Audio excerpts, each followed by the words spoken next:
Hmm. Admin, normally it's supposed to rush now. What's up? I begged. Okay, first of all, a very good evening to everyone. Good afternoon, good morning, wherever you are. Um, I'll say thank you for joining us again. Last piece of the season. I think it's been a very long year for all of us, and yeah, it's good. The season has come to an end. A well-deserved break for us all, and we'll regroup sometime next year. But yeah, congratulations to Max Verstappen on winning the Abu Dhabi GP. I don't think anyone from the start doubted that, except technical failure was going to come into place. Um, Checo. I don't know. Checo. Well, I'll say it's unfortunate. Um, I, I, I personally, I don't even I don't have anything to say other than it's unfortunate, because he could have been handed P2 earlier on in the season, but I guess it's done now. We look forward to next year. Yeah. Mercedes. Mercedes. Oh, Hamilton second DNF of the season. I believe first one in Spa, now second one in Yas Marina. I would say him going on that curb, was unnecessary because I felt it's something he could have just yielded and tried again. But probably that him going on that curb also contributed to the hydraulic failure of the car. So I would say today he has a blame to take as well as the team, providing both drivers. No, but well, not let me not say both drivers because Russell is an upgrade to what he's being used to. So providing Hamilton with a subpar car. But yeah, um, Ferrari. You see, I think sometimes I think today God is just on Binotto's side. God said, "I will not embarrass you." Or if you're gonna leave Ferrari, you're gonna leave in style without embarrassment. And luckily today, no form of embarrassment from from Ferrari. I'm able to um secure P2 in the constructors. As well as Charles taking P2 in the drivers championship from Perez.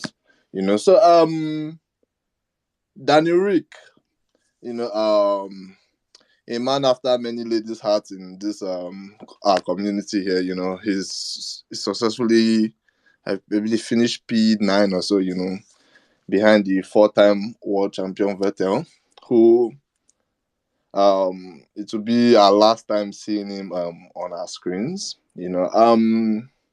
I would say waking up today, remembering Vettel was going to retire. It was a very emotional morning for me.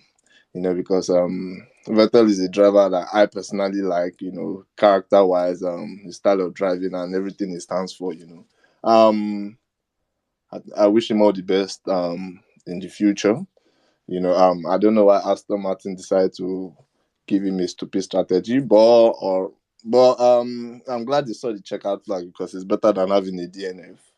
You know, which unfortunately plagued the Alpine driver Alonso. Alonso. I think Alonso this is DNF number, if not mistaken, DNF number 7 or so. But yeah, I cannot remember.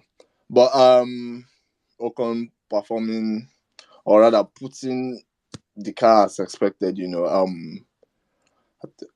At a point there was a bit of a trend with both Alpines and Vettel. Till that broke off. Haas, Mick. I personally, I wish Mick crashed. I don't wish for anybody to crash, but I wish this race he crashed well, he crashed properly, so that like I wanted to crash. I wanted to just see Gunter's face. I needed that crash. When I saw Mick, I said, "Oh." When I saw that it's still moving, I said, "Oh, this is he did not do it for me. He did not do it for me." You know. And Latifi, hmm, well, Latifi, the word crash. When you hear crash in F1, you think of Latifi sometimes. So well, luckily for him and his mental health, it will be the last time on track. So I wish him well in whatever he's going to do. Yeah, let's just get into it because I know um everyone has a lot to say, especially the Mercedes fans who have a lot to unpack. But yeah, Hassan, please go ahead. Thank you for waiting. Yeah, so can you hear me? Yes, boss. Yeah, so the first thing I'll say is congratulations to Max. He won the race. Yeah, all that stuff. So now on to Mercedes. I want to just understand what it is they were trying to do today or what it is their goal was today. And especially for the fans yesterday that said that we might have hope today. I hope you are seeing that there was absolutely no hope. There was no chance. There was not even a small shot of beating the Ferraris because they were clearly faster than us, even with all their tire deg issues and all of that. Like today, we were well beaten, and today it showed that literally all the progress we thought we had was just for on like on one-off tracks. So like on one or two tracks is where it will look like we have progress, but then like on the tracks that like are significant and like are similar to all the other ones, we're not showing any signs of progress. We are still back in where we were P5, P5 and P6 basically. So I'm really not. I don't even know what will happen next year. Maybe we'll come up with something better. But what we just saw today was actually very funny and surprising to say the least. And like it all started from Louis saying, "Oh, there's something wrong with the car. There's this, there's that, there's that." And next thing we're not hearing, "Oh, you have an hydraulics issue."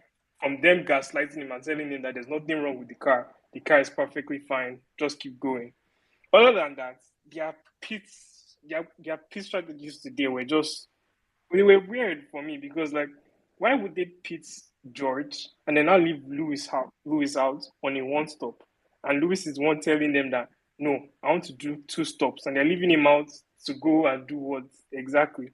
And if Lewis was actually able to keep the car, if the car did not have any hydraulic issues, yeah, and Lewis was actually able to still stay on the track, we would have seen signs passing, and not long after, would have seen George Russell passing.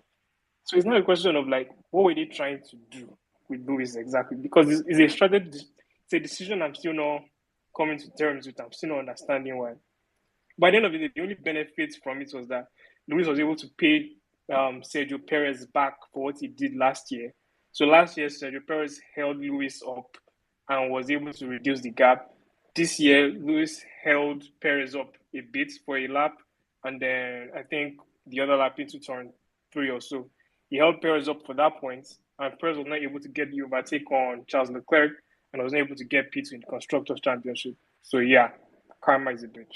Thanks. Calm as a bitch. Regis, please go ahead. Okay, so let me just quickly say the queue. We have Regis, Stark, Ibex, Abdul, MJ, then Abasia Kemen in that order. So I'll let you know when it's your turn. Thank you. Regis, please go ahead. Hi everyone. Hi host. Hi Madi. Hi Hassan. Hi back. Sorry, I'm just trying to do like Ted Kravitz. Anyway, thank you. I think last race of the season. Admin, I want to say a big thank you, man. This platform has been huge. It has been immense, and I've really enjoyed it. I can't remember. Like I think it was after when was it Spain or something? I can't remember when I came here first and in Spain upwards. And I think from here, it's not just going to end here. We'll do big things, man. Yeah, going to man. If we compare this race to what we saw last week, it's a bit like I was like, what am I even watching, man? At some point, I just felt like Max he could just say, "Hello, team. Do you guys want me to pit for a pint of beer or something?" And he'll still come out in front. My man was coasting. Like, yeah, I understand I get what Hassan is saying about holding Checo up for one whatever. But to be honest, nobody remembers who comes second in the championship. So it's a bit of rubbish. Max Verstappen again. I feel like my only happiness is from what we hear next year. Red Bull might not have the kind of car that will make one this dominant, but I know that Max Verstappen is still going to be up there because the guy is driving. There were battles happening down the field that they were not really showing us. I think Alex Albon had a good race. He finished, I think, 13. There was a time him and I just saw Alex Albon and Tsunoda going back and front. That was what I wanted to watch. That's my guy. Latifi finished the race. Hamilton and I mean, very well said. I think that thing going up the curb in the first, why are you doing that? You can always come back. And I think that's when he picked up that stuff. There was really nothing to fight for. The race wasn't really exciting. I'm really happy for Charles Leclerc and Tifosi, even though second position, bro, what are you doing with it? Anyways, he finished second. It's going to be down there. Yeah, man. And I hope that next season is even more exciting. And we'll go up onwards and upwards from here, man. Nothing, very boring race, in my opinion. I feel like a race without a safety car is not really a good race. Nah, it wasn't really anything exciting. I'll be listening. Regis, thank you very much. Thank you so much. Yeah, I think you are part of the people that make this space fun and what it is. So thank you for that. Well, for the race, I would say in terms of it being boring, I found it boring in the first 20 laps. But I think when everyone started pitting for the second tires and um looking and then when we were all looking to see if Checo would make it to what do you call it, P2, Yeah, you to know, second, yeah. yeah, and then I think towards the end maybe a little the Hamilton issues, but other than that, if we're being honest, Abu Dhabi is not. Nah, it wasn't interesting, man. I It, swear to God. you understand? It's not that. It's not that. But yeah, let's give credit for once to Ferrari. I think for the I give their strategy today. Nah, they did well. They did for once. We have to say it for what they did for Charles today. That one stop, even though I don't think it was the initial plan, but being able to adapt, which they have failed to do all season long. Let's give it to them. Yeah. Nice one, Binotto. Yeah. And I think well, let's say it was smart for them to do the opposite of what do Of you what call it? Red Bull they We're did. worried about going to do, even though that was the obvious thing to do. But I think for Ferrari, they could have still fallen into the trap of us all pitting, to do one stupid thing or the other. But yeah. Anyways, let's hear from Stark. Stark, please go ahead. Thank you. Please let me go after the next speaker, please. All right then. Abex, please go ahead. Thank you. Alrighty, thank you, our able hosts.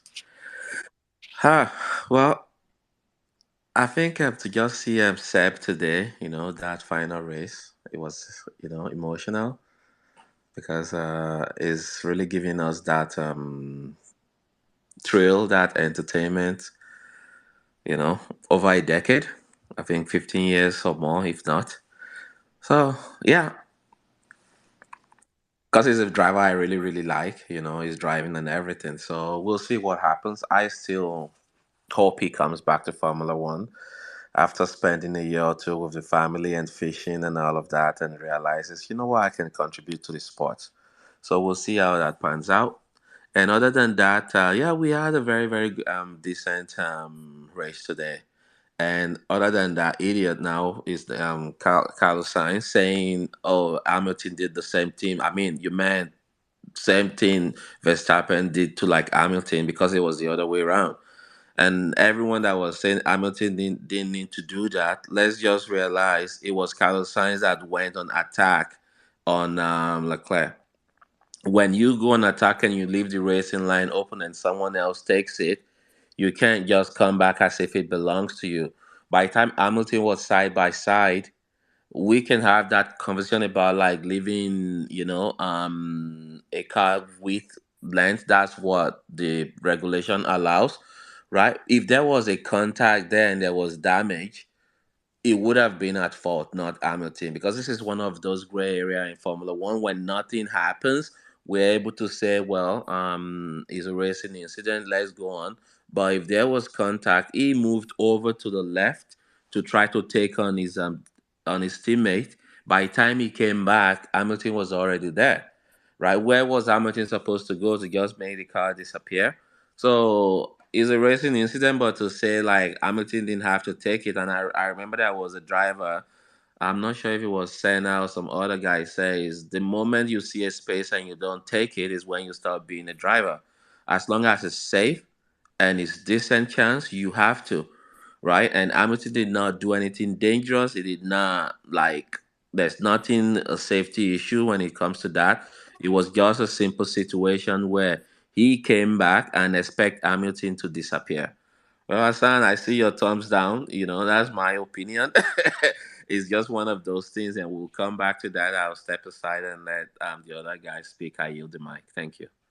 Thank you Wait, please, very can I much. reply to that? I'll be fast. Can I I? Oh, promise. okay, Hassan. I promise. I beg, if you are saying that what Lewis Hamilton did today was right, that means you are saying what Max Verstappen did in Brazil too was right. Because like in Brazil, we wanted Max Verstappen to back off. Hey, we're saying Lewis Hamilton should not back off. That Sainz is meant to be the one to back off, even though Sainz is the one that has the corner. It doesn't make any sense. Lewis Hamilton saw that there's no space, and he still went on to go into the same place. That's basically what Max did. That Max said that he knew that Lewis was going to give him space, and Lewis he just went into it like that. It doesn't make any sense. Go for a space when you see a space, but when you're going in for this and there's anything between on the other side is a bollard, it doesn't make any sense. You will get damage on your car, and that's what happened to Lewis today. Okay, That's all I Hassan, have to where say. where was the racing line? Because that is very important when we look at the situation. The racing line is what we always look at. Nah, the situation. You look at the racing line first, right? And if you look at where the racing line is, that's a point of reference. You look at the racing line before you look at space or no space.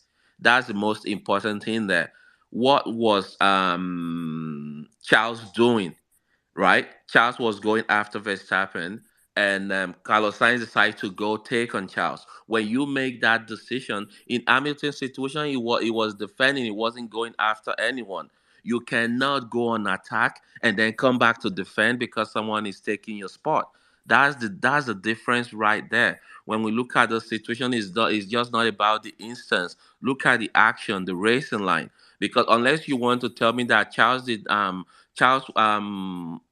not try to attack Charles first, then what you're saying would make sense. Because once you go to the left to try and take on your teammate, you left this side open.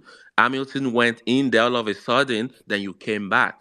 That's the difference right there. In Brazil, Hamilton wasn't attacking anyone, he was being attacked from the back.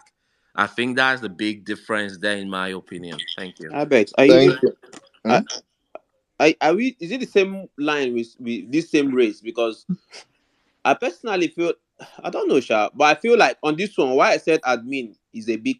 Why I'm going with the admin, I feel like Hamilton had there was there was chance not for contacts not to happen.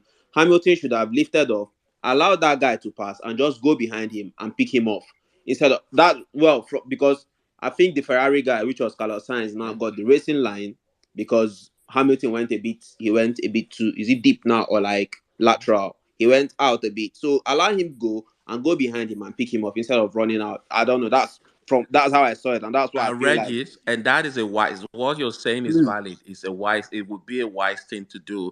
But saying is his fault. Two different things. It would be a very very intelligent thing to do to avoid contact. But when we look at regulations, is Hamilton at fault? No. no, That's no, he's what I'm not at fault. saying. What we're Yeah, saying is jumping that curb is what probably led to damage this him car. damage his car. So he should Exactly. have I avoided that agree. in the first place and then race normally, which probably I think Meg had the Yeah. pace at some point, which I don't know, it vanished I, later I I on. agree. I'm just defending Hamilton from regulations perspective. Was his decision wise? No. I agree with you on that part. But from regulation perspective, it did nothing wrong. That's all I'm saying. Thank you. Okay. I see six. You see nine. Okay. Stark, please go ahead. Yeah. Hello everybody. Good day. So it's the end of the season. What a great season for Red Bull. Um, yeah. I'm not going to congratulate Max. I don't think I need to, because Why not? you don't congratulate a fish for swimming, and you don't applaud the bird for flying. It's natural to them. Wahala. Yeah. Just like Wahala. Is it winning is like that? natural. Yeah. Just like winning is natural to Max. Just like it's natural to them, winning is natural to Max. So to congratulate Max for winning is like just stating the very obvious. So I don't want So, to so let me ask one I question. beg, who Family, be you have this? Ronaldo as Ballon d'Or, as what do you call it? Ronaldo, if he wins Ballon d'Or, they will not congratulate him again. No, don't mind this guy. This guy is a bit. Okay. This one at the height of Max Verstappenism. Anyway, oh wow, what's the 90s in 15 minutes? That's going to stand for a very long time. Yeah, enough said about Max. So I think the nail biter was Checo trying to catch Charles. Just 4.4 seconds anymore. I think if he had one or two more laps, he might have gotten Charles. I think I was saying it here yesterday that I don't really have faith and confidence in Checo in holding on to that P2. Understand? I think it was used to lose because he was tired in P2, and immediately I saw from the beginning Max giving him 4, 5, 6, 7 seconds. I was like, nah, nah. I knew that Checo would not easily I'm go. like, what is going on? Like, this Max is this guy they drive moto. Forget. Yeah. So I was like, well, I thought Checo would put all his best to like at least follow Max once very closely, but I wasn't really surprised. Vettel, wow, it's a shame that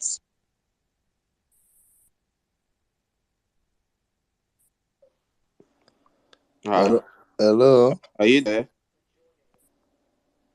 yeah. Sorry about that. So I was saying, Vettel, yeah, nice final race from Vettel. I think it was in the early the opening 20 laps. I think it was battling with Ocon. Was it Ocon? I can't remember. Brilliant battle from Ocon anyway. Um, Poor strategy from Aston Martin that shafted him, but he came back and at least he got into the point. And Hamilton, well, bad for Hamilton for DNFing, but I think, well, from my own perspective, I think I'm happy about that because it gave Seb one last chance to pick up a point. Neither went in against Hamilton, but at least um, yeah, for Vettel, that was good for him getting his last point. So yeah, that's about it for me. Thank you. Okay. Thank you very much, Stark. Stark, let me ask one question. Which network are you using? Because that network, you have to give them credit. Because the moment you said it's a shame on Vettel, your network decided to off your mic. So you now rephrase it. I love that. I love that. Credit to that Wait, network. I said a shame on Vettel. I, I not. You want? Is it only me that is a shame? No, Sorry. I Nah, don't. but he didn't mean it in that way. You're saying it, No, Abi. and that's why I said that I like the way the Uh, network No, the off it. network doesn't I want didn't. even want I you to never put. said it's a shame on Vettel. I never said it's a shame. I don't. They don't want you to I put think shame No, and you didn't Vettel in the finish no. it. same I That's thought what I same was like it trying to was. sentence. say. I thought it was a shaft on Vettel, like what Aston Oh, Martin did on him. Not a oh, thing okay. like Oh, sorry, no, sorry, sorry. I had shame. Sorry, no, sorry. No, no. don't Come on. sorry. My No, apologies. Okay. Seb is a good. Come on. Anyway, thank you very much. Abdul, congratulations once again. Double congratulations. Yeah, good afternoon, good evening, everybody. Thank you very much. So I'm saying what I've said for the 15th time on this space. Congratulations again to Max Verstappen. I mean, that has been a recurring theme this season. Congratulations to Max. Another win, another win, another win. A record 15th win. And yeah, it was a good race all around. Just as I predicted yesterday, three three poles in a row in Abu Dhabi, 3 wins in a row in Abu Dhabi. And this is the first time he's doing that in his career. And yeah, it was a good race all around. Nice for Seb to at least finish with a point, even if the strategy wanted to shaft him at the end. Checo came second. Checo came third. He didn't get second in the championship. Well, there's quite a bit to unpack there, but yeah. And For Ibex, I remember yesterday, Ibex was saying Checo will have a collision with Max in turn one. Max made DNF, something, something, something. Ibex, can you tell me who DNF'd today? My guy or your guy? Can you tell me on this base who DNF'd? You see, It hasn't gotten careful to what you that, wish for in this life. It hasn't Careful gotten what to you that. wish. No, no, no, no, no. Yes, yesterday it was sweeting you as you were conjuring up imaginary scenarios in your head. Your body was tingling. Well, well, well, well, well. What was going on today? Huh? So just careful what you wish for. Huh? You and your team should carry your abomination of a race car and try again next season. And further down the grade, Lando Norris again. My guy has done well. He got fastest lap, and he has gone through a very difficult season of carrying McLaren on his back single-handedly. And I really hope they have a better car next year to see that guy at the front. And yeah, for now, I think that okay. And for the Lewis Hamilton Carlos Sainz incident, I think it was clear. Someone brought out the Senna quote, and I think it was up because there was a space, there was a gap, and Sainz went for it. And again, unfortunately, your guy had to go over the rumble strip, and that was that. But let me use the mic. At B, can I respond to this young man? Mama saying a young man, I beg go. All I have to say, you are taking my word out of context because when I made those scenarios, we were talking about Red Bull not capitalizing on the 4 points they could have given to Perez in Brazil. And I was saying, when someone was saying, well, you can get it done today. And I was saying, listen, a lot of scenarios could happen on in Abu Dhabi where both Red Bull they don't even finish. And I even use Russell as an example that Russell could be clipped and there's wings all over the track, and then someone behind him gets a puncher. But when you are rephrasing it, you made it sound like as if I was wishing Red Bull bad luck. That wasn't the point. I put everyone in a scenario where we could have drivers not finishing, not to put us in a state of mind like Red Bull is guaranteed point today. That's all I was saying. But you made it sound as if I was out there wishing Red Bull bad luck. I used Russell as an example, saying his wing could be clipped, and then the track is littered with debris. Then what was his name? Max or like whatever picks a puncher. But now you made it sound as if someone wasn't here yesterday, you made it sound as if I was just a Mercedes guy that was 18 on Red Bull, but that wasn't the point. And if you look at what I said yesterday, actually came true because it didn't end up winning. If they did what we were expecting them to do in Brazil, that would have been 4 points in the bag and it would have been second. And that's my point exactly. They threw away easy points for him in Brazil. That's all we're saying. Thank you. Actually, I would like to disagree. If they had given him, if Max have moved over, sorry, admin, if Max has moved over in Brazil and Checo came third today, Charles will still have it by 1 point. So that was that. You mentioned, I'm sorry, what does a puncture for Verstappen? What does it signal? If you have a puncture in a race, if you're at the front and you have a puncture in a race, and you go into the pit, it comes back. You mentioned Checo tapping Max, then you mentioned Russell scenario. You conjured a lot of scenario, and you say Max should have a puncture or something. You didn't just mention Checo. You said Max should have a puncture. What does a puncture? Is it a good thing? So It's no, no, no, not. no, But I'm no. saying So you're at the end of the singling day, out. You're one just thing I know. splitting hair Wait here. now, hold on, hold You're on, hold on, splitting hair. All of those hold on, scenario I hold on, hold made on, is hold on. irrelevant. It could have been Latifi. All of those scenarios is irrelevant. That's Latifi what having I'm the puncture saying. does not have an effect on the front of the grid. Please, I'm please, saying it's please. all about Minus the someone safety car. picking a puncher. I'm just saying it's all about Latifi someone has picking a retired now. You people puncher. should leave Latifi, please. Right, and that's I'm just trying to clarify if there was a miscommunication yesterday. Me just picking No, no, no. random There driver wasn't. There name. wasn't. It There wasn't. wasn't. All I'm saying is it wasn't a direct attack on a specific driver. The It point I was a was direct trying to attack make. on the Red Bull team. The Red Bull team No, of two no, no, drivers. no. It was a clarification on the fact that someone was speaking as if points are guaranteed in the next race.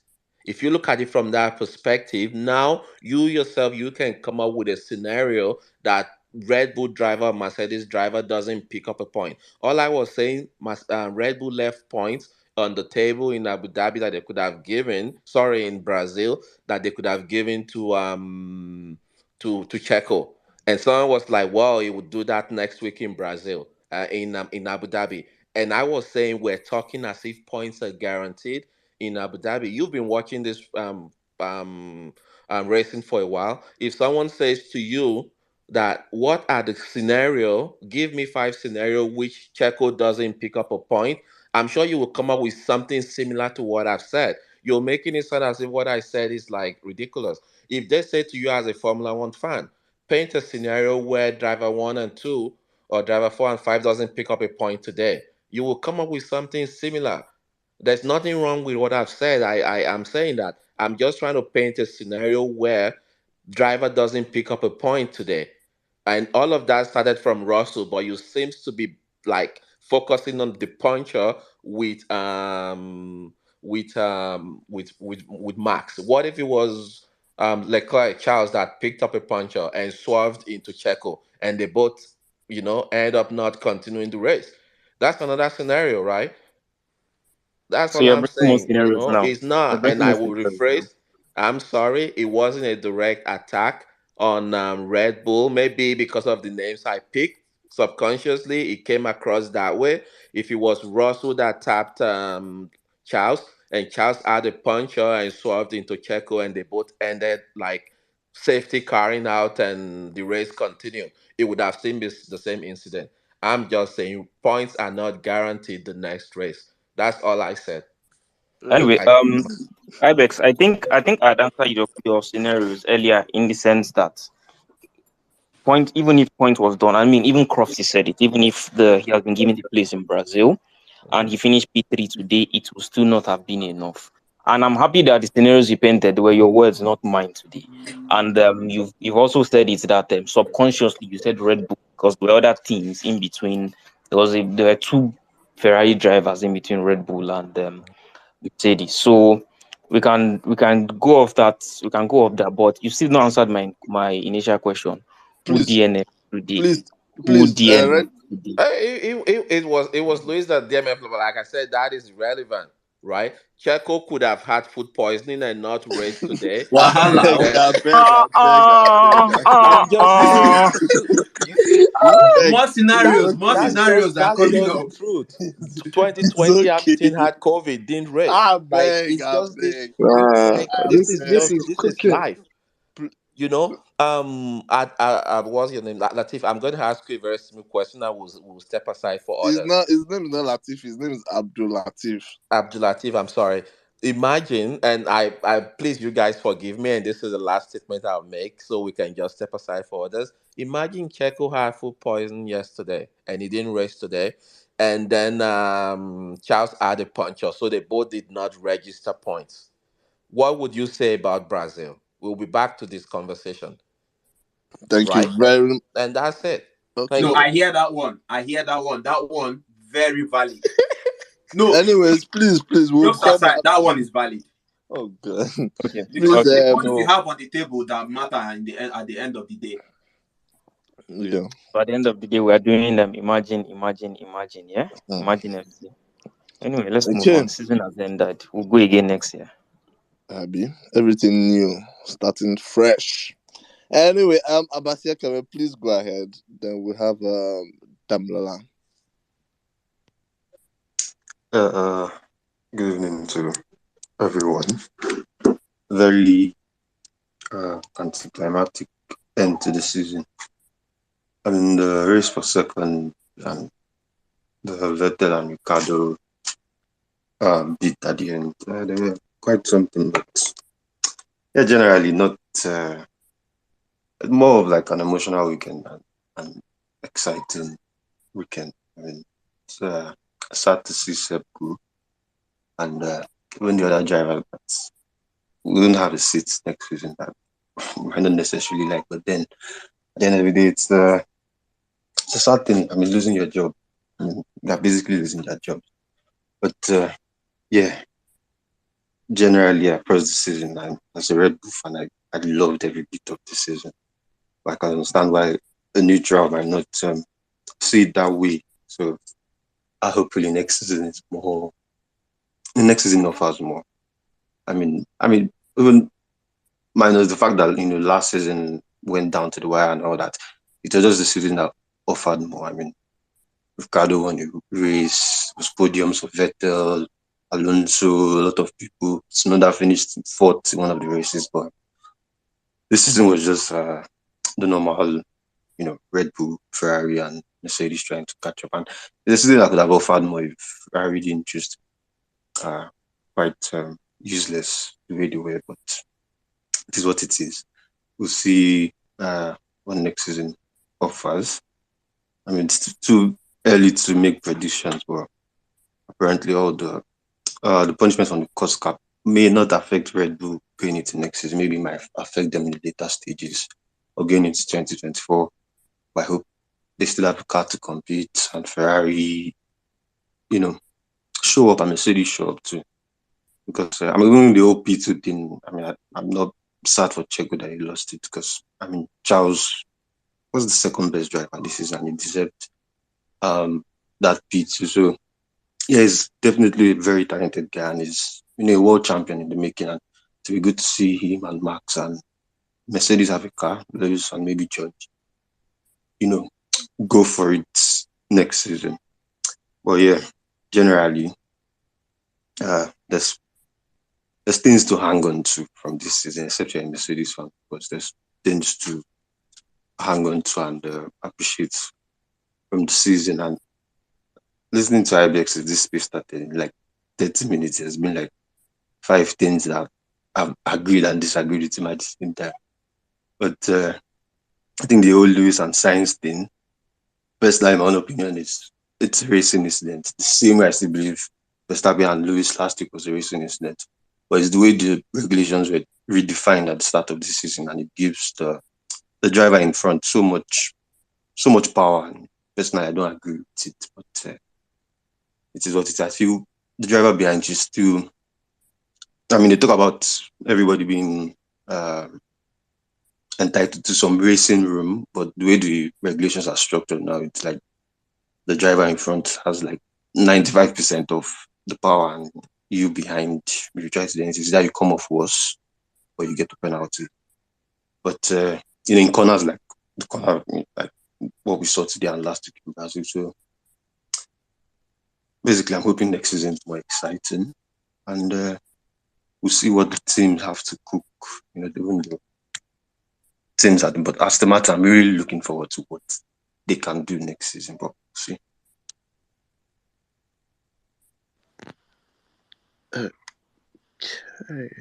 Okay, thank you very much, Abasia Kemen. Thank you for that. Okay, we'll have Damdola then Salim. Good evening, everyone. Yeah, so for me, this is like my first time completing the Formula One season. I mean, after watching the 4 seasons of Drive to Survive. So, this season was just my summary for the way this season went through. I felt the championship was easy for Max Verstappen. I guess it's because of the new law that they had. So, they just swept everybody out of the competition. I felt Ferrari would have put up a fighting chance, but they were only good for second. And what else again? I feel bad for Hamilton because I just wanted him to get that eighth title, just get that and get out of there. But yeah, I guess next season, since he has signed his contract now, I think he can just focus on that. And I hope Mercedes give him like a proper car to win that. And I kind of feel that Russell would play next season, so that's will kind of like disturb our meeting a little bit. But I hope Timoda's really come in and help out. And what else again? I'm not really happy for Ricardo. I think he just has to take a break. So I think that that reserve seats at Red Bull would do him some favor. To clear his head and whatever he has to do next. And who else again? Lando was really impressive. Yeah, I heard someone saying he carried McLaren on his shoulder. That's very true. I mean, he was the best out of the rest. So yeah, very impressive for him. Who else? Who else? Who else? Who else? Leclerc. Very, very unfortunate season for him. I hope he comes back stronger next year mentally because of what happened this season. Who else am I missing out here? I think that's all. Yeah, I mean those are the people I was actually rooting for this season, or just hoping for something to just happen. Yeah. So I'll yield the mic here. Thanks, guys. Thank you very much. Salim, please, 1 second there. Let's quickly hear Miss Catra because she's about to leave. So then you go after, please. Miss Catra, please go ahead. Thank you. Hi, everyone. Um, I just think that this has been a bit of a disappointing end to a disappointing season. Although I have to say that I want to give kudos to the Mercedes engineers for being able to recover from where there was at the beginning of the season. I think that Vettel's driving better than ever, and it's just really sad to see him go at this stage when he seemed to be really picking up the pace. Really happy for Charles. He deserved to come second. And did you see that at one point that Stroll was out driving Daniel and Vettel? I was so shocked. I was thinking, what the hell is going on here?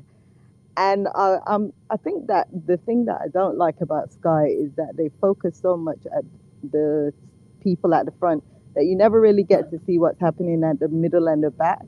And really, in this era of dominance by Red Bull, that really is where the action is. And I think that they really need to give a bit more airtime to those people at the middle and the back because they really, really deserve it. And lastly, I want to say thank you to Admin for having this space because it has made this season a lot more bearable. I really enjoy talking to all of you, even though we don't always agree. I like that the space is very respectful and we don't concentrate on just the three top teams and we go through and give everybody the space and discussion, and that's why I kind of abandoned all the other spaces to definitely do this one because I really enjoy it. Thank you for having me. Thank you very much, Miss Catrock. I think you've been a big part of the space this year, so thank you for that. Yeah, A bit of hopefully more to feminine come. energy up in here with all the boys. Yeah, but thank you. Thank Me you. and Danielle. Where's Danielle? Hopefully she's down in the listener section. Okay, so Salim, please go ahead. Thank you for waiting. All right. Thank you very much, man. Good evening, everyone.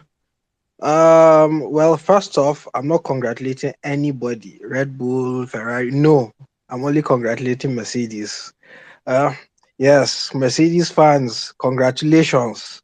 Like, this is a significant achievement. Yes, hear me and hear me well.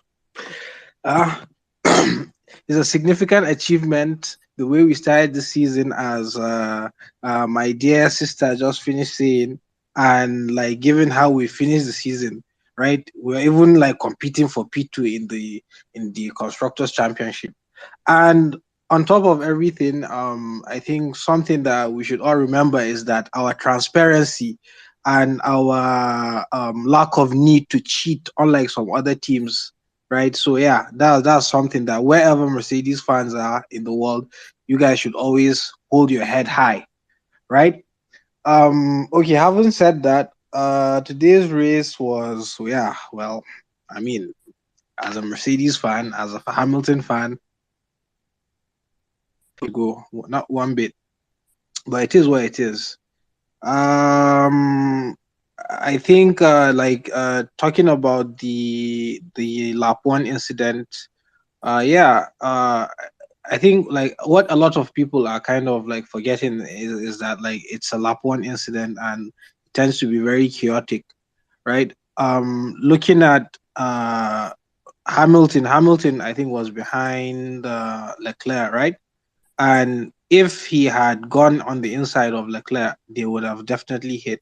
So he was trying to be cautious of like the driver in front of him, and for some reason, and of course, well, he he usually doesn't like tend to close the inside line sometimes. I don't know why that is, but Sha, what I believe is that like that turn after that incident where he jumped that curb, yeah, he was meant to give that place back.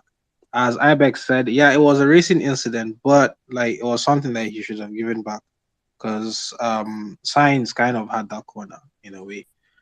So that was my take on that. And yeah, for Perez, a bit disappointing.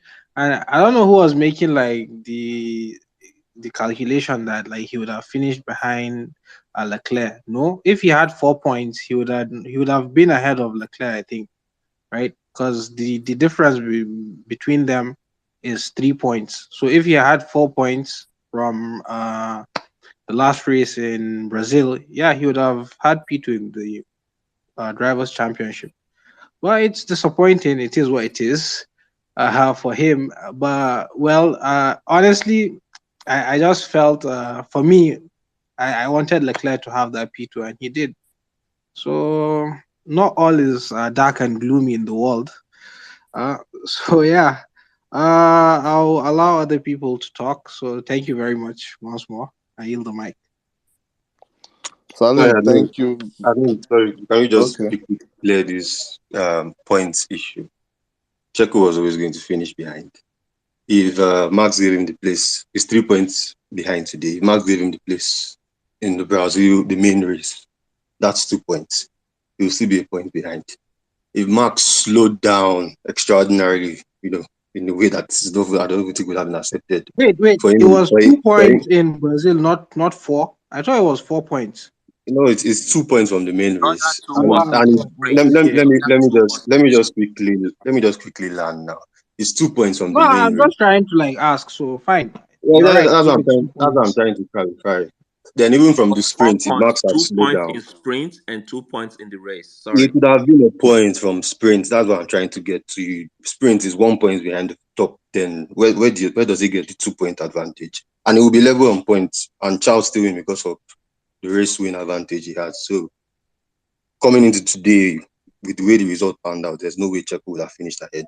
And Charles, for me, was the driver of the day. I understand the sentiment to what's said, but nobody drove as brilliantly as Charles did today. So it was clearly far ahead of Perez. And let's just not be going over what is not. Okay.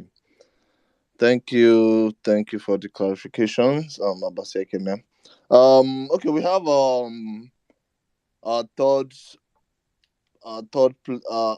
the chairman, third place constructors. Please go ahead. You should know yourself, blogger. Why are you talking to me? Now you know, boss. Wow. Well, congrats to Mercedes. I hope that after this season we'll never make such an error again. I think it's Toto. In fact, Thanos first tweeted it, and then shortly after, Toto said exactly the same thing. He says he's going to put that Mercedes at the front of the reception for everybody to see, so they can remind themselves of what a struggle the year has been, right? And just every day you walk into that, all through the winter, through the doors, to just see that things can go horribly wrong. Don't do it again. Let it serve as a constant reminder to everybody in that team that there's we can't go from fighting hard for a championship, saying that we are making sacrifices for the next season, and only to come up with a car that had so many flaws. Were there good things about the car? Sure, they were. But obviously, the bad things in the car or the flaws in the car outweigh the good things ultimately. I think we covered pace significantly all through the year. I think yesterday was just like an outlier in terms of the qualifying pace. I don't think they got the tires right, in the right window, and you can see from the race pace today that they were actually much closer. At one point, I think after that first pass, this was closing on Leclerc. At the time we didn't know that there was damage in the car, whatever the case is, right? But regardless, I think, personally, I'm a very, very optimistic guy. I think there's a lot to take in this year, and there's a lot to hope for next year. And I'm pretty sure that the team will definitely come out with a car that is far better than this car, that I hope will be able to compete with the Red Bulls and with the with the Ferraris on a more consistent basis. I think people are saying they don't want to congratulate Red Bull Max. I mean, I personally wouldn't congratulate Max, but congratulate the Red Bull team. I think the car they made this year was utter brilliant, utterly brilliant car, right? Fantastic car. That car, any type of race, slow corners or fast corners or street circuit, the car was always there. So and those are the kind of cars that lead to dominant seasons like this. So congrats to Adrian Newey and his technical team, man. Fantastic job, fantastic job. But yeah, I just wanted to address one thing. That Lapone incident, the fight, I couldn't believe my ears when I came onto the space and I'm hearing people blame Lewis for what? What are you blaming him for? I don't even understand why there's even the word blame. Stewards looked at it clearly. Lapone incident, racing incident at worst, racing incident at worst, right? And so people are saying, "Oh, Lewis, where should he have gone? The guy had committed to the corner. Obviously, the door was open. Charles Sainz came in, and then obviously the left was already blocked because there was a car there, right? So Lewis could not turn left because if he turned left, right, he would have hit Sainz. Even if he tried to back out, he was so committed to the corner that if he had tried to back out, he might actually have banged wheels with Sainz. So the only option to him was to probably just climb that thing that or do the escape route thing, right? That was the only option because if he tried to back out and then make the cut back, he might even have damaged his front wing, for example. So that, for me, I'm just wondering how on earth we can stay here, watch that race, watch that incident, and come and say, hey, somehow it is Lewis's fault. What fault for what? Again, when we say there's bias, there are times, and as Lewis fan, Lewis is the first driver on the grid to say, hey, I fucked up when he fucks up. He's that kind of driver. Unlike some drivers and their fans that will never say they'll be, they'll be gaslighting, saying all sorts. Lewis is actually one of those few drivers that say, hey, sorry team, I fucked up. Let's move on. He's one of those drivers. So if it's what we tell him, oh guy, man, you messed up. There was something what happened, or something that happened this year, I don't remember. And we all come and say, hey man, that was Lucy's fault. And we moved on. But people saying, oh, Louis, like, come on, man, like guys, any little thing, people are just waiting to attack the guy, man. And he irks me. He irks me so much. Any small thing. How can your own guys be saying, oh, you it was your fault for a racing incident? Anyways, people will always be people. People will always show their true character. Ultimately, every time, any little, I mean, for me, that was a pure racing incident. And the guy even gave the pace back. And we move on. So I don't understand what all that was about. But we see I hear all sorts on these spaces every now and then, man. That baffles me, but I never stop being baffled. But the game is the game. Anyways, on to next season. I think this year has been one hell of a year. By the end of the day, on to next season. Bring on testing. I'm looking forward to the car that Mercedes decides to bring for us. Hopefully, it gives me the platform to be able to talk back to some fans in this place because people are start partying all sorts. Because their car is dominant, it's okay. Nothing lasts forever. We've been here. I've been watching this sport long enough. I've been here before. When another driver was winning. But don't worry, we'll be back. We will be back. I can assure you. We'll be back and we'll be here. When we are back, when we are here, we'll celebrate. We'll talk about it. I don't even care whether it's Russell, whether it's Lewis. As long as Mercedes is back next year, we'll be here. All right, thanks.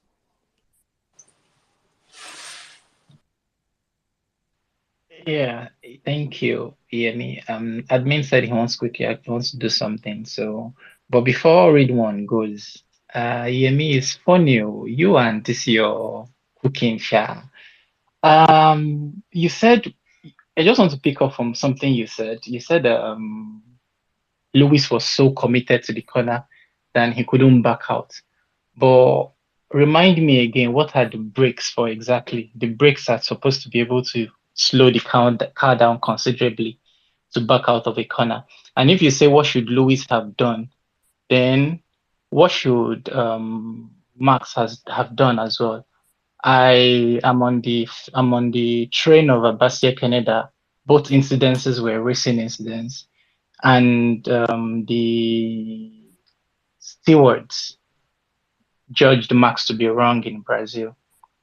the team also felt they were going to judge Lewis to be wrong, and that's why they told him to give back the corner.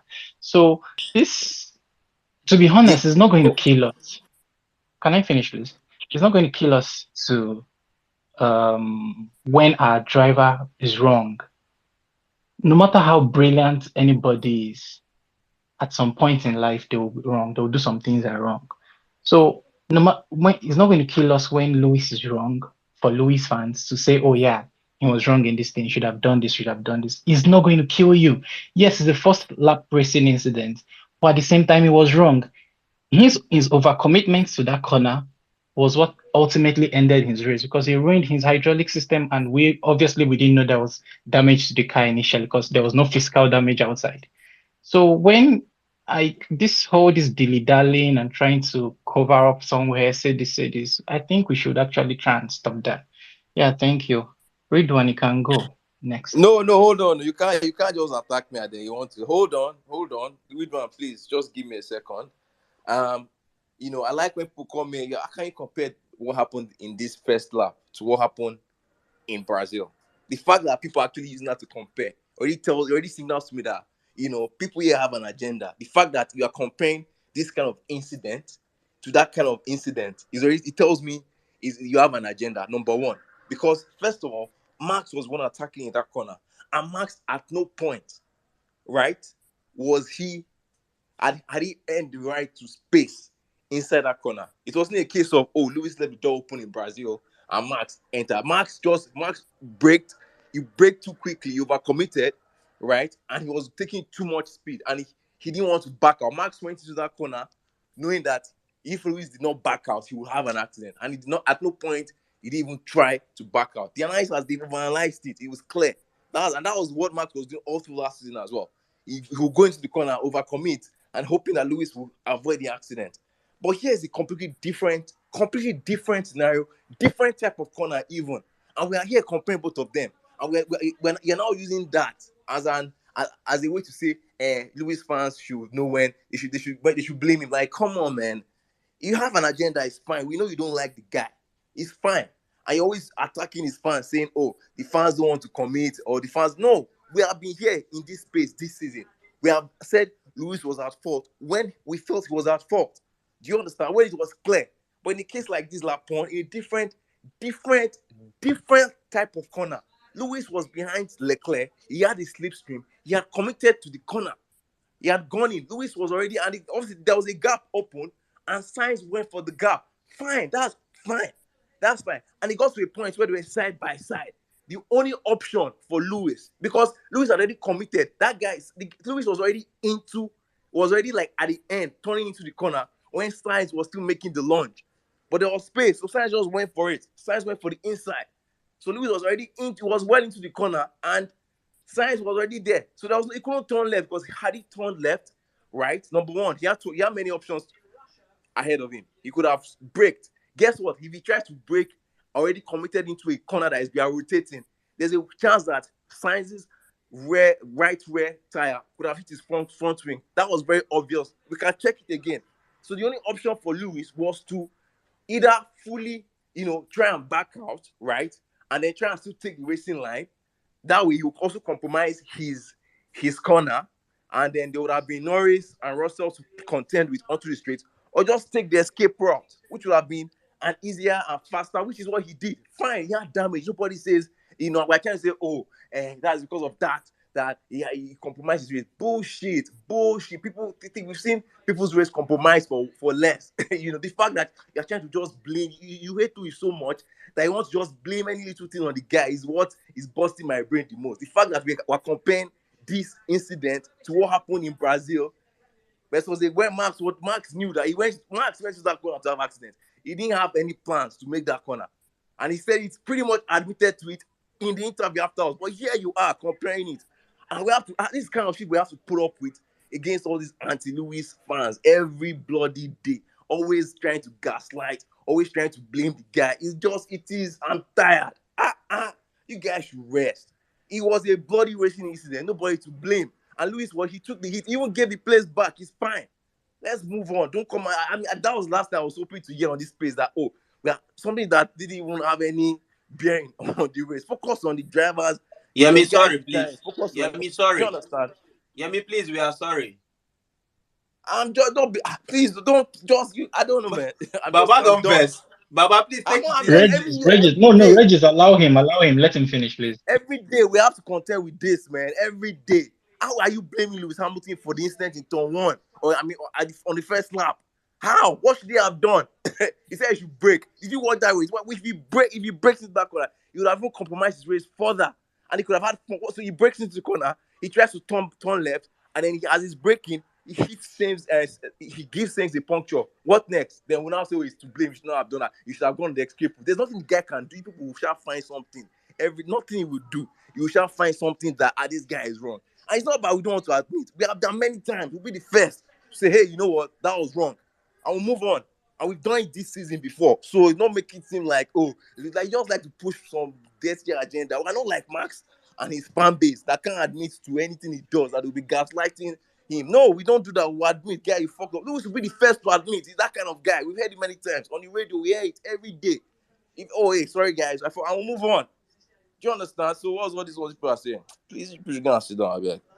Sorry, Hassan. Let me just say, Thank yeah, me. It was. I know when I started, I was myself and admin. We said there could have been another way he would have handled the situation. Why did we say that? Because it ultimately led to him DNFing. That's what I'm saying. And from the point of view, from where how I watched it or how I saw it, Hamilton could have backed off. Like you said, it would have meant that Russell and probably Norris would have gone past him. But at the end of the day, he would have finished the race, and who knows what would have happened. We are saying jumping that curve, like running into that whatever straight it is, hampered his race, and see what happened in the end. That he could have backed off. Nobody's blaming him. It's not like blame. Personally, I'm not. It's not blame. We are not saying Hamilton is at fault for anything. Sainz had his nose at least even close to his tire ahead of him. So what you do, you chill, let the guy pass and see if you can go behind him instead of running up. There was a little space between them. This thing you're saying about maybe the right rear would have hit him. I don't think they were that close. Like, I don't know. Maybe I might be wrong. I don't know what other people's opinions are. But what I felt is Hamilton, hit your brakes, let this guy go through and go behind him. Personally, I don't know. I could be wrong. All right. So, Yemi, this number one, I'm not the boys and girls in Brackley. So, what is your unloading on me today? I don't understand. And I need you to actually calm down and you don't have to shout when you're making your point as well. But I understand the Mercedes frustration. But to be honest, why was Verstappen penalizing? I'm not comparing, I'm not saying they are similar corners, but it's a similar incident. And someone rightly pointed out the way the regulations have been worded this season. If the person attacking is not ahead or side by side with the front tires, both front tires side by side, then the attacker or the person in front gets the blame. And Sainz was already ahead. And you saying, oh, was already committed to the corner. Everybody's always going to be committed to the corner. And then you check if there is space for you or there's no space for you. And there was clearly no space. If he was overcommitted to the corner, and then he has two choices. Take the runoff, which he took and ultimately ended his race, or he'd have slowed down and apply his brakes. That's what everyone was saying. And the fact that we are pointing that out is not a dig on Lewis's titles, his career, his driving style, nothing. It's not a dig on him at all. Anybody can make mistakes. So the fact that we're pointing that out, you say it's a racing incident. Okay, fine. That means the blame should not be predominantly on Lewis. So are you trying to share the blame on Sainz when there was a door open and Sainz was trying to aim for it and was already nose ahead? So all this your vehement defense and everything about Lewis fans or people who supposedly hate Lewis the fact that you point out something does not mean we hate someone. The fact that your guy did not win this season does not mean the season was boring. The fact that someone is not saying something you like does not mean the person is making a wrong point. Thank you. I don't want to do this back and forth with you again. Thank you. Ridwan, please go ahead. Sorry, Ridwan, before you go, please. Like all this argument, right? Hamilton had damage to his car, right? He had damage to his car, which of course was undetected, right? And he gave this place back. So I don't understand like all this blame that we're trying to attribute to him. Like, okay, based on what I saw, that guy had no other place to go. And like seeing how high those curbs were, like who would go over those curbs intentionally and damage his car and damage like the under tray of his car, which is like the most significant and most important aspect of like cars these days, right? So the guy already DNF'd. I don't understand like where we have to like okay say the Salim, guy. What are you saying? why did he have to take the He runoff must area? always be It was Lewis because What Hamilton's are you fault. Don't saying? There worry. was no place for him Salim, to go, Salim, don't man. worry. Leave them, leave Signs. them. Wait, wait, That he I'm was could coming. Lewis I'm he coming. Hamilton's I'm fault. coming. he Let could me, have let me, please. he I'm could coming. have I'm It was coming. wait I'm always coming. simple. Hamilton's fault. Let's No, Don't no, worry. get no, no, this. no, no, I'm no, no. done. Wait, wait, Yeah. wait, wait, wait. Imagine you are trying to compare this incident to Brazil. Brazil was not a lap one incident. So what are you saying? And Max, like he drove into Lewis. Lewis didn't drive into anybody. He didn't crash into anybody. He didn't like cause damage on anybody's car. So what are you saying, man? Like the guy already Salim, DNF. listen. Allow the man to rest now. When I compared things, I was comparing the interpretation of the attack into the corner, not that the And exact incident are same. okay. Listen. No, no, no, I no, was no, not. no, no, no, no, no. Like this guy had drivers in front of him and he had more drivers behind him. There is no place he could have gone. It's very easy for us to sit down in the comfort of our homes Salim, under go, AC and be listen, saying he Salim, should have done this or that. There was no other thing for him to do go but to back go to the off. race. Salim, go back to the race and watch it. When Sainz was attacking him, he saw. Let me finish, please. He saw Sainz Hmm. by his side. He could have applied the brakes, please. So you both saying, oh, he had no other choice than to take the runoff area. Obviously, because he overcommitted to the corner. He wanted to hang by the side of the by Sainz's side to be able to take the other runoff to Yes, take the and exit. signs he didn't give him like That is what he signs wanted gave to do. him no space at all, which made him go off. Clearly, Right? that is So the okay, he point. That's went the point I off. was So trying why to are you make. trying to He say had that no it's the space guy's and fault again? What are you saying? who Like he was given overcommitted no to the space. corner He and had no didn't and option but ran to out go of off. space. Who overcommitted to the corner and ran out of space? I don't understand this. Okay, Imagine what are fine. you saying? These guys are racing What drivers. am I Every saying? I am opportunity asking you you a see, you're going to question. take Who it. overcommitted to that corner? He saw And somebody honestly, side by like side and this should not slightly be like ahead. the basis of our discussion today over He a saw driver that somebody. DNF. He saw somebody side by side and slightly ahead of him, and he overcommitted to that same corner. Who's going to take that blame? I don't understand this. Well, let me So just shut wait, up. wait, Thank you. what are you saying? Blame the guy's car already like damaged and he DNF. So what are you saying? Blame? That's what me I cannot agree with. That's my point. Is the fact that Well, somebody must take blame in a racing Which blame? Which lap one blame? incident is the issue. Blame for somebody that And I'm finished with zero surprised. points. Is that not blame enough? I just watched that hmm. lap incident again. I've watched it like 3 times all while this Madi has been talking.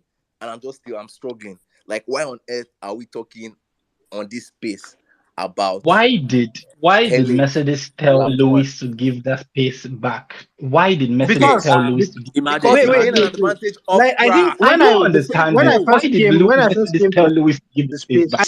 I did say that like he needed to give that corner back. I said that, right? I said that he needed to like give that place back, and he did. He did, right? There was no place for him to go. He went off, but he gave the place back. So I don't understand which one is like he was at fault. It's not like he drove off into the distance and like he didn't give the place back. So I don't Now understand what you're let us saying. settle this. If there The was no question place for is, him to why go did he and have it to was a give the place racing, back? That's the Engineer question. I Salim. don't. Why? This question is a Engineer very Salim. simple thing. That's Why did he see. have No, to I'm give the not even place blaming back? What Hamilton. led to that? Engineer Salim. What led to him giving that place back? He Imagine. overcommitted to a corner, No, no, no, which no, no, no, he no. shouldn't That's have. that's not true. That's not true. The only reason he Regis, please gave the hold on. space back, let me speak, please. When as a Formula One fan, when we talk here, see, until 2020 2021, I never cared about regulation. Well, after what happened at Abu Dhabi, I downloaded the whole 52 articles and we started reading these things. When we look at and when we look at Formula One, we need to pay attention to regulations. It doesn't matter what Hamilton did or didn't do. What are the rules? Brazil was a clockwise circuit. Abu Dhabi is an anti-clockwise circuit. What does that mean? As a driver, you have every right to protect your inside track. Your inside lane, you have every right to protect that. But when someone goes on the outside and you left the racing line to go defend on the outside track, you cannot claim the same right. And then why did Hamilton give back the track? Because he gained an advantage in the runoff area. When he ran off after going over the curb, he now he gained an advantage. That was why he gave it back. And please don't compare Abu Dhabi, don't compare Abu Dhabi with Brazil. Two different scenarios. Because what happened? Remember qualifying. Sainz finished fourth. Hamilton was behind him. How did Sainz lose position to Hamilton to the point where they were side by side? Because he attacked the guy in front of him. He left his racing line. The racing line is to the right in Abu Dhabi. So why was he coming to the left to block off Hamilton? He gave that position when he was attacking the guy in front of him. He lost out, then came back. Now let's go back to the regulation. He should have left at least a car's width in that point for Hamilton. Did he leave a car's width? And when you now talk about, oh, it was nose in front. So, no, having your nose in front doesn't really give you a right to space. What the steward will look at is your braking point. If you decide to brake late, then you're dive bombing someone. You cannot brake late and now claim space. Because if we're both approaching the apex and I decide to brake 50 meters and you decide to brake at 40, yes, you'll be in front of me. Does that mean I now give you space? When contact happen in that situation, you are at fault. So let's not confuse people that are new to Formula One or that are still learning and be making up these random scenarios. Look at the regulation. Carlos Sainz have every right to protect the left side of the track. This incident happened on the right side. Why are you protecting your outside? The outside is the longest and the safest. If you have the speed, that is when you go through the outside. Hamilton went through the outside. My guy came and parked his car there. Exactly what Max Verstappen did last year that led to the runoff. You don't come and block the outside. That's not how Formula One works. Because if there's contact, it's your fault. But yes, then if it's the first lap, they try to use some consideration. Once you get to second, third lap, if that was the same scenario and someone was attacking you, then it's your fault. But in this case, Hamilton did not attack him. He went on an attack against his teammate, lost out, then came back. So let's look at all of that and judge this situation differently. Your breaking point is very important. Your racing line is also very important. Those things, unless you know Formula One clearly, and the stewards know more than we do. Most people don't pay attention. They just look at cars side by side and they say, "Oh, he's in front, he's not in front." If the track is bending to the right and you're side by side to my left, you have no right to nothing, right? Let's remember that. And if the track is bending to the left, in this case in Abu Dhabi, why are you attacking the guy on your right side? You have no business even going to block Hamilton because the track is bending to the left. But my guy came there. The only reason this was a racing incident is because it's lap one. It takes a while to set formation, and that's why there's no DNS.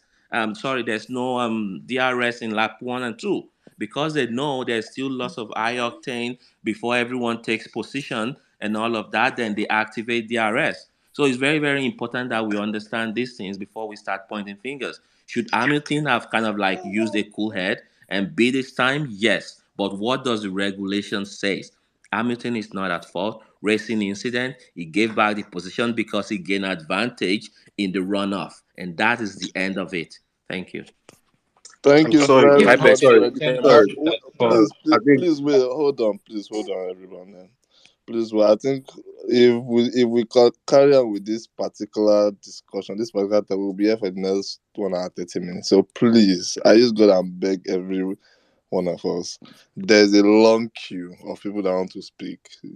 Read one. I'm sorry you are still waiting, but I would say on this topic, please at most 10 minutes time. Let's end this particular topic so that then anybody that wants to comment on this particular topic should comment. Then we'll move back to what has happened throughout the whole race, please. I know this is still part of this, but I feel we are spending so much time on this topic, please. So yeah. Okay, all right. I know you wanted to say something on this topic, so go ahead, and then anybody that wants to contribute on this topic, please carry on. Then when it's time, I will let you guys know again.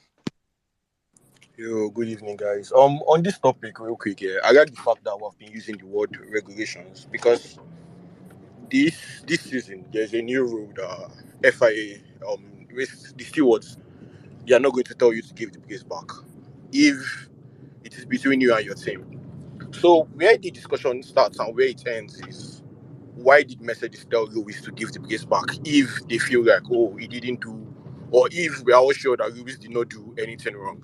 Because at the end of the day now we said that okay, if we have to investigate you, you are going to get like a 5 second time penalty. So and we never know what could have happened if they investigated Lewis, but there's a reason why Mercedes decided to say, okay, you know what, Lewis, just give this place back. And it's not because Lewis had nowhere to go.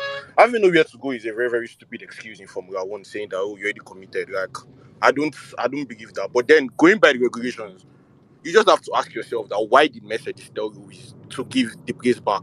Because now if I said we're not doing that shit again, it is up to your team to tell you. So why was Mercedes worried? Because was it not Austin when Gasly should have given the place back and he didn't, and then he got punished like 5 seconds. So you don't need to worry yourself and go back and forth. Just leave it as Mercedes told Lewis to give the place back, and there was a reason. That is it. To be fair. I like you. I already gave you the reason. It's very Uh, simple. He gained Ibex, advantage. let, He let, let gained other advantage let in other the people have corner. a chance to speak first because we all allowed you to talk for about 5 minutes. You told us how you downloaded the regulations and you read through it and we gave you time to talk about it. And giving a place back is not just about you gaining an advantage. The driver in front could run off, gain an advantage, but he doesn't have to give the place back. What will just be required of him to be is, there's a way they define it, slow down a bit. And it's what happened at Abu Dhabi last year. Lewis was ahead, he ran off, and he didn't have to give the place back. I Yeah, but still, they are not doing that anymore. That's why they yeah, brought the rule now. They are not exactly. going to That's tell you. one of the first things I said, that the regulations has been changed at the start of this season. That gives, you know, uh, Lewis was not actually ahead, but like let's not go back to that. But clearly, Max was the one who went into that corner in a more dangerous way. Abu Dhabi last year. But the regulations have been rolled at the start of the season in the way that gives the driver ahead so much protection. I want to compare it to like the way it is with goalkeepers in football. There's a lot of things they get away with that outfield players don't get away with just because they're goalkeepers and they're protected. And the way the rules have been interpreted at the start of this season, 95% of the time, the driver in front, by the barest margin, has a right to that corner. And he has the obligation to leave a space too. But then the person from behind, in most cases you've seen across the season, the person from behind, no matter how little the space is, no matter how you say you didn't have space to run into, the FIA puts the responsibility on the driver behind to apply the brakes and keep it going. That's how it has been this season. You are saying it cannot be compared to Brazil last week because it was not the first lap. Yes, it was not the first lap, but it was after a safety car restart, which is still the similar chaos that we get from a restart. If what happened last week was in the first lap, Verstappen would have not gotten the 5 second time penalty. And that's why I still believe both is. I'm not even applying blame. As I said, I believe both incidents are racing incidents. But with the change of the regulations, if Mercedes didn't have to give that place back to the Lewis would have gotten the penalty. And it's funny, you talking about how the stewards know more than us. It's like people agree. Last a lot of Mercedes fans talking about how the 5 seconds penalty was right, the stewards did the right thing. But you don't agree with the 10 seconds in Silverstone last season. It's like you shouldn't be picking where and where. I'm a Red Bull fan. I said last week was a racing incident. I said this week also was a racing incident. But the fact that it's a racing incident does not mean that there's someone who is holding more blame. Someone has more blame in that incident. But then things are overlooked as a racing because of the first lap. So I don't. It's baffling to me that. I mean, you talk about how Lewis is always the first to put his hands up. Do you think your driver is perfect and every time he puts his hands up and every time he admits he's wrong? Nobody's perfect now. So I don't know. Any other person that has anything to say?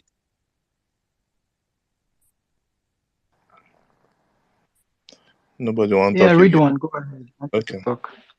Yeah, Ridwan, please go ahead. Thank you. Back to regular schedule programming. So, good evening, everyone. Good evening. Like, okay. So, what an amazing season. Like, it has been an outstanding season for my team, for Red Bull.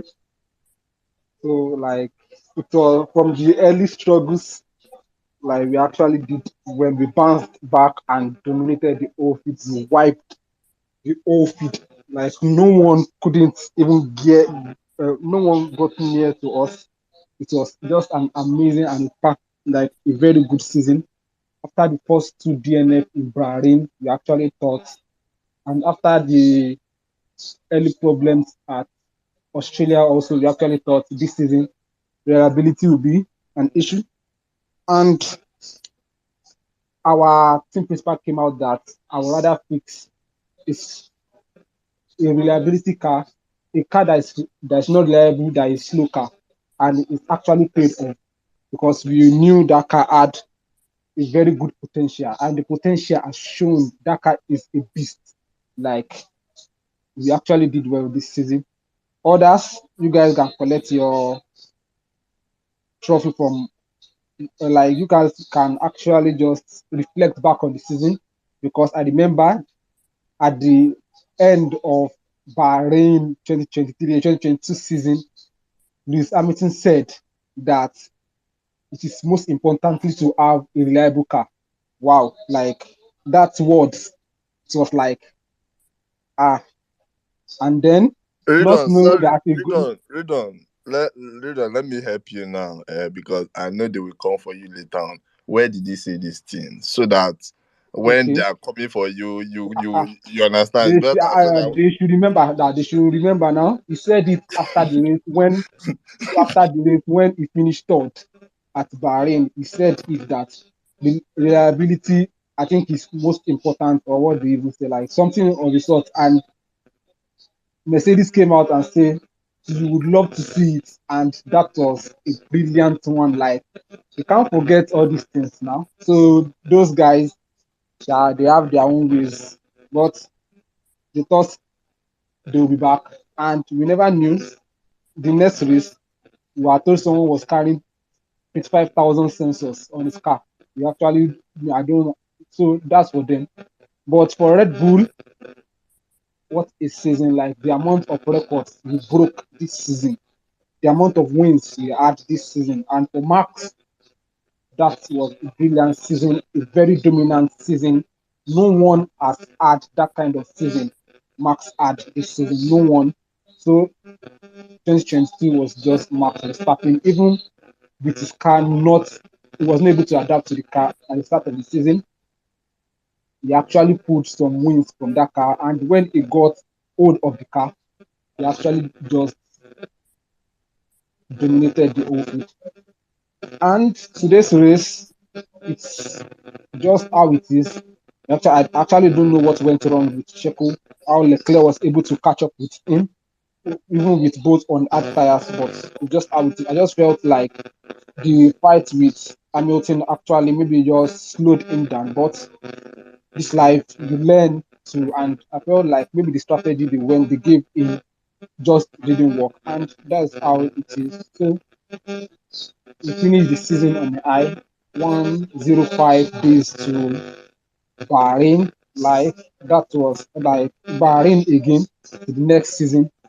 We can't wait for that also, but for now, we'll all rest and go and just reflect back on this season. And to those that brought another new spec of the car, so that was fantastic from them also. Their engineers did well. And to Ferrari and to my Ferrari guys also, you guys just weren't Red Bull's mates at all. So maybe when you guys get back to Italy, you guys will solve all the things that happen.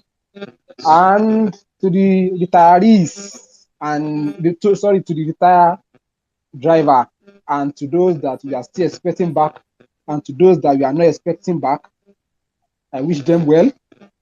So, and to the others that will be in the sports, so I wish all of us well till next season. And but that's just it for me for now. So this season was just brilliant, amazing, perfect season for Red Bull. Like I give them A+. So whether you congratulate them, whether you do not congratulate them, so seriously, it won't reduce the amount of effort they did this season, from the strategy to the pit stop to everything they did, like to the car, everything they did this season. It was just amazing. And also, we actually won many things. The team won many things also. So, Red Bull Racing gives you what? Gives you wings. And that's it for me. Thank you. Read one, read one, read one. I really, I, I really don't know. I really don't know what to. I really don't know what to add to your this thing. But other than congratulations, hopefully you're able to have this same energy next year. If things go well and if things don't go well. Because nobody's sure about tomorrow. But yeah, I just want um, to admit, please, I just want to add something. You remember at the start of the season, at the end of last season, someone said we have our something like I've forgotten that phrase, that we have a target on our back. If you can still remember, those are the cookings. Even a team principal was cooking in the kitchen. Man, we have a target on our back, not knowing that it's either today the car is draggy, tomorrow the tire is not working, next tomorrow the hydraulic issue, next Monday where the driver is closing a door on another person, tomorrow another person is a terrorist. So like it was wonderful to see, and you love to see it. Thank you. Ridwan. Anyway, thank you very much, Ridwan. Okay, I don't even know if he's still here. Okay, he's not here anymore. Okay, let's have Sutengu then Roy, please. Thank you. Hi everyone, good evening. Hope you had a nice race. Well, as I predicted yesterday, I said that it would have been difficult for Mercedes doing the race without a good strategy, and definitely they even destroyed their own strategy. But anyway, on their first lap, I think it's a racing incident since Lewis could have closed the inside, but he decided to leave the space, and Sainz took it. So for me, it was definitely a race incident, which unfortunately Lewis gave Lewis an issue. But Lewis was quite fast, and as we saw, when he gave the the position back to Sainz, he immediately got it back, which means that he definitely had a good car for a good race. And later he had some issue, and it seemed that he recovered the issue when he put on the hard ties. But I think it was a little bit too late since he had lost quite about, I think, about 6 or 8 seconds with the issue in the first part. So I think that with that and without the car issue, these two issues, maybe he could have maybe gotten second, because he was, let's say, fast than Charles when he was on their hard tires. But anyway, altogether, I think Mercedes this year have learned a lot about their car, which I think they are going to put in the next year's car. As Lewis already said during some interviews, that the team has already gotten the idea of where they made a mistake, and they are not going to make the same mistake next year. So let's hope for next year. And for the last, I think Perez is a little bit disappointed in what happened in Brazil rather than what happened today, because if he had gotten those points in Brazil today, he would have been second in the championship. Thank you. I think for Perez, it's not even if he got. He's not angry about Brazil. Perez is angry about Mexico. that they didn't give him the win in Mexico. But yeah, I guess it is what it is at the end of the day. Okay. Sorry, Yeah. why are you saying they didn't give him the win in Mexico? Well, Because to me, on the paper Verstappen was quicker than him, and he yeah. couldn't even pass Lewis. So I don't understand why you say Yes, he they wanted the didn't. team. Yes, he obviously knew it wasn't fast. I think I was it yesterday. Did I say it? Did I say it? Okay, no, I think it was on Thursday. I said in the space we had on Thursday. Um. So at the end of the Austin Grand Prix, so there was the Okay, let me just give the context. So there's this former Red Bull junior who is also a pundit, and he's very close. What's his name again? Felix da Costa or something like that. So he's very close to the Red Bull team, and he's always in and around their garage around race weekends and all of that. So he said during the Austin Grand Prix, he spoke to Max and asked Max what will happen in Mexico, which was to be the next race. If the team were going to do something for Checo in terms of giving him the win, Max told Da Costa that Checo had asked internally, and Max declined and said no, let the fastest driver win on track. You understand? So for I think for that, even regardless of Max being the fastest driver, Checo that didn't go down well with Checo, and hence what happened in Brazil. That was what he was referring to in Brazil when he said he had already made his stance and he had already is he giving his said what he wanted to say on that situation. So yeah, that's it. But Wait, but I don't understand how Perez would expect Max to give him the chance to win, even he couldn't match his pace on qualifying. So I don't really get it. Something that makes me laugh because you are not even closer to me on the grid, and you expect me to give you the win. How come it's possible? oh well. I don't know if you have Perez's contacts, you're the PR, you can I push have it. it. No, no, no. Yeah, I understand, but I mean that in Mexico, Verstappen took pole with how do we call it, Russell second, and I think Perez was fourth, or I'm mistaken.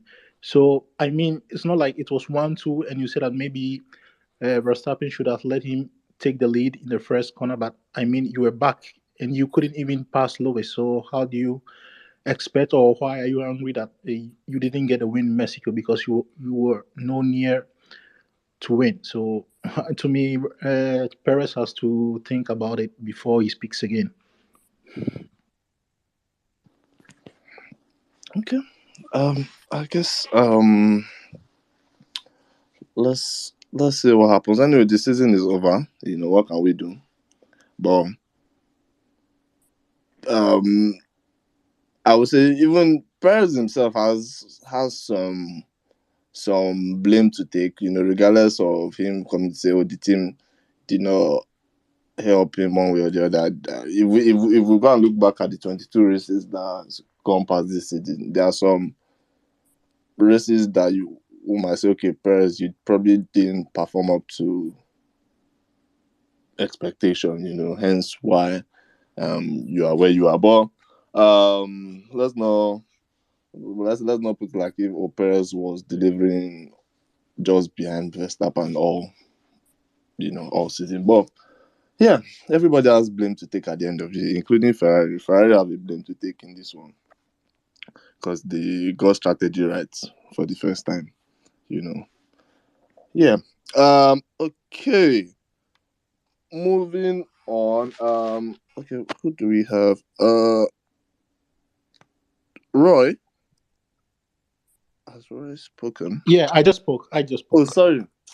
It's you that spoke. Okay. So it's Sutengu, I believe.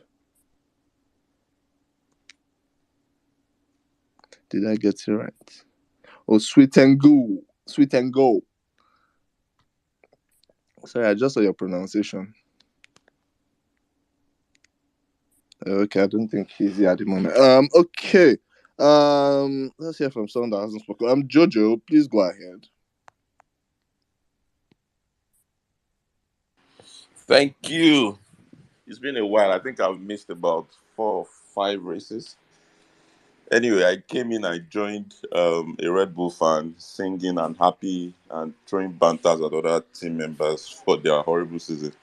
It's like someone writing an exam and cheating and is happy that he did well at the detriment of others. So funny.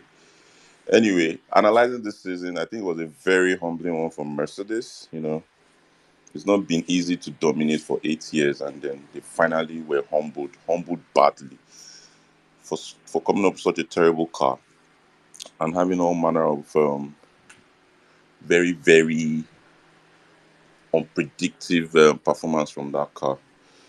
A good one, like, at the end of the day, we were able to at least close the gap for a little bit. I remember when they started this season at Bahrain, I was looking at the live data from the track.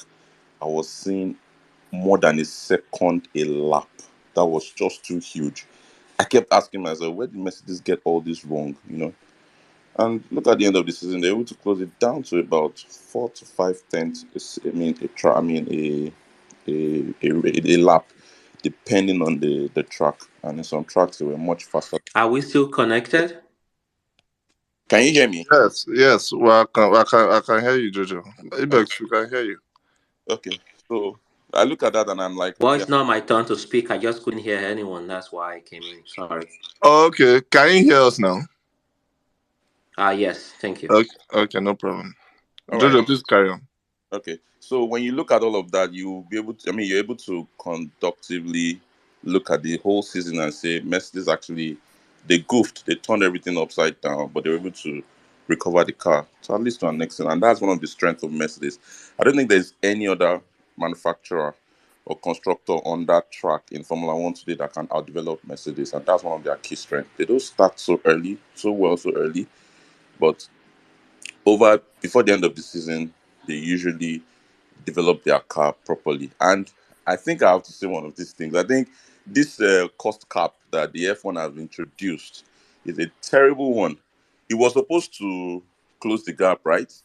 But we can see that even with Red Bull cheating, the gap increased, and the others that had similar budget could not even close. Could not even close the gap. Some it even increased and got worse. Look at McLaren. Look at where they started. Would you say they closed the gap? I don't think so. You understand? So I think it's one of those things that maybe they will have for discussion in 2026 when they look at the engine change and all of that. And then you look at each of the drivers' performances. And this is one thing I want to say again. I don't think I'm not happy for Perez because I think everything just went down south for Perez at this race. I think it was Baku or so. One of those street circuits that he was leading the race, and then Verstappen was coming and charging, and then he was asked to pass. And then since then, Perez had been going horribly, horribly, horribly. I look at Verstappen's pace. Yes, Verstappen is very fast, but Perez cannot even match up. Sometimes you look at a lap, and Verstappen is keeping this guy at 7, 8 tenths quicker than he is, and he has a very fast car. You look at Ferrari, and you are wondering why would Perez be struggling to even beat a Ferrari? Let's even assume that Mercedes were not in the race then.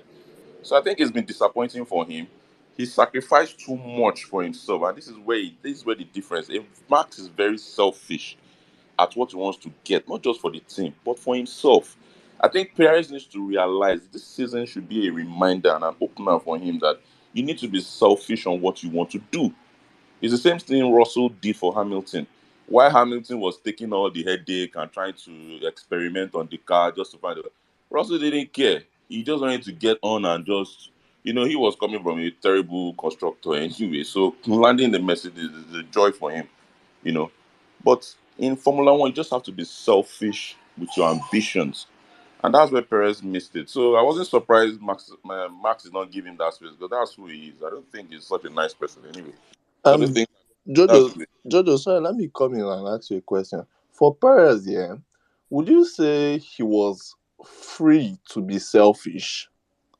I don't know if you get the angle I'm coming from So because you could say Perez, like, or rather any second driver in Red Bull. It's I'm not saying it is. I'm not saying, but it seems or it looks like they drive with one hand behind their back.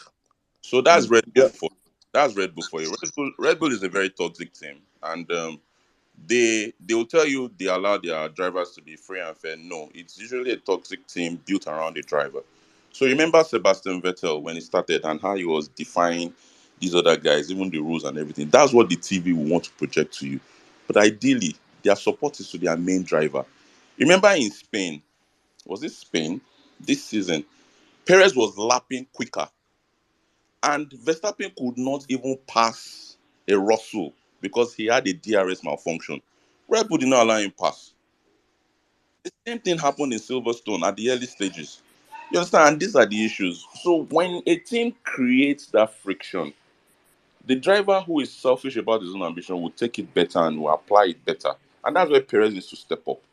It's not just about the team. He has been a wingman for too long. You have a fast car. There's no way you should be finishing second. Even a Bottas, as dumb as he is, he finished second in Mercedes in the dominant years. So why would Perez? What's Perez's excuse? So I think it says a lot about the Red Bull team. Yes, they didn't really align in race, but see, you need to put yourself in a position where such a call will be difficult for Red Bull to make, and that's where he needs to step up, and that's what I'm pointing out. So by and by, I think this was one of the most horrible seasons in F1 in the last 10 to 12 years that we've seen, because this cost cap actually exposed a lot of teams. Some teams could not even buy parts. I mean, if everybody can agree with me, there are some things that we're using plaster on some cars. Come on.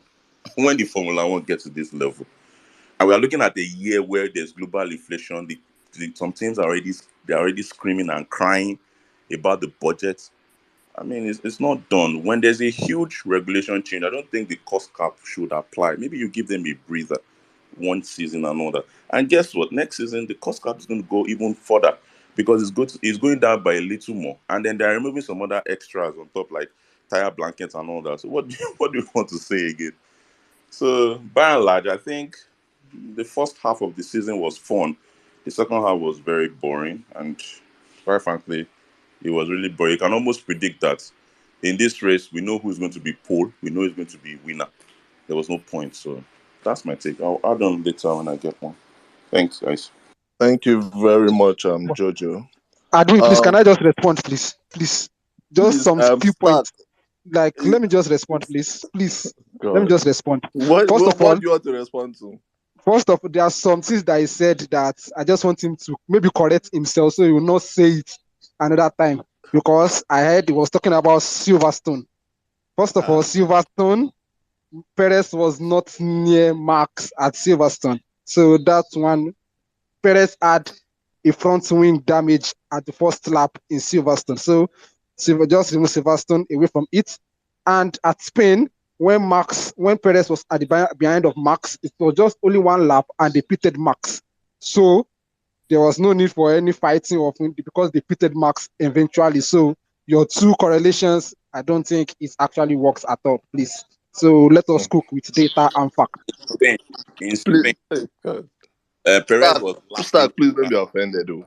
Uh, Jojo, yeah, Jojo talk, I beg. all right. So in Spain, Perez was lapping quicker because Verstappen could not pass Russell. At the pace Perez was going, he was going to get to a point where he was going to pass Verstappen. And Perez made a request. If Verstappen will not pass, let me do it. He would do it very well because he had the quicker car. He had the faster pace. But guess what? They told him to stand down. And instead, after a lap or two, they opted to pit Verstappen so that that will not happen. So that's it. So As what's Silverstone, now the issue? So what's now the issue in that? There's no issue in it after they pitted him. There's no issue. Like I just don't understand you guys. Like there's you no don't have issue in that. to Like calm they down, pitted him. Like there's no issue. It's not like they actually finished the race like that. They calm pitted down, him and he attacked Russell. And calm down. oh boy, you guys. In Formula, every second counts. Every tenth of a second counts. Reno, Perez was, calm down. and if Perez had gone faster, or if they had allowed Perez go, he would have won the race. And eventually, Perez even slowed down for Verstappen to pass, and Verstappen was even thanking him in the race that thank you for allowing me. Can you imagine? And that's why I blame Perez. Now he's scrambling, looking for points to make up a second position.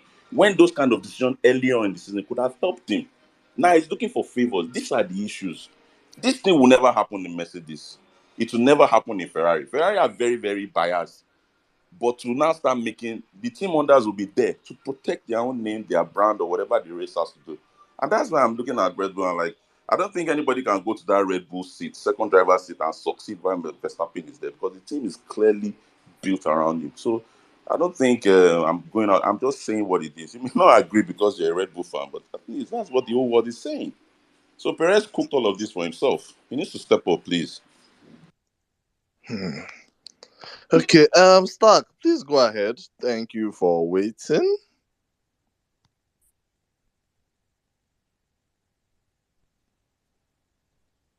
Stark? Yeah. Um. So I wanted to say this because, like, I'm about to drop off. I want to go and watch the World Cup match. So I also want to say a big thank you to admin and to everybody in this place and this community for this community to have this chance to come and discuss F1. This is actually my first season in F1. I've been I've been very passionate about cars and racing, but like I couldn't follow any sports involving racing or motorsports like that because well F1 technical barrier and all.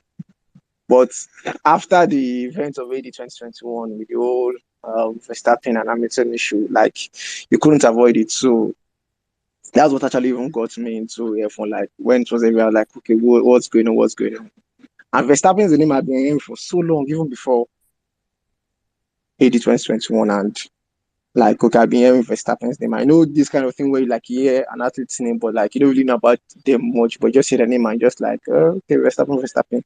Then after the 2021, like I got to know, okay, oh, wow, Verstappen and all. So that was when I got into F1 and this season I've been following. And this space has just given me the a community to just like talk about F1, to learn about the whole sport because F1 is not really like other sports where things are like clear and simple like that. So I'm just thankful to everyone, to admin, to everyone that comes here to cook, the Maddies, the Emmys, Yemi, the cook of the year, everybody, Daniela, Miss Catwalk, all of you.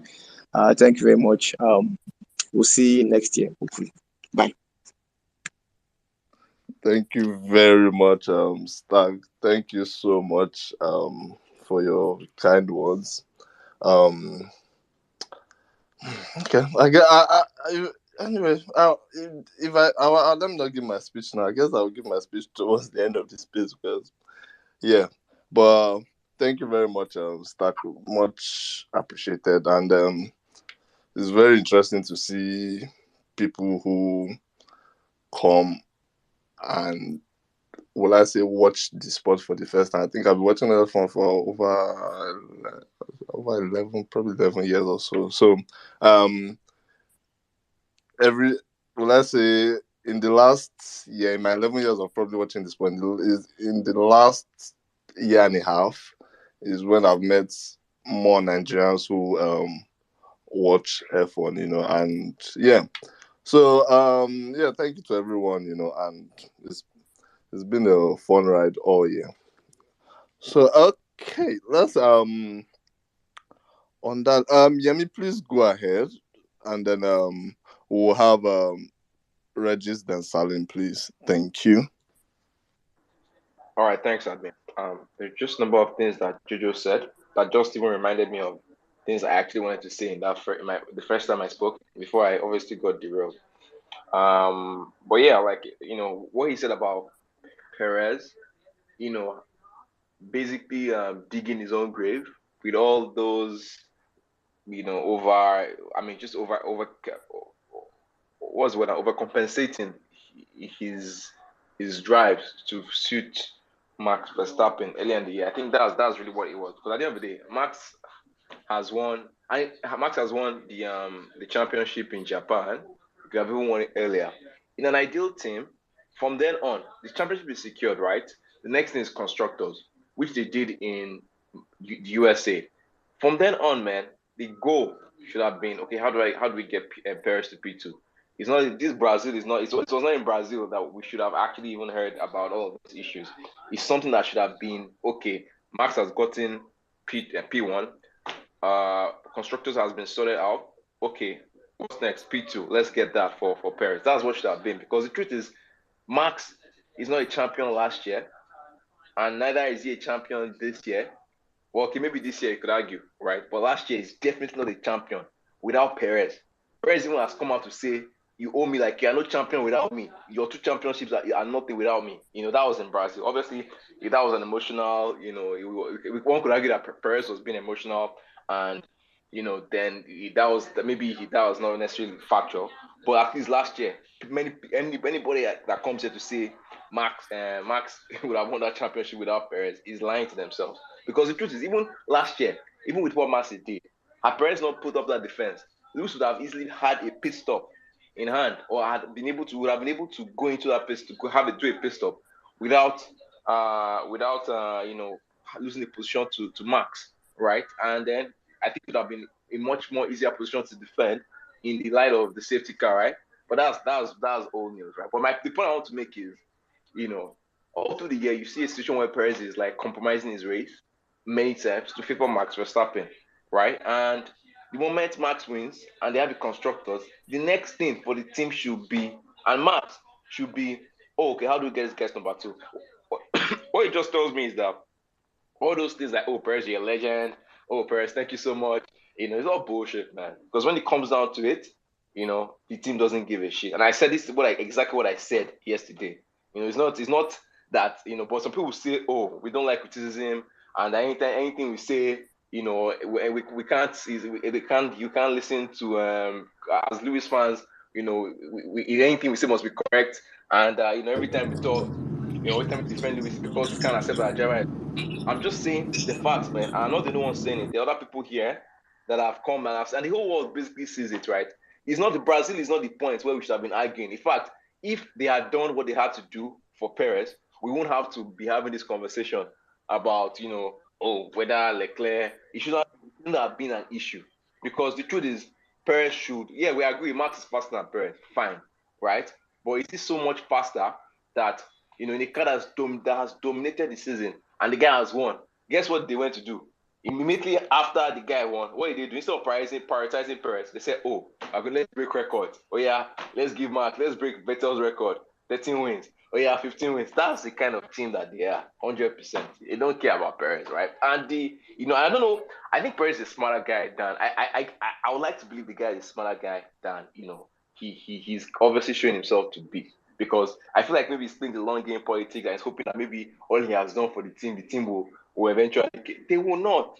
100% never ever get that. And he needs to be more selfish. Because the truth is, he's the only driver that has shown to be able to cope with the kind of cars that Max can drive. I mean, cope in the sense that he can drive the car and still be, he won't finish a lap behind Max or 30 seconds behind Max, like Albon and Gasly were doing. Because that was obviously just way too bad and too embarrassing for them. So Perez is a bit closer than those guys. So clearly Perez can at least, he gets some speed and he can live with the kind of cars that Max and co, drive. Obviously, they'll never be as fast as Max. If I were him, man, all this defense that he's doing, all this rubbish that he's doing, he should just focus on his race and focus on himself.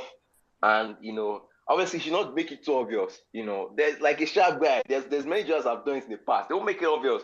They won't Mr. Yemi, help are the you guy. asking him to be like Bottas? No, I'm just saying that he should just focus on himself a bit more, prioritize himself. He should work closely with his engineers, because at the end of the day, Max don't give a shit about this guy, man. Max has 15 wins. You have two, Baba, in the same car. And it's not like, maybe if it was a Bottas, for example, I'm not trying to drag Bottas. Yeah, we saw in 2020, all those years, Bottas didn't want to help Lewis. He just couldn't do anything. Lewis was beating him on merit. Do you understand? There's times this year, or there's things that if you look at, there's some races. I'm guessing there's races this year that if first folk prioritize himself more, if you could have had extra 2 more wins, maybe there were races that Leclerc could have maybe won one or two extra. Do you get? And that would maybe that's really taking 4 wins away from Max. I'm just saying. Do you get? I'm just saying. But anyways, I think very valid point from Jojo, man. It's not about Brazil or today. It's about the whole season and about how Perez has compromised himself into this position in a team that will never ever prioritize him. In fact, let them win everything. Let Max win. If Max you win the championship by spa, they won't still prioritize him. That's just the kind of thing they are, and that's the truth.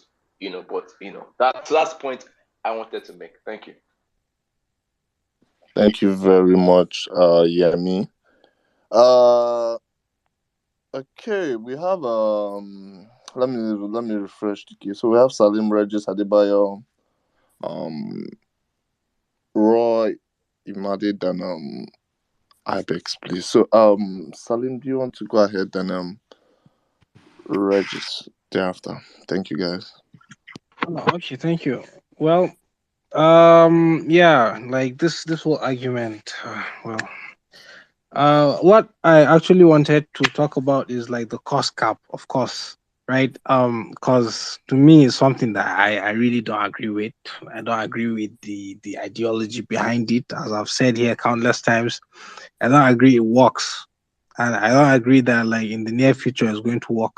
And I think as Jojo pointed out, like Formula One has been kind of driving towards this sustainability that the whole world is high on.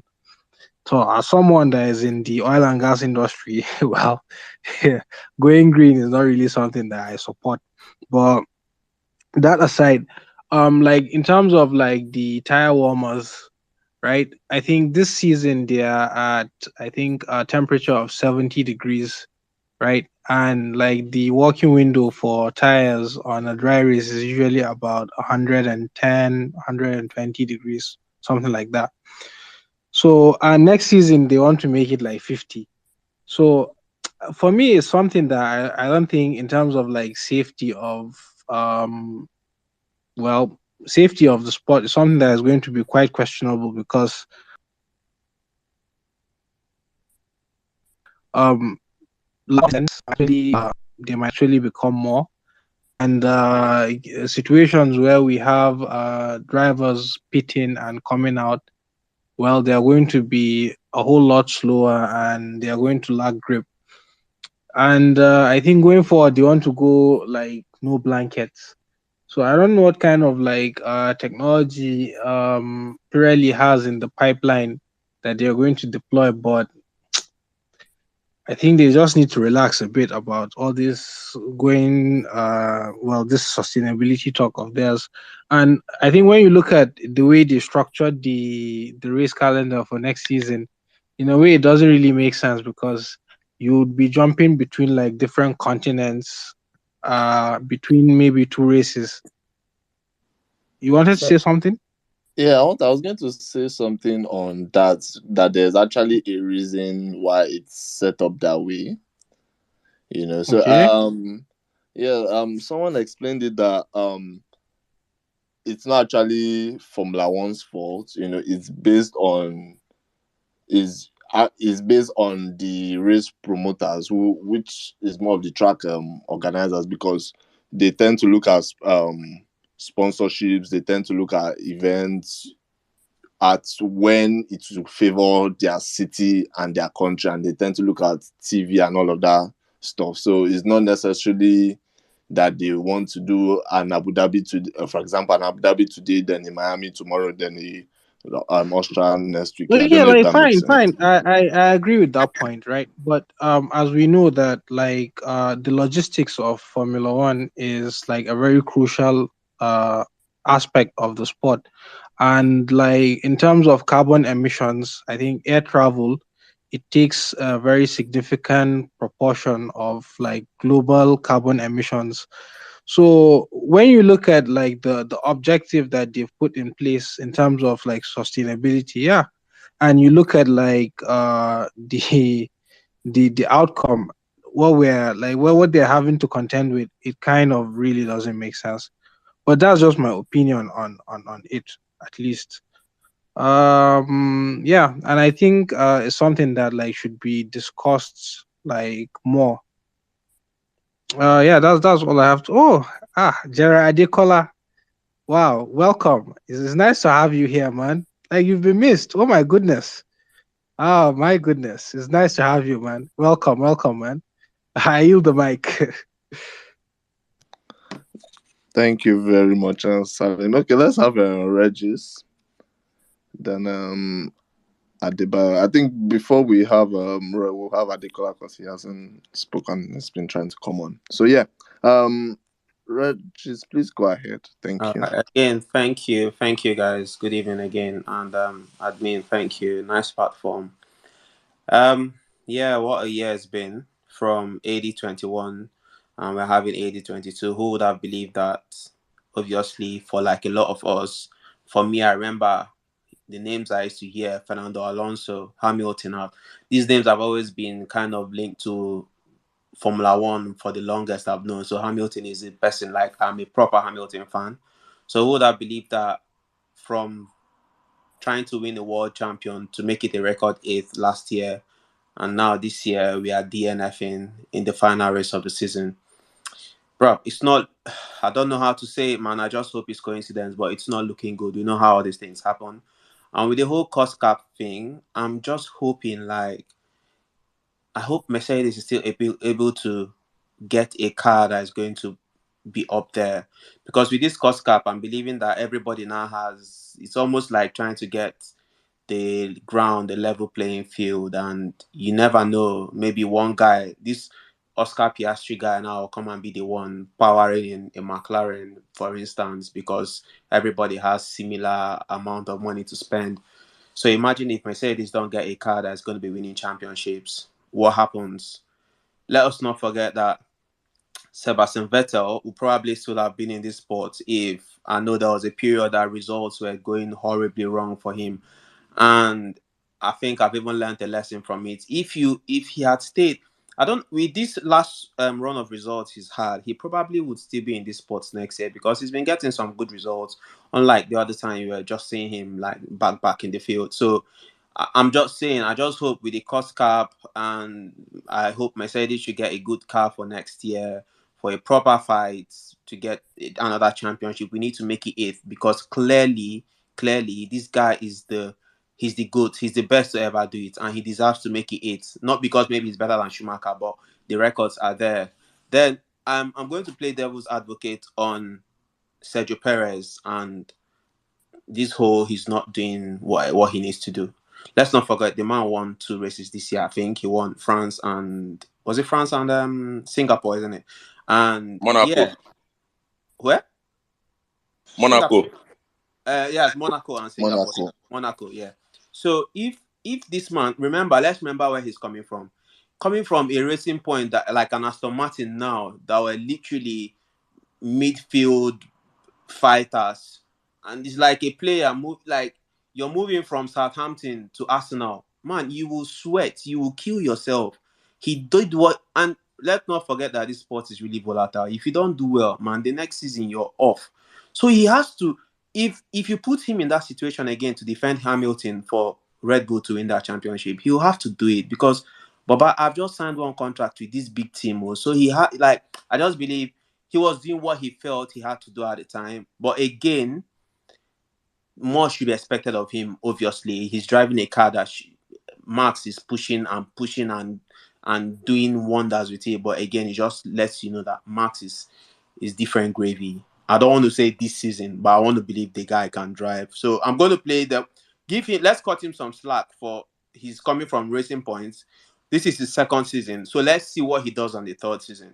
And Charles, if not for the horrible, and I can't even explain the kind of strategy that Ferrari put out this season, Charles, in my opinion, is the second best driver this year. In fact, on the grid, I'll go this season, I'll go Max, Hamilton, Charles, or Max, Charles, Hamilton in one way or the other. So he's well deserves the second place, no doubt about it. And personally, I feel like Checo can do better, but yeah, it is what it is. There's already news everywhere now that Russell has finished above Hamilton in his first season in Mercedes, blah, blah, blah, blah, blah, blah.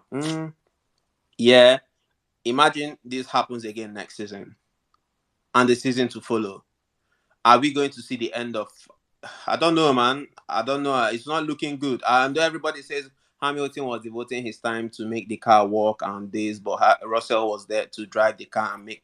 Yeah, I'm hoping that we get a car for to put in a good battle for next season. Kudos to Russell. If Russell beats Hamilton for 2 seasons in a row, I think that's gonna be like saying, "Bro, it's time to draw the curtains on this." And yeah, we'll be here by the grace of God. God keeping us alive. We'll be here next year again, and we'll be discussing.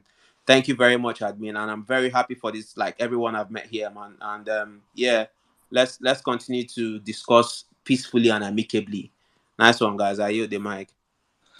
Thank you very much, Regis. Please, guys, the way we are even giving this thing, we are not. We'll come back. Oh, we are not going. Oh, letting up there be like we are closing finally. Please, we'll come back.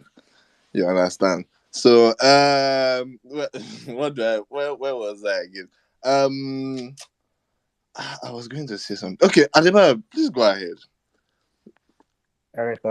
Good evening, everyone. So yes, it's right. Admin, please, can you just let me I should go. No She worry. said Oh I yeah. should go ahead. Oh yeah. Oh, Okay, Adekola, please go ahead. Adebayo, I apologize. Go ahead, Adekola. Oh, okay. I just want to talk about people complaining regarding Checo, Max, and Red Bull. Red Bull not trying to gift a win to Checo at some point after they wrap up the driver and constructor championship. This is Formula One. No driver on that grid really wants is it orchestrated? Abi, what's that English? Like a gifted kind of win. And I will cite Lewis as an example. There was this race, I think it was 2019, when it was clear the Bottas was told not to fight Lewis, which I think it was even Germany. Yeah, that race where Vettel had a crash towards the end of the race. It was very, very clear Bottas could have go for the win because he was on a fresh tire and Hamilton was on an older tire, and he was told to back off.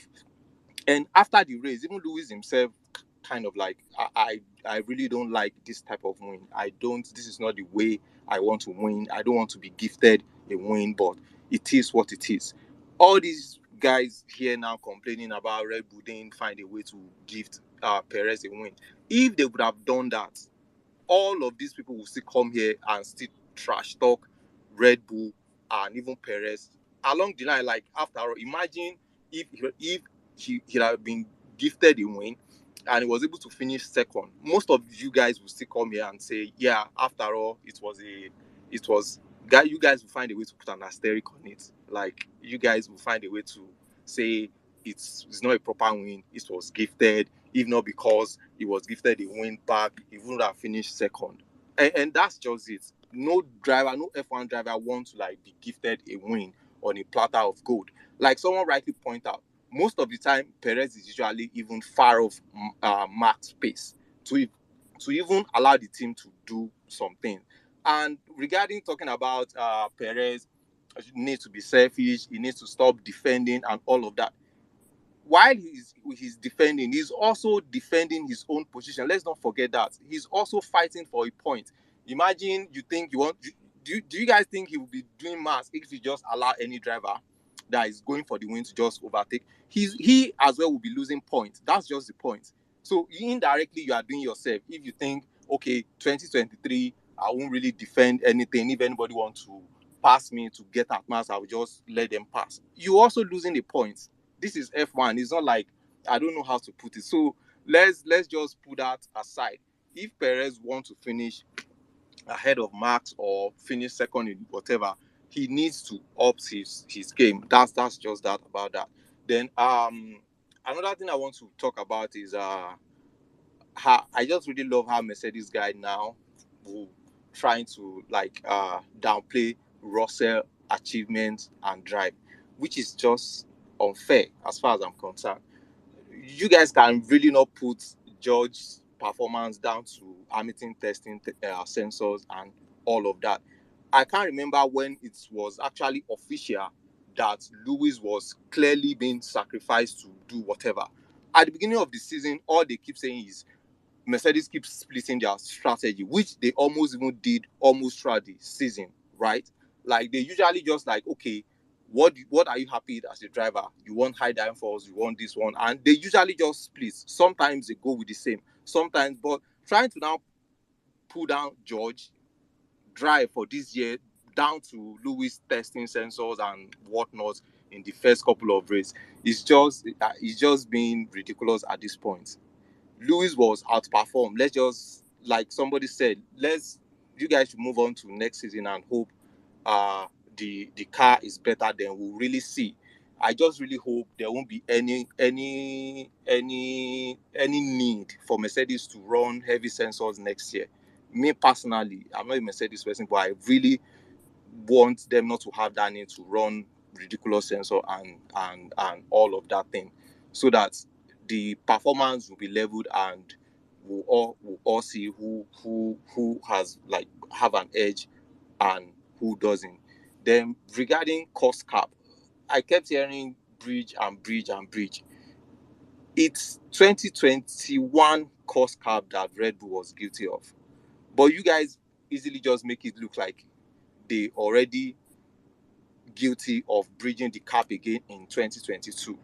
So that's also just like, if you're talking about the cost cap, please, you guys should try and limit it to last year, which is 2021.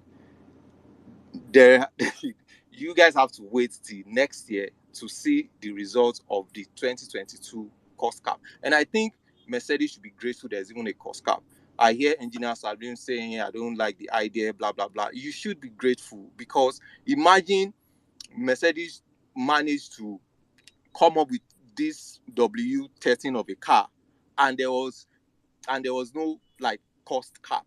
Red Bull have the money to actually match Mercedes around this time, given the kind of title sponsorship and all the sponsorship they have gathered from last year to this year. So imagine there is no cost cap. When do you think Mercedes will be able to like catch up? So I think you guys should be grateful there's actually a cost cap that could limit the development rates of the team that is ahead of you guys. At least you guys have a chance, and probably hope Red Bull or Ferrari bottled the next regulation. So I don't think you should talk down on the cost cap. Mercedes need that cost cap to actually be back in the front.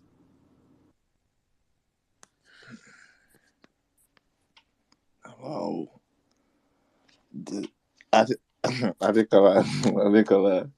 Adekola, yeah. You see, after Yemi, you leave it for Adekola. After Yemi's on is strictly Mercedes, Adekola, la cat. Adekola will hit you from all angles. Anyways,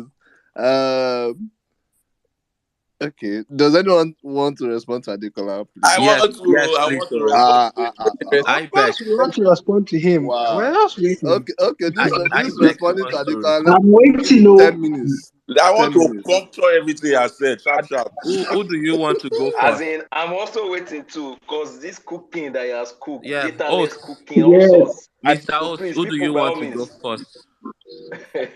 I also want to talk. I nominate Jojo. Okay, Jojo, go and I'll come after. Thank And you then very Yemi. much. I mean, it's very obvious that Adekola is not a Mercedes fan. I hear all the talks and everything. Let me start with Perez. You mentioned something about Mercedes swapping strategies and all that. This is Mercedes for you. If Lewis Hamilton has won the championship, they will prioritize their next driver to win. If they are giving a team order to favor Lewis Hamilton, it's See, because please, just quickly be backing up with facts. hold Which on, year hold Lewis on. has won the championship and they shifted attention You to the other mentioned guy you and mentioned gifted the other 2019. guy a win? Please, You quick, mentioned in don't just 2019. tackling for tackling's sake. Put Yes, facts now in it, please. I'm talking 2019. Calm down. I'm talking 2019. Now in 2019, the battle was between Sebastian Vettel and Lewis Hamilton. So you don't expect Mercedes to prioritize the race for Bottas. In that instance, and I think it was just that one time, It happened in Germany. And then in Silverstone, the actual response or the team order was keep it clean. That was the response. Keep it clean. And then they raced. Lewis came out on top. So that's one side. On the other side of Perez, I mean, it's very funny because No, we you've keep not talking. finished. You've not really make any point. I referenced Germany. Yes, was that correct? Was that accurate? I just told you Did the reason Lewis why they did made it. Lewis Don't make it after the correct. race came up to the interview and like, I don't want to win like this. Obviously, like It's Lewis' I, decision. I just have They to take it, but prioritize I the don't want. Did he championship. say that? That is Lewis' position. That it doesn't. They don't care. That is what Mercedes That said. that's They why I'm saying prioritize that the no championship. driver want to be gifted a win. So You let have me not move really on to disproved my Perez. point. And Let I'm me move asking on you to this Perez. question: which Oga, year you talk have now. Mercedes Oga, you Order, lifted talk. the championship? order. Please, Talk. please let No, him Ah, speak. you are not like you Please talk. let Jojo speak. Please let Jojo speak. Thank you. Um, Jojo, please go ahead. Jojo, mute yourself, please. Go ahead.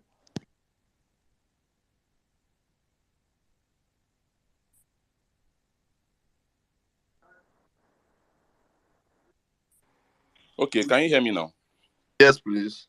Okay, so I said that in Germany that they prioritized Lewis because of the championship. That time, Lewis was chasing a championship. Lewis is just gracious to say he didn't want the win that way because that's his personality. Mercedes wanted a championship. They were fighting for a championship, and they were in contention with Ferrari's Sebastian Vettel. With a Perez, it's a different thing. There was nothing Red Bull was chasing. You had won the championship both for driver and constructor. What else are you chasing? Help Perez somehow. But like I said in my previous whatever, I blame it on Perez rather than looking for favors. It should be closer. Nobody is saying that Perez should outperform. But when you look at the gap between Verstappen and Perez, almost a second. Come on now, in the same car, in his second season. Perez is stuck in this mode of a wingman. The moment he realized that Ferrari's engine was very good, in fact, I think Ferrari has the best engine on that grid. If he can perform at the level they designed it to perform, otherwise it will fail. That's when Perez should have seen the game, the writing on the one, stepped up his game.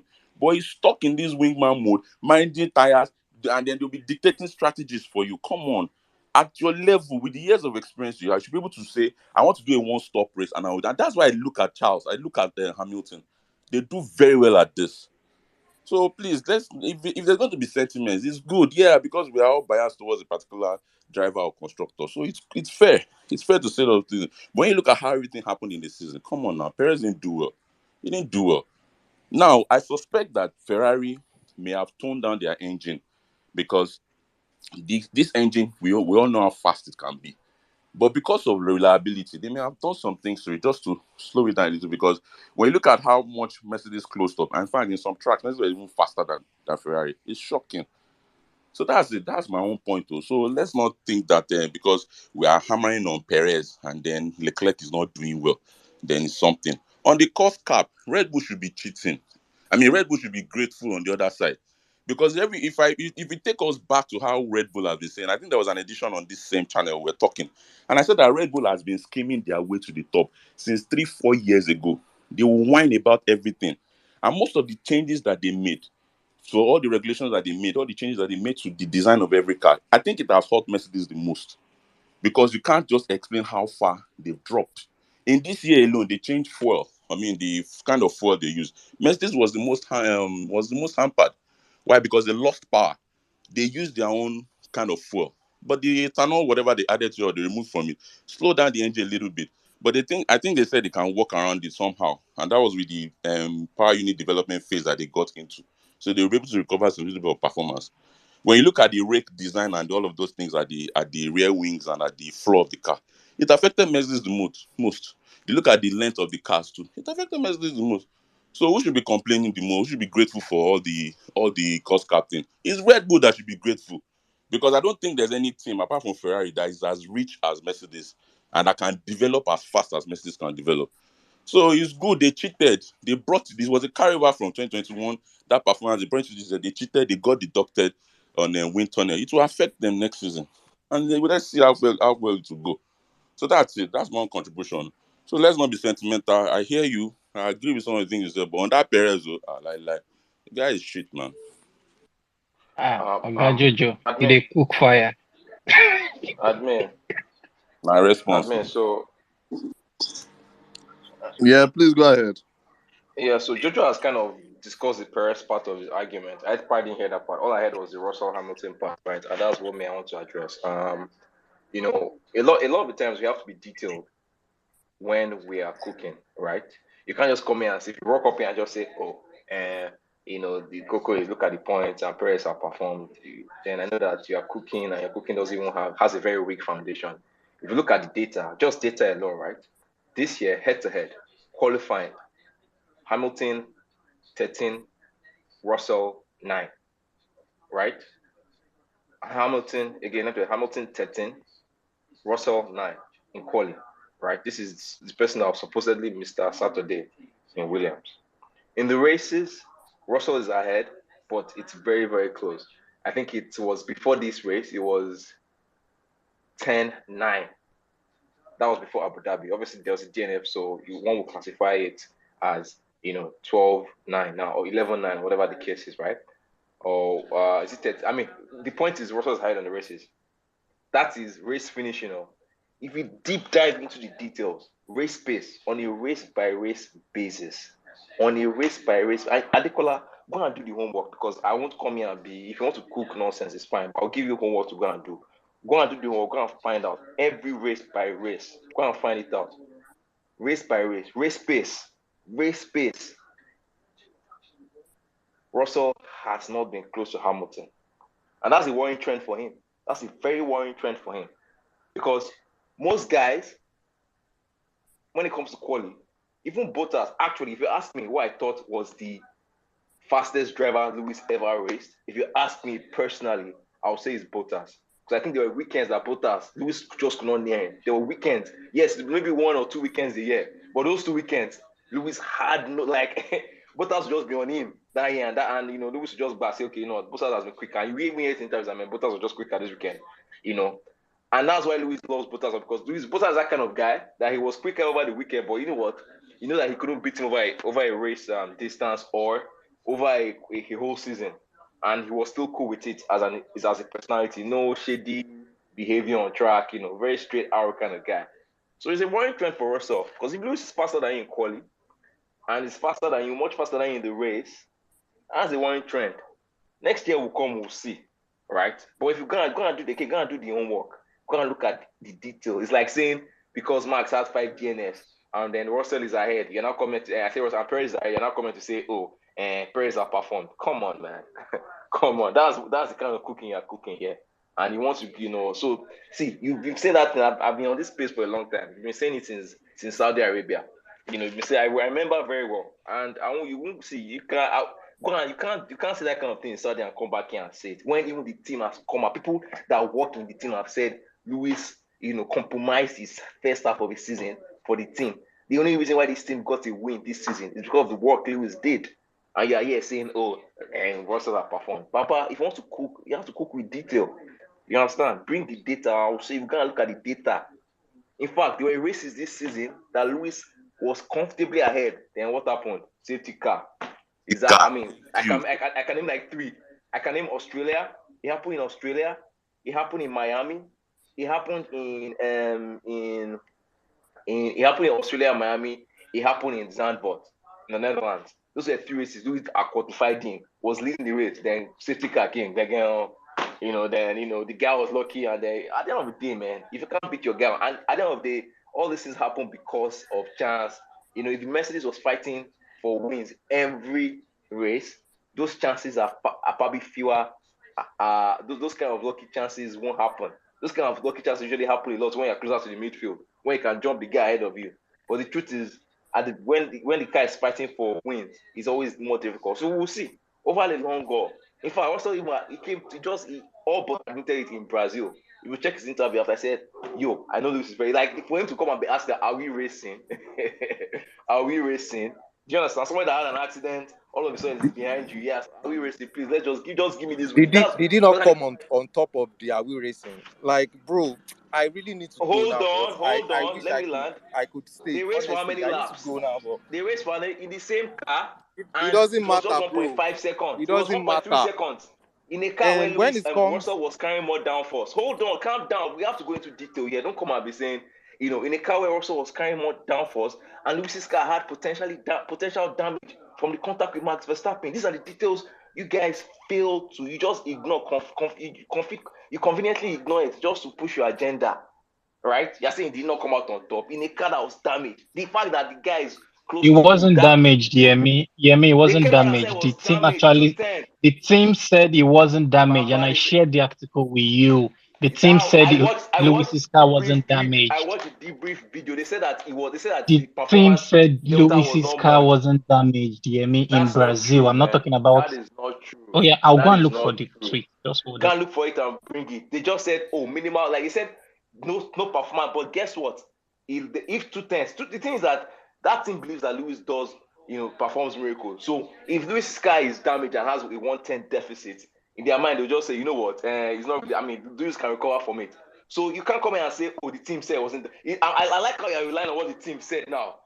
Just to push your agenda. There are many things the team have said you ignore because it doesn't suit your agenda. Now you're coming and say, oh, the team said, because you want to push your agenda.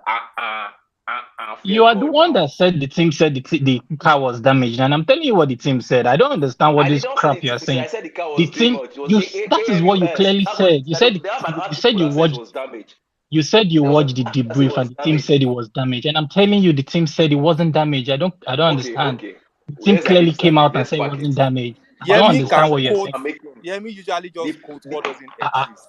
Like you the, like to quote things Team that came does not after even a race and exist. said the car wasn't damaged, and you are here coming to say, "Oh, the team said it was damaged." I don't get you it. guys. Sorry, guys. The Can point, I can I See, settle my it point because has I been see made. that So some admin, are I yield miss the these mic. fans here.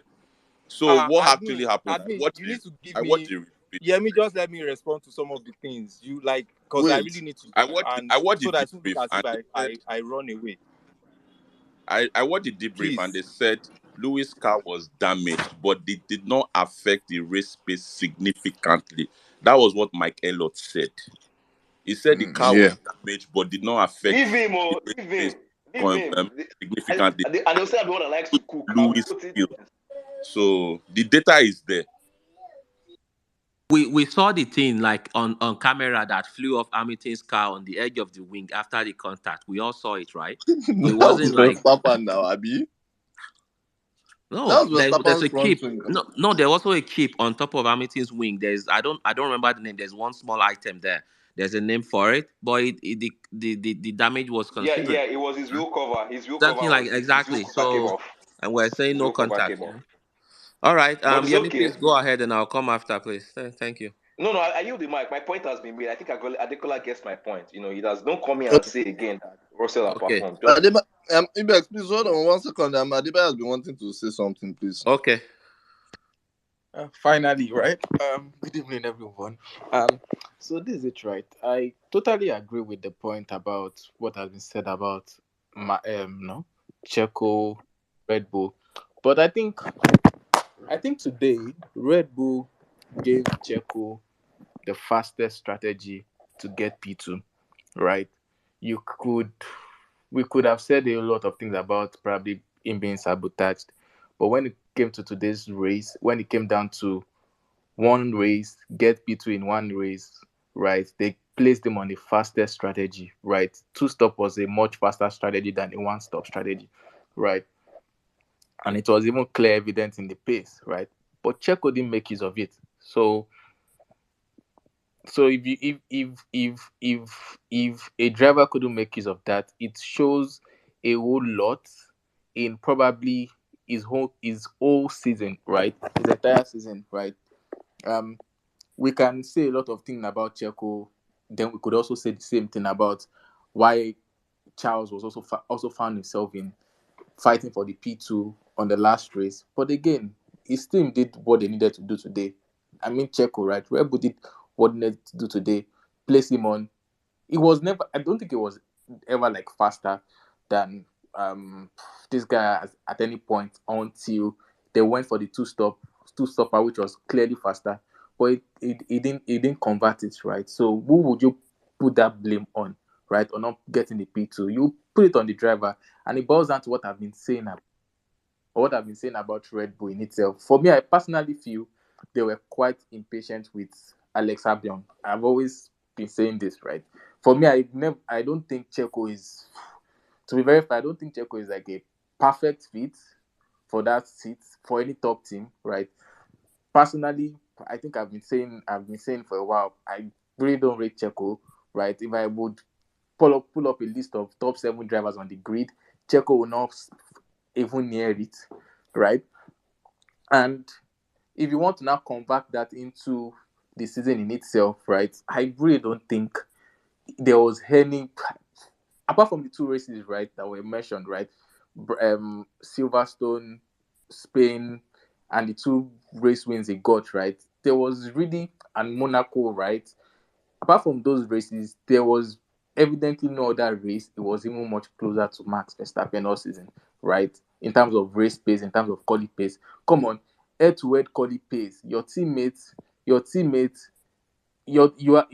had like similar stats to what Danny Ricciardo and this guy had, Lando Norris, on head-to-head quali pace.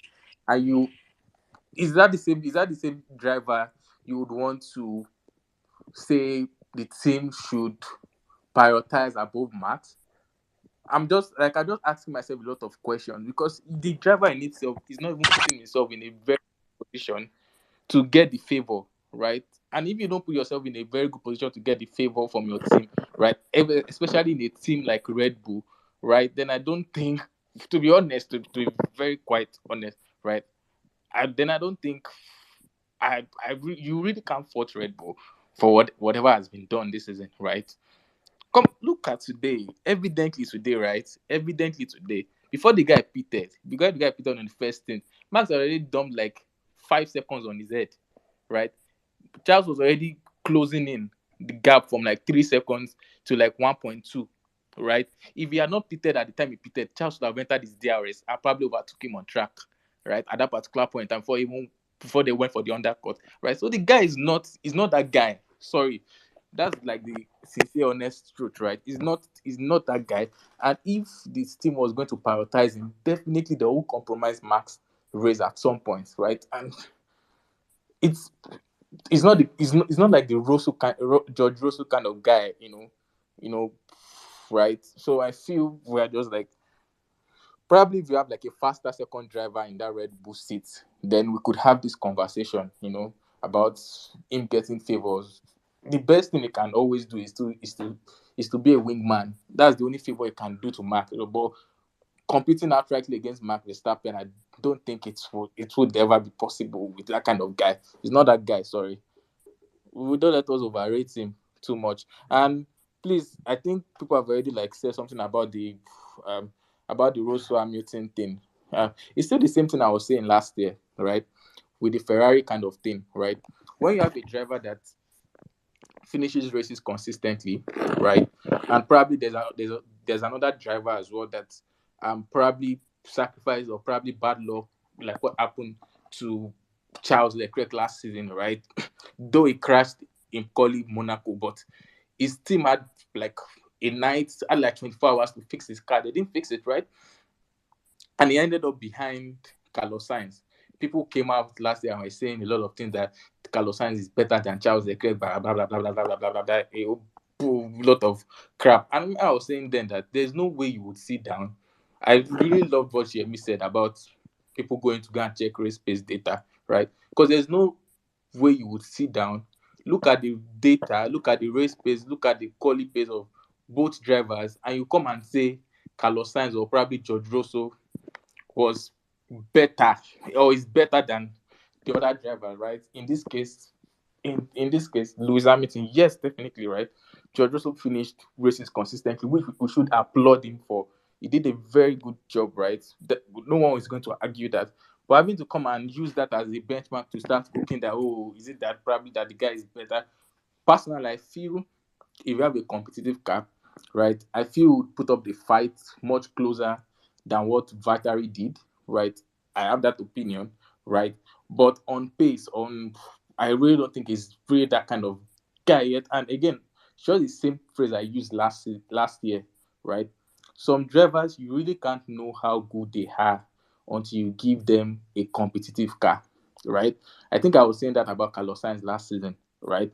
Check Carlos Sainz for example this season when he got a competitive car. The first 5-6 races, the guy had issues, right? It was one issue to the other, probably in quali or in race or something.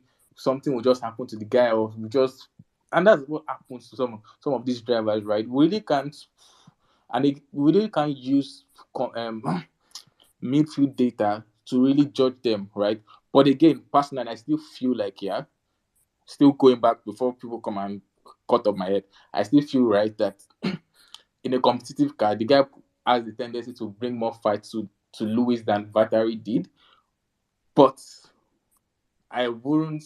It's it's really not the 2019 Seb Charles thinking that Charles outrightly like.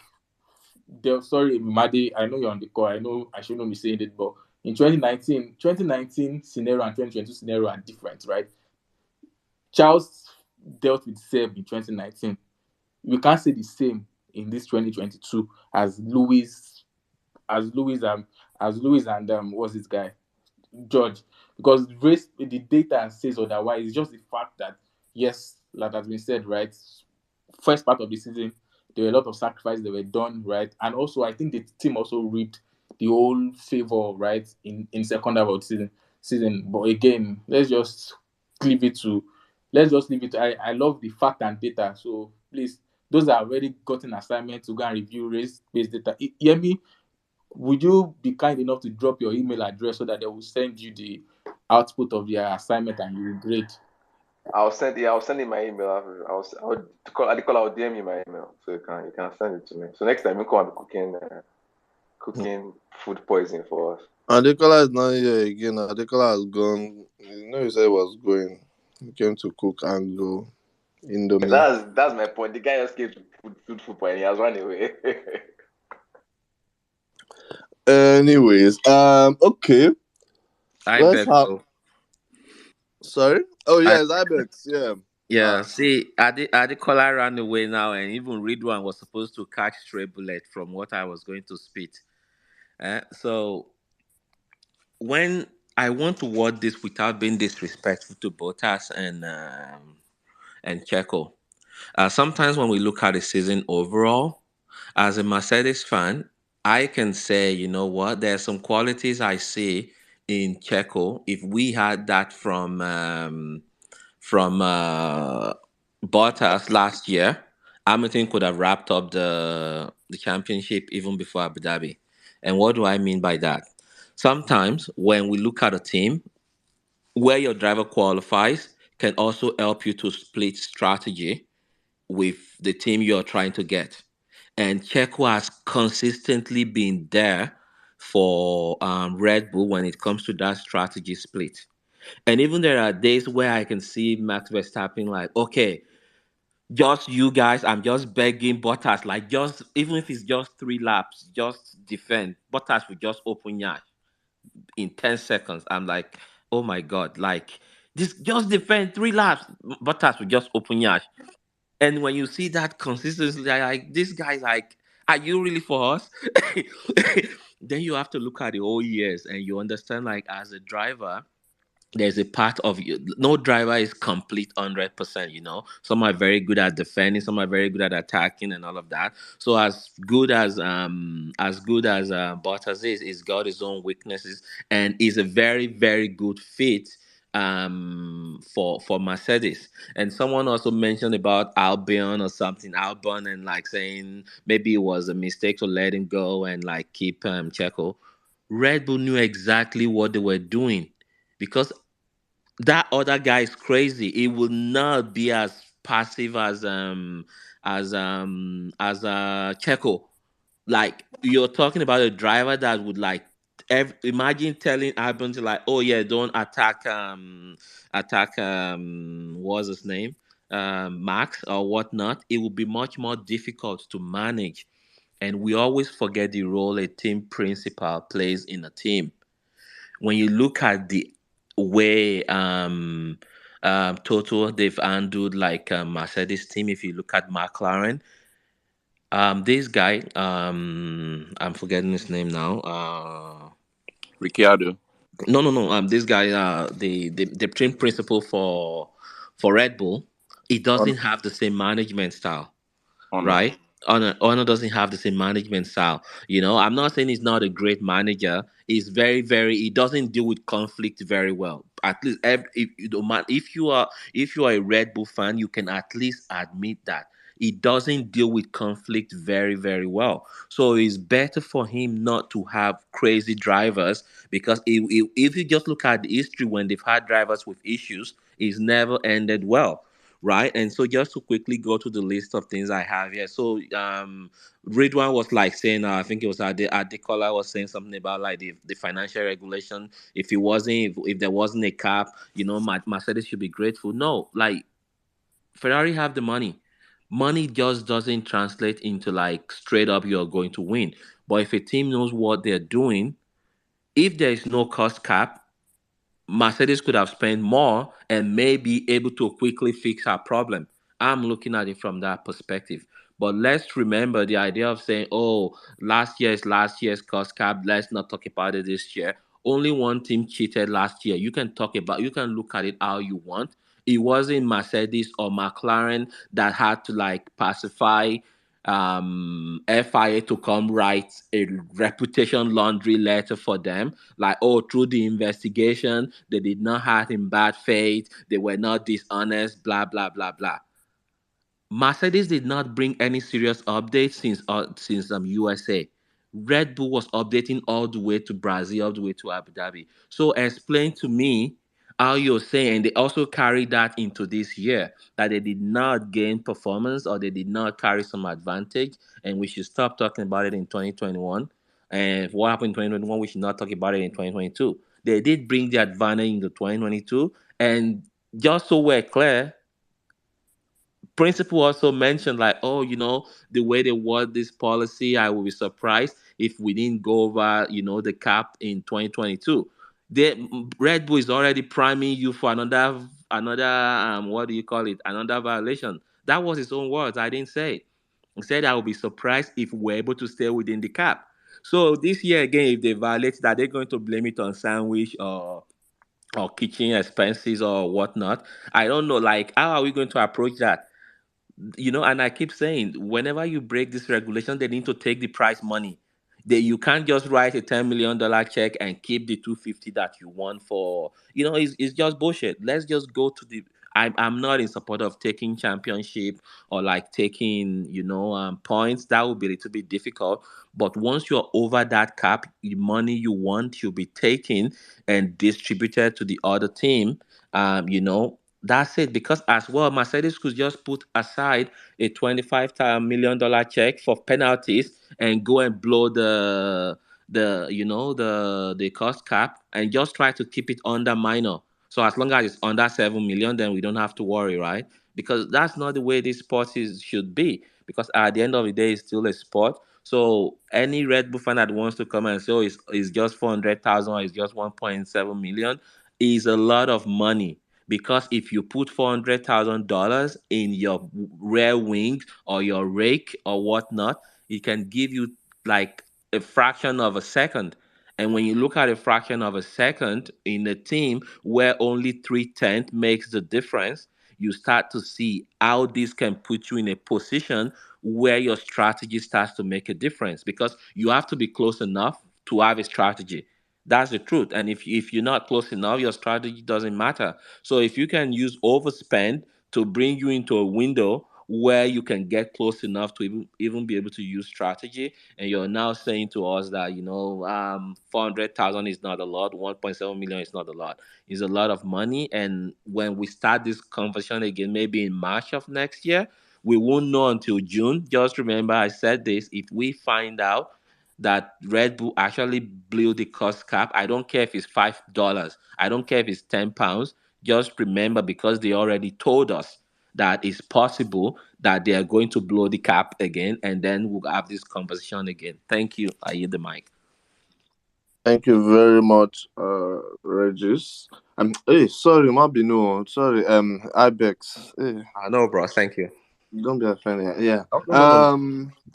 what I was going to say something now. Okay, obviously I see a few hands up. I believe it's still on this topic. But after this set of people would move on to the rest of the grid, let's quickly look at the well I say the remaining seven teams, and then yeah, we'll call it an evening. So yeah, thank you. So Imade, do you want to so yeah, Imade, then we'll have Roy, please. Thank you. Yeah, I actually wanted to speak before, but to be honest, I think the person I actually wanted to respond to was Salim about his own cost cap thing, but I can't even remember my point right now. But just to Ibex now, I once again, the beauty of this space is we allow everyone speak, and then we have different opinions, and we try to correct each other, we learn from each other, and that kind of a thing. And it has been established here multiple times that Red Bull broke the cost cap. And I think if I want to quote myself, I said they should throw the kitchen sink at them. But what we would not do, or what we should try and be very careful about, is trying to say they broke the cost cap this year, or more of they got an advantage this year. How have you determined that they got an advantage this year? Now, this is not a carrying over of regulations of 2014, 2015 to 2020 for the major change of 2021 and then the entire overhaul of regulations for 2022. 2021 to 2022 was an entire brand new regulation change. So if you're saying, oh, because they broke the cost cap in 2021 and they were able to they were able to keep up with development pace of Mercedes, or even sort of out-develop Mercedes, and that was what made the championship close. How did that advantage carry over into 2022? Because 2022 was a brand new slate for everyone. New rules were given to the teams, and given engineers were told to interpret them the way they want. So how did an 8-year regulation actually create an advantage that was carried over from 2021 to 20? I genuinely want to understand you guys thinking as regards that. Then I think I remember what I wanted to say to Salim, and me and him had this argument before, is the whole cost cap regulation thing. And we've established it is to try and level the playing field. And we've seen in sports, we work in industries, when certain changes are about to be made like this, most times you don't see the effect in the first year, in the second year. So this harping on, oh, the cost cap is bullshit, give them time to change. If you continue to give them time to change, oh, there was inflation this year. Next year might be Putin might decide to fight war and there will be more inflation. Or the Dow Jones Industrial drops to whatsoever index. So there might be things. If you don't start implementing these things, no matter how stringent and tough it might seem, then how is the effect going to actually trickle down over the years? Then one more thing, I think this was to Jojo's point, the whole Perez should stand up for himself and that kind of thing. And I think we actually sort of forget how if Perez is actually driving for a contract and he's simply not fast enough as Max. No matter Max's shortcomings, which I dislike, and that kind of a thing, he's simply not fast enough as Max. If not, he would have be able to put himself in a better position. And I think we forget. Now, let's take an example. This is the example I want to reference is Russia 2019, Vettel and Leclerc. When Leclerc qualified P1 and Vettel was P2, and because of the straight, there was a pre-race agreement that Leclerc was going to stick to the right and make sure Vettel gets the slipstream. Vettel got the slipstream. He passed Leclerc. He sort of was going to be smart about it and said he was going to pass him eventually, and refused to give the place back. And what did the team do? They refused to call Vettel in. Leclerc changed his tires, and by the time they were sure that no matter what happens, Vettel would pit, Vettel pitted and came out way behind Leclerc. I think it was like 4 or 5 seconds behind Leclerc.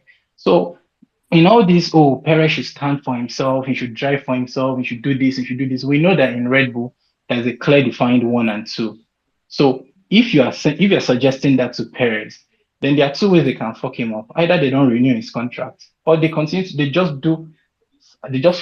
continue to mess him up during the race, and it will now be like, oh, this whole talk of blah blah blah will just be worsened.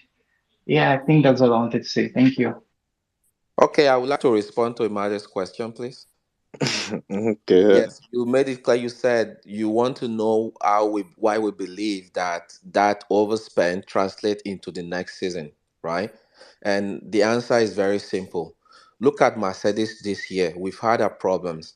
If next year we found out that Mercedes actually blew the cost cap by $3 million, and in that process we've put all this money in this car to try to fix it and understand it more, and we can either make two decisions, either to dump the concept or we fix the problem and we now use that car next season.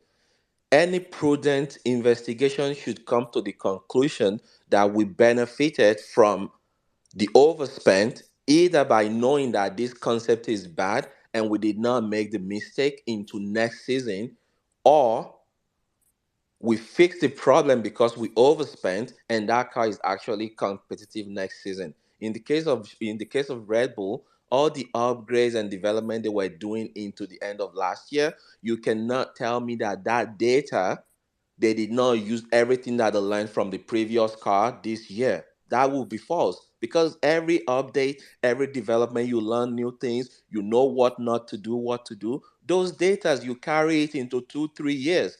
That is a fact, and that's all I'm saying. So if you can look at it from Mercedes perspective, whether to dump this garbage of W13, or we actually fixed it and we won the championship next year because we overspent by $3 million, and we are now trying to convince you that, oh yeah, overspent, you can't really prove that it helped us in 2023. That's exactly what I'm saying, and if you disagree, please let me know. Thank you. Once again, my And point okay. hold on, Salim, hold on, please. My point which you're missing is, I agree with that, with what you said of, okay, fine. If Mercedes overspends this year, the knowledge is carried over to next year. That is fine. But the point I'm making is, wow, yikes. The point I'm making Sorry, I is, beg, don't be offended. yeah, no problem. The point I'm making is, last year was the end of an era of regulations. Now, last year was more front limited and front tuned downforce. Right now is more of the whole Venturi tunnels under the car. There are significant differences. Last year was 13-inch tires. This year is 18-inch tires. This was a completely entire overhaul of the regulations. So while you can say you're gaining one or two things from last year, how does that knowledge does not translate to this year? That was a complete overhaul of the regulations. That's the point I'm trying to make. The front wing is different. There are no Y250 vortices on this new set of cars. Okay, they've discontinued that for a while. On this new set of cars, the shape of the rear wings are different. The only thing is similar, that was carried over from last year to this year, is the power unit. Every other thing is different. The entire architecture, the way the car interacts with the wind, everything is different. So how do you now say, oh, because they overspent last year, which they should have been punished for, and the punishment was not harsh enough, they carried that knowledge over to this year, which is an entire set of regulations? That's the point I'm trying to make. Sorry, admin, can I just 5 seconds respond to it? It wouldn't be Oh, long. I think I just want to explain what Ibex is saying. So you might Okay, can I go ahead? go ahead. Okay, yeah. So I think, and when you mentioned power unit, I was like, yeah, that's because that's exactly what I wanted to say. Now, there is no evidence as to what Red Bull spent that money on, right? And I think what Ibex is trying to say to you is that the evidence that you generate from whatever research that you have carried, on the car in totality. Now, that data that you have, whatever that evidence is, can be used in the future. Example, since we don't have data, let us hypothetically say that money was spent to conduct research on the car, or, to understand the car better. So if someone, and I was going to go with the power unit thing, so thank God you said it. So if they've used that money hypothetically to conduct research on the power unit, on how to make it better, right, and all of that, that evidence they have generated can translate to years and years past 2036, over the years, as to how they continue to develop that power unit in the future. So that, I think that's what IBEX is trying to say. And I think that's what it is. That's so, but I completely understand that, the regulations were overhauled. But I think that's where IBEX was coming from. I don't know, IBEX, do you agree? Yes, and thank you. And we also need to understand when it comes to sports, it's not just breaking the rules that is the most important thing. It's even the appearance of conflict. When you do anything that can make people not to trust all the hard work you put into the whole season, that appearance in itself is enough to bring that sport into that, where people no longer trust the sport. And Red Bull did that to Formula One because everyone did a dry run with this costing. They refused not to. And I keep saying they need to ask them why they chose not to. At some point, Red Bull decided they were going to make their engineer a contractor instead of a salary earner. And out of all the questions they went to ask FIA, they left that important part out. And so when Red Bull comes back and say it was an honest mistake and all of that, and you have to ask yourself, why couldn't they have asked FIA, hey, just in case we have some engineers that we're trying to put them under the constructor, on a contractor umbrella. What do you think about this? Is this possible? How do you feel about it? Not once. And that is a very, very material information that they should have asked FIA, and they chose not to. So when Red Bull fans comes here and say it was an accident, we were honest, we helped, no, they got caught. So they know the only way to minimize the effect of the punishment, which is also what we call mitigating factor under the law, is to cooperate openly and show all the books. That way, when it's time to punish you, you don't receive severe punishment. Because if they've tried to hide it and they did not cooperate and block the investigation or make it difficult, then the punishment would have been more severe. And that's all Red Bull did. So the fact that they cooperated and they were open doesn't make any difference. They still cheated. When you look at the nature of where they got it wrong, it was a decision that was made between the high hierarchy of the highest echelon of the company. And so it's not something that was made in some accounting room or something. No, the top dogs made those decisions on whether to make this engineer that made all of this money, knowing the rules that guides how you structure salaries, and say, hey, we're just gonna shift you and say you are a contractor. We should be able to get away with it. And if it happens, we just deal with it at that point. And that's exactly what they did. Thank you. Sorry, please, can I add to what Ibex just said in terms of this cost? Um, Um, sorry, Jojo, and the sorry, rest, okay. please. So Like, because it was meant to be Salim. Yes, I agree. yeah, Salim, all please. right. Okay. Jojo, please let Salim speak. Then you go after So, him, please. imagine like this your whole argument of cost cap. I don't even know like why we're really going back to cost cap, because I think we have had like a whole session on cost cap, right? And this is my definitive stance on cost cap. Like, it's something that I do not agree with. It's my own personal opinion. So I don't see what your problem is with cost cap, right? This is like what I just said. I said it like, I mean, like 30 minutes ago, I think, or so. It's something that I don't agree with, right? For me, like Formula One is not about what do you call it? It's not about like limitations. It's about going all out, right? For me, the intriguing aspect of Formula One is the amount of technology that they are able to produce, and how that relates to everyday cars that you and I can drive. Since I don't have like access to a Formula One car, the next best thing I can see is my everyday road car that I might be able to buy, and see how that translates to. So I don't get what you're talking about and bringing this whole issue of cost cap. It's something that I don't agree with. Like, there's nothing you can say in the world that is going to make me agree with like the issue of cost cap. And by the way, like, I didn't talk about, I think, somebody else, right? All what I was talking about sustainability, like issues that I think we should be talking about, like the direction in which Formula One is being driven into, like how they are going to I think I spoke about the tire blankets, how like they've been continuously dropping the temperatures. So I don't honestly understand, because I see that you were in the comment section talking about like cost cap, and I'm very sure that was directed at me. So if you want to like call me out, say it with your chest, man.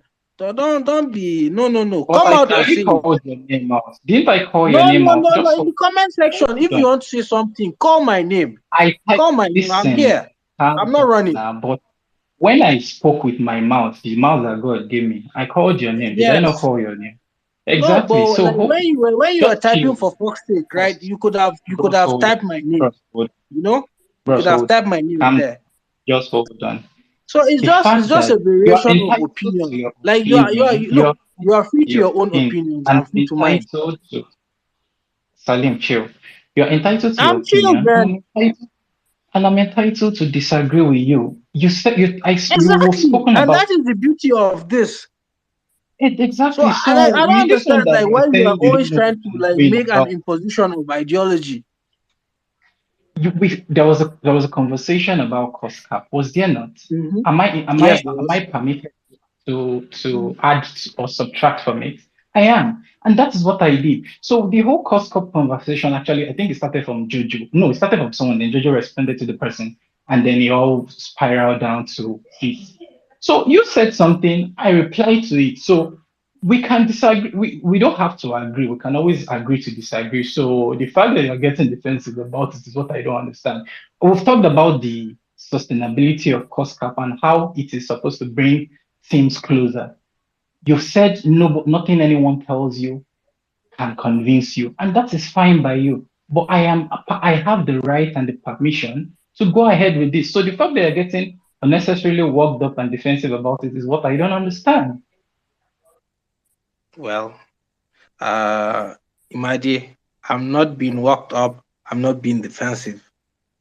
I'm just saying for the millionth time, this is just my own opinion on cost cap. I don't see why you have like that need to always go back and start trying to like poach what I said on cost cap. Uh, I just don't get it. Anyways, somebody can go, please. Thanks, Salim. I just wanted to respond to Imade, and I'm going to build from what Ibex said previously. Um, Red Bull benefited from the cost that they breached in 2021. If I take us back to year 2020, when Red Bull were doing this test on their Honda engine, remember just after they announced the engine freeze, I can't remember if it was 2019, they announced in advance for the engine freeze. And then Red Bull and Honda announced that they were bringing forward an engine they were having in development in anticipation for the freeze. Now, no other team was allowed to make any further changes at that time. But Red Bull brought an engine forward and then they locked it in. They took that data into the 2021. 2020, there was a cost cap, but wasn't this much. 2021, it was significantly low, and this year is significantly lower. So there's no way Red Bull will say they did not benefit from the cost cap in terms of engine performance. And I'm specifically referring to the power unit now. And then in aerodynamics. You understand? So these are the issues we're talking about, not because they think that they carried over. I mean, this year is going to be different. No, whatever performance gain they have this year was brought forward from last year and is evident. You know, I said it in my previous comment that in this year, they introduced new fuel. I think is less of ethanol. That particular component is what gives Mercedes an advantage already in their engine design.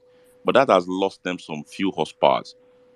But guess what? Red Bull had the same engine that they knew this was coming before. They brought it forward. And then with the cost cap and everything, it all worked in their favor. So it's what it is. It's just a game, you know. Like I said in one of my sessions, there's one thing about the Formula One thing. Every year, teams find a way to scheme themselves. Today, it is Mercedes and Ferrari complaining. Previous year, it was Red Bull complaining. In fact, Red Bull started picking on Ferrari. Once they got to Ferrari, then they started picking on Mercedes till they got to the top. It's the same way it's going to happen. So next season, expect other teams to keep picking at Red Bull till they go down and somebody else will pick up. So that's it. Thanks, guys. And Jojo, remember, Honda is gone. Now they're back. Are they really gone? The engine? All this sneaky thing that they do, right? So Thank you very much, guys. Please let's hear from the other people that have not spoken. So, I would say that's Lukman, Daniela, and Abasia Keme. Abasia Keme, I oh, think I've said it host, before. host, please, if you want to bring anyone up, you can drop me. I'll be doing some things for a while. No problem, no problem. Thank you. Yeah. Just before um let's hear Olori, please. Olori, I think you have been here for a while. Thank you for waiting. Then we'll hear the others. Thank you. Oh, thank you for having me. I'm a very patient person, so it's okay. Um, what I wanted to talk about was Russell and his success in Mercedes and the subsequent, you know, somebody saying that his success um was overlooked or overshadowed or whatever. I don't think so because I mean, from everything everybody has done and from a lot of Lewis Hamilton fan, they also praise Russell for his respect in that regard of how he sees the main driver, so to say, in the team and how he behaves when they have to go head to head. Like, it's a different thing when there's respect between team members and how you how do I put it, how you behave and portray yourself, and it's a talk of how your team like handle each other properly, right? So Russell's success this season cannot have been gotten without Hamilton, but we also have to give kudos to Russell for being able to do all the things that he was able to do, because yes, he's not a rookie in F1 anymore, but it's the first time ever in his first season ever driving a very good car, and was able to do a lot with it, even though the car was not where it's supposed to be, but it's way better than what he's been driving in the past 2 years. So that was the main thing I wanted to discuss. Sergio Perez, he has his issues, but the main thing is you have to look at team dynamics and the individual personality.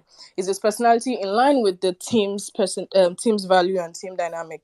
If not, there's no way he's gonna continue to progress in Red Bull, except he continues to be the person at the back, and is just going to be a supporting member of the team, unless he decides to make his own values also align with Red Bull's values. And one of the things I associate with Red Bull is bullying. So if he's able to do that, then he could maybe be able to compete with Max Verstappen on the same level. This is not saying that Max Verstappen doesn't have, like, it's not a very good driver and is not one of the best drivers on the grid at the moment. But if Perez is going to be able to outshine him, he has to also be a bully. That's what I wanted to talk about. Thank you. Thank you very much, Olori.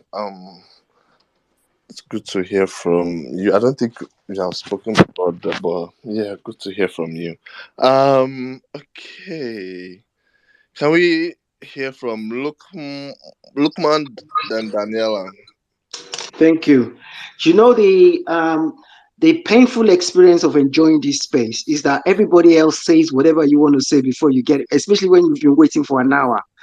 So all the things I wanted to say, Oh, everybody else has said it. Lukman, sorry, I've been waiting for an hour, man. sorry. Okay. Don't be I mean, offended. Olori was spot on, and I think Jojo, Yemi, and Ibex, they've all covered most of the things I want to say, but I'll just add a bit to it. So I'll start off with Perez. Perez, sometimes I think we talk out of context when we're talking about Perez. Perez contract and terms and conditions are very clear. You are number two driver. That means it's very difficult for him to just go up to try and to outperform Max. I know Max is better than him. There is no question, but he was brought in specifically for that, and so I think he should actually get a bonus for doing a good job because he's done his job. He's done what he's brought in there to do. What I didn't understand actually was that when Red Bull have won the championship in terms of driver and team, if Max was a good human being, I think he should have actually, he doesn't need the team to tell him that he needs to pay back to Perez to have won in Brazil. I don't know why they have to wait till the last race to try and help him. Anything could go wrong in the last race. So they didn't really give him any chance. And I wanted to say that Perez is a good driver. I don't know if people know about Perez when he was at Force India and then there's this other thing, racing something. Yeah, I think he was known. He had a reputation for being a very good driver, especially to make his tires last. And so obviously Red Bull knows this. That's why they brought him into the team. So I think he's done a good job, and I think I don't think Max has been really fair with him, and I think that says about the character of Max rather than Perez. Maybe he should do a bit better, but I think people are not giving him the credit that he deserves. Um, on the cost cap, I'm not going to go on about it, but I agree with the people that say there's a carryover of development. So I didn't understand the argument about whether what the significance of 2021 period, because there's a carryover. Even Lewis said at one interview that all he saw was Red Bull bringing up developments upon developments, and he couldn't understand that. And also Gunther from Haas was saying the same thing because they couldn't understand why Red Bull was kept on bringing development whilst everybody else is got their hands tied. And finally, I just wanted to clarify something about the racing incident for today's race. I know we've talked about that for a long time. I think when we talk about racing incident, we're looking at it in a different situation. When the situation happened, it's a racing incident. But however, if Lewis hadn't given the space back, the position back, he would have been penalized by the stewards. So the stewards didn't see it as a racing incident. So I think what the steward issued, I think they must have issued an instruction or a directive that says they would let the team sort it out. So if the team hadn't told Lewis Hamilton to give the position back, he would have probably been investigated and he would have got a 5 second penalty. So even though people see it as a racing incident, it's not a racing incident as far as the steward is concerned. They were going to penalize Lewis if he didn't give the position back. And finally, I just need to say congratulations to Red Bull, obviously, even though I don't agree with some of the characters of especially Max. And I would say Mercedes have actually done, I think, even in difficult times, they've done very well. And I think they've moved a step forward. And I think Hamilton has done a fantastic job, same as George and also the team. So I think I look forward to next year to see what they can do if they haven't been if they're not really way behind because of this cost cap issue. And that's all. I'll leave it there.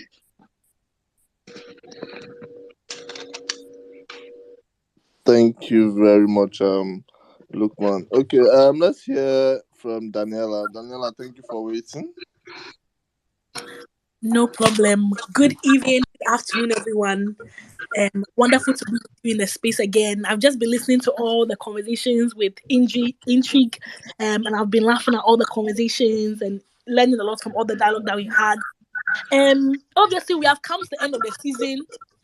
We thank God for everything that He has done for us. As you know, me, I always have to give thanks. We obviously Mercedes is a disappointing end to our season, but we hope and have some faith that whatever learning that they've done this season on this W13, after we have thrown it inside Lagoon, they'll extract all the learning they have done and they'll put it into W14 that tomorrow will be better than our current situation. So Mercedes is so sad for Lewis to suffer the hydraulic issue, but George Russell finishing in P5, well done to them.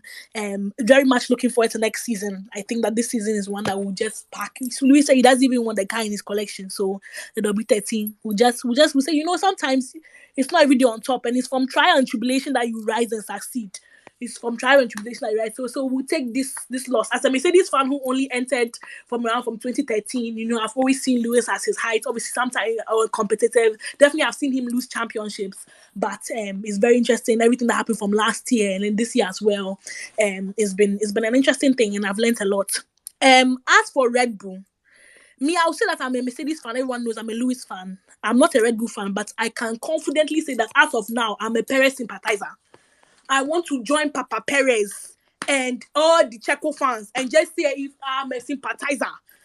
Whether he's fast or whether he's slow, let me just sympathize with our brother because it must be difficult. Hey, wow, small help, help me, I help you. Hey. Is this life that person? In fact, I agree with whoever said that he needs more money. Please, he should collect every time he does well or obey team order. They should just add extra 400,000. They know how to spend 400,000 and 1 million. So they should just add that once the cost cap and just write it as catering or transportation or services rendered. They should add it to that one. But I'm a Perez sympathizer. Leclerc, well done to him. Ferrari, at least they delivered for their guy. Ferrari, hopefully there's some changes to come because they can't continue like this. And the Mercedes strategies and the Ferrari strategies, I don't know what to say to them. Both, we need to do internal review. Mercedes strategy, sometimes they're not listening to their driver, they're not listening to you. So we need to do internal review of our strategies, maybe do re-examination and see what the Mercedes strategies can do. As for the Ferrari strategies, there's no hope for them. There's no re-examination. They have failed all their annual review. They should just come and be going here. Take Binotto with them. But Ferrari fans, please, if you have learned anything from the way we suffered, things can change in a blink of an eye. So, you two, let's all focus on our as the Red Bull fans and tell us we should focus on our individual teams. On the cost cap issue that you have discussed is very interesting to me. I was on this space a few weeks ago. I suggested that the money from the cost cap, they should definitely use it to help the smaller teams because they are the ones that have been disadvantaged. And Ibex's idea of the fact that they should lose the prize money, in fact, I want to just give kudos to Ibex because that idea is even more powerful. The money that you both collected and used to cheated to win from the constructors. Oh yeah, bring it back. Hey, not just 2 million. Gunther, yeah, it's 50 million. Red Bull mess up. Hey, like that as garage. Everybody scatter. Raises here and there. Excellence here and there. Haas is now in midfield. And even Haas, let's clap for Haas. Haas is no longer Haas of last. Haas is no longer to the back. Haas finished P. What did Haas finish? P7? This season? P8. They have improved. Haas is no longer to the back. They have improved. Hopefully, they are moving forward with successes and excellence. So, well done to Haas and the whole team for putting down together. George Russell, as for Mercedes, at least we won a race. Guys, I feel like we are throwing Brazil away. Interlagos delivered. Interlagos did well. At least we celebrated the win. So well done to everybody at Brackley. They said thank you for their mala. I'll be collecting small change for everybody to help contribute them. And it's getting expensive, cost of living crisis. And also transportation to Brackley. So I don't want to overspend on my budget. So please, I'll put my PayPal link in here and everybody can transfer me just to help me. Anyway, it's been a great season, interesting season, difficult at times. But we'll see what happens next season. I'm very, very excited. Lewis is obviously coming back. I know that Lewis is coming back with vim and determination. Still we rise. I know he takes all these losses and he, he thinks about them and he, overcomes them. And we just want to thank Sister Angela, for all her physiotherapy work. All the times that Max Verstappen has tried to pack his car on top of Lewis' head, she has been packing shoulder, doing this thing. Sister Angela, please, we thank you for all your physiotherapy work. It's not easy because, hey, people are just coming for Lewis anyhow today, break shoulder, tomorrow crash car, tomorrow off track. Hey, is it only him? Anyway, thanking them for that. I'm there carrying Christian Horner. The way I agree with Ibex, they're prepping us for the cost cap if they overspend. Please. Next year, if they overspend, maximum punishment. I don't want to hear they acted in good faith. No. And I also want to know what are the rules about overspending twice. What are the rules? They should bring it out. In regards to the Made's point about the what is the carry over, for the season. I definitely think that when did the rules come out? Like, when do they start? I mean, this is my question. When do they start working on the car for the next season? Even though it's a new rules or different regulations. I remember there was a time Christian Horner kept asking, when are the rules coming? When are the rules coming? Maybe because they knew that we need to overspend more, want to get a head start. You never know.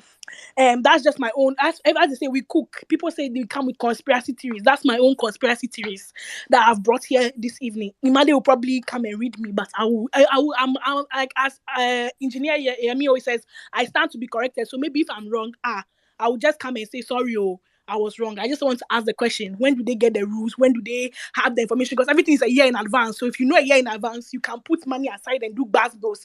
As for Red Bull, hey, premium cheaters of catering, stealing meat from soup and writing it in the budget.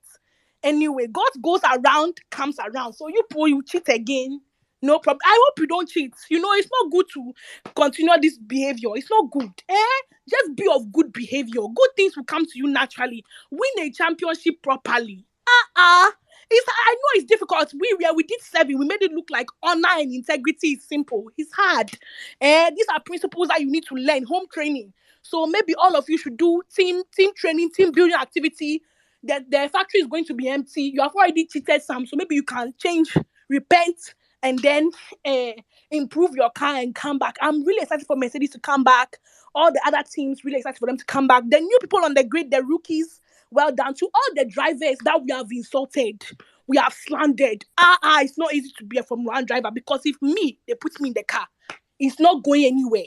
It's not going. You will not even, when they say, if we are Silverstone and they say, I won't even get to cops to even talk of being the barrier. That one there. The engine will not even switch on. Bad thing, I don't even know where anything is. All I'll do is, Lord, please carry me this car. That's prayer. And we know that one there, prayer is powerful, but I don't think the car will move. So, for all the drivers on the grave, Latifi, oh, brother Latifi, you have given us some beautiful dance moves, beautiful pirouettes on our tracks. We wish you all the best. I personally don't hope that you come back, but we'll see what the Lord will do. Brother Ricardo, where are you going back to Egypt when the Lord delivered you and said, let my people go? You are going back to Egypt? You are going back to Pharaoh? Hey! Brother Ricardo, because you have left the team and Max is your friend and you have been laughing, you think that he's a good person. But as Brother Luke said, if Max was a good person, that's a very powerful quote this evening that we have heard. If he was a good person, as you ask, can you not see what they are doing to Checo? Things can change. So, Brother Ricardo, we wish you all the best in Red Bull. We'll see what happens to you when you get there to be reserve driver.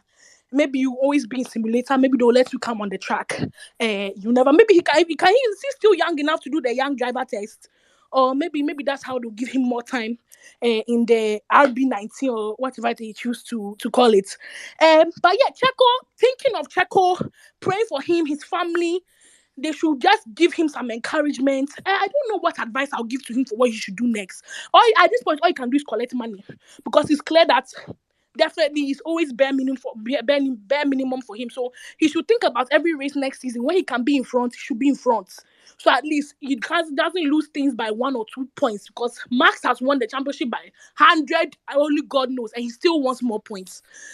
So those are my thoughts. I'll come back if there's anything interesting that anybody wants to say or respond to what I said. But a very interesting season. I can't wait for next season. RB13.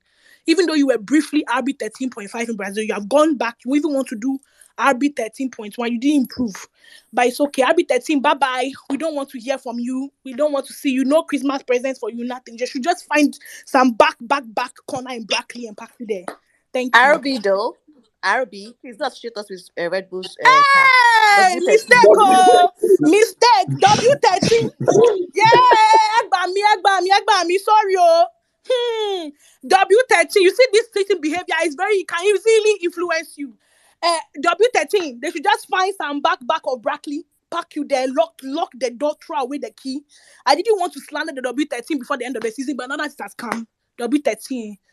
Just come and be going look for some corner. They should even crash the car and pack it in pieces in one box B and put it on some high top shelf at the back of Brackley.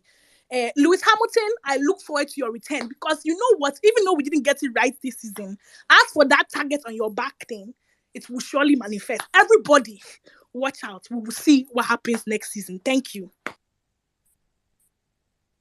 Thank you very much, Daniela. Thank you for that. Okay, I believe we have Abasia, Kamed, and Roy.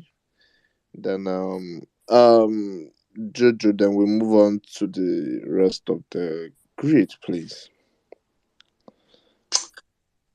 It's I don't even know if I remember all that I want to say, but I think initially the first thing I wanted to respond to was something Jojo said about how the regulation changes has affected Mercedes. I mean, I don't argue against that, but I mean that's been the history of Formula One. Because I'm sure Jojo has watched the sport longer than I have, but I mean that's how it's been. Team that dominates for long. The FIA tries to find a way to close up the back, and they try to target that team a bit. And we've seen it affect other dominating teams in the past. Very obvious one is the tire change that affected Ferrari back in, was it 2005, 2006? I wasn't watching the sports then, but of course have uh, read about it and heard a lot about it. So yeah, I think that's the normal transition. And then there's also been all the Checo talk. I don't want to go into cost cutting because it's just tiring, to be honest. I think it's valid to say that uh, there's been some advantage gained, but I mean, I understand even if you overspend by $1 or £10, you should still be punished. Like I remember a section on Sky Sports where they were like talk about this time. But Brownlee just found it funny that people think 400,000, yes, can do a lot in the sport. But people think 400,000 is the reason why Red Bull could be so far ahead this season. That's laughable, but that's by the way. The main thing that is all this Checo talk. I said it the other day. Checo is not a wingman because the team told him to be. He's a wingman because that's the best his ability can do for him. You cannot fight that. You cannot judge your way out of it. There's no, it's reality. I think it was Kevin Magnussen's father. I've forgotten his first name. Is it Jan Magnussen, something like that? He was talking, I think it was him, I'm not sure. But there's this old driver talk about, his time in the sport and, what it felt like to be a second driver. The team doesn't always tell you you're going to be a second driver, but you just find yourself in the team and you just know that's your reality. And it's hard. It's painful because at first they try to be fair to you, but you just see everyone's attention turning to the number one driver. Even the mechanics on your own side are turning their attention to the number one driver. But that's life. That's the best of your ability. Every driver on that grid is good. Someone was saying Checo is a good driver. I did this in Racing Point. Latifi is a good driver. We have not shown it. But I'm sure if he goes to another series, maybe IndyCar or something, I won't be surprised if it does very well. So every driver on that grid is good. But there's always going to be the very special ones. And the very special ones who get the attention, the very special ones who get preferential treatment. And if you want to step up to them, you have to step up. Hamilton and Rosberg, they were able to fight because those are two all-time talents. Hamilton clearly the better one, and he showed that because he beat Rosberg more consistently than Rosberg beat him. But they were allowed to fight because they were close to each other. What do you want Checo to do being a second back, 8th back? Well, there's no, I don't know, all the tweets about him enjoying his revenge era, like very funny. What will he come and do next season? Get pulled 10 times or what? What is the specialty in Checo? I don't know. Maybe there's some unlocking he can do. Well, he has been in the sport for a long time. Like, unless he finds something, like there's nothing to. He's not a young driver. He's one of the oldest drivers on the grid. There's nothing to show that he's just suddenly going to become this good guy, great driver next season. It's Red Bull that has been holding him back all this while. His ability is what is holding him back, and that's the reality. And as I've said constantly on this space, I'm always in favor of team orders. I've said I don't care. I'm a Red Bull fan. If it's for Red Bull, if it's for Mercedes, if it's for Ferrari. At the end of the day, team orders do more good for the team. And I understand like the whole driver. I mean, the drivers are the popular ones, are the ones who get all the attention. But at the end of the day, the point the team gets is like more important. And team orders at the end of the day do more good for the team than harm. Some drivers might not like it, but that's the thing. And yeah, some say Max disobeyed. Max is not. I'm a Max fan. Me, it was surprising last week when we were Max fans saying they were surprised.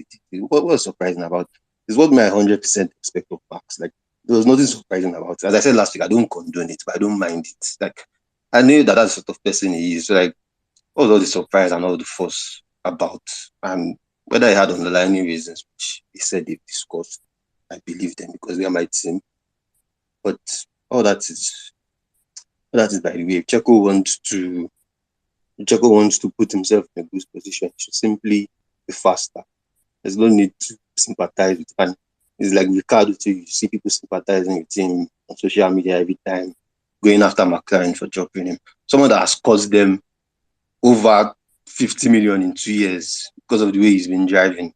There are people going after McLaren for dropping him and all that. The drivers are not kids. I mean, they know they're not at the level they're meant to be when they're not there. So yeah, I think that's just basically it. If you see when I'm talking about how I want next season to be like a three-way fight, and I want Mercedes, Ferrari, and Red Bull to all have good cars and competing, I always mention Max, Charles, Hamilton, and probably Russell being in that. I've never mentioned Perez, and he's my third favorite driver on the grid. But I know the ability he has. So like, why are we making so much fuss about Checo? Like, he should simply just drive faster if he wants better. But he's not going to do that.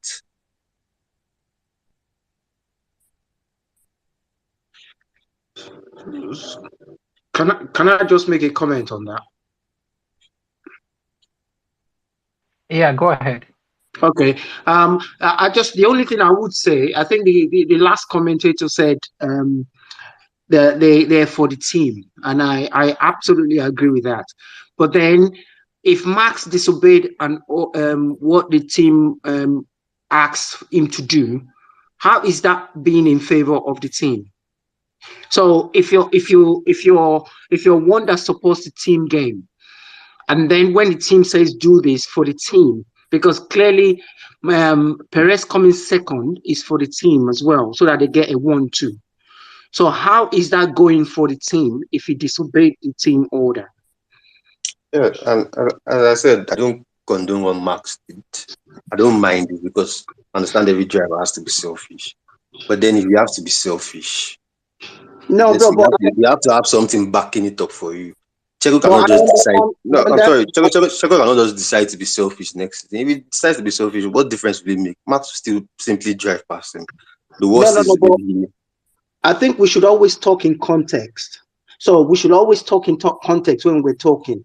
In Brazil, Max is secured the championship. The team is secured the championship. The only thing they're waiting for is for Perez to come second, and they would have the whole works. And yet, so for me, I don't understand that. We can be selfish. I understand that as a racing driver, you have to be selfish, but not to the point of being blind. That is blind selfishness. When you don't, you get a chance for your partner who's been helping you to come second in the drivers' championship. I don't get it. and I agree with you. I'm not condoning Max's actions, as I've said again. I'm just saying there's drivers that can do things like that and get away with it. Checo is not one of them. No, It's I like understand. our opinions on if he's a good person and all that. To me, all those things doesn't matter. You know, us judging the character of drivers. To me, But I have no business with that. As long as they're not, I don't know, they're not Nazis or doing terrible things.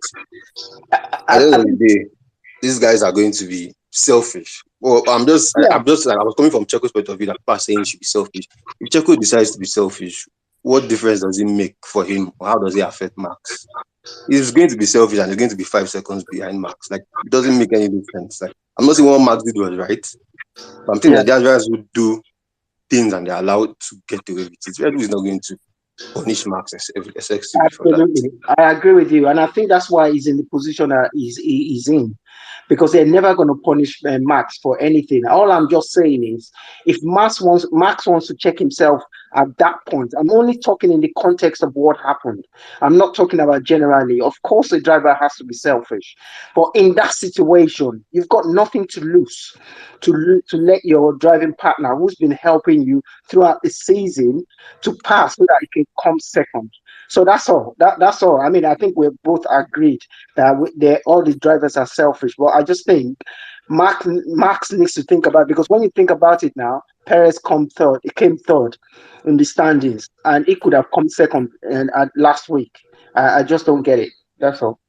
No, Brazil won't have changed anything actually. Okay, Jojo made the point about how it extends the entire season, which is valid. But whatever points he got in Brazil wouldn't have But changed anything. Red Bull have never had a first second over the last 15 years or whatever.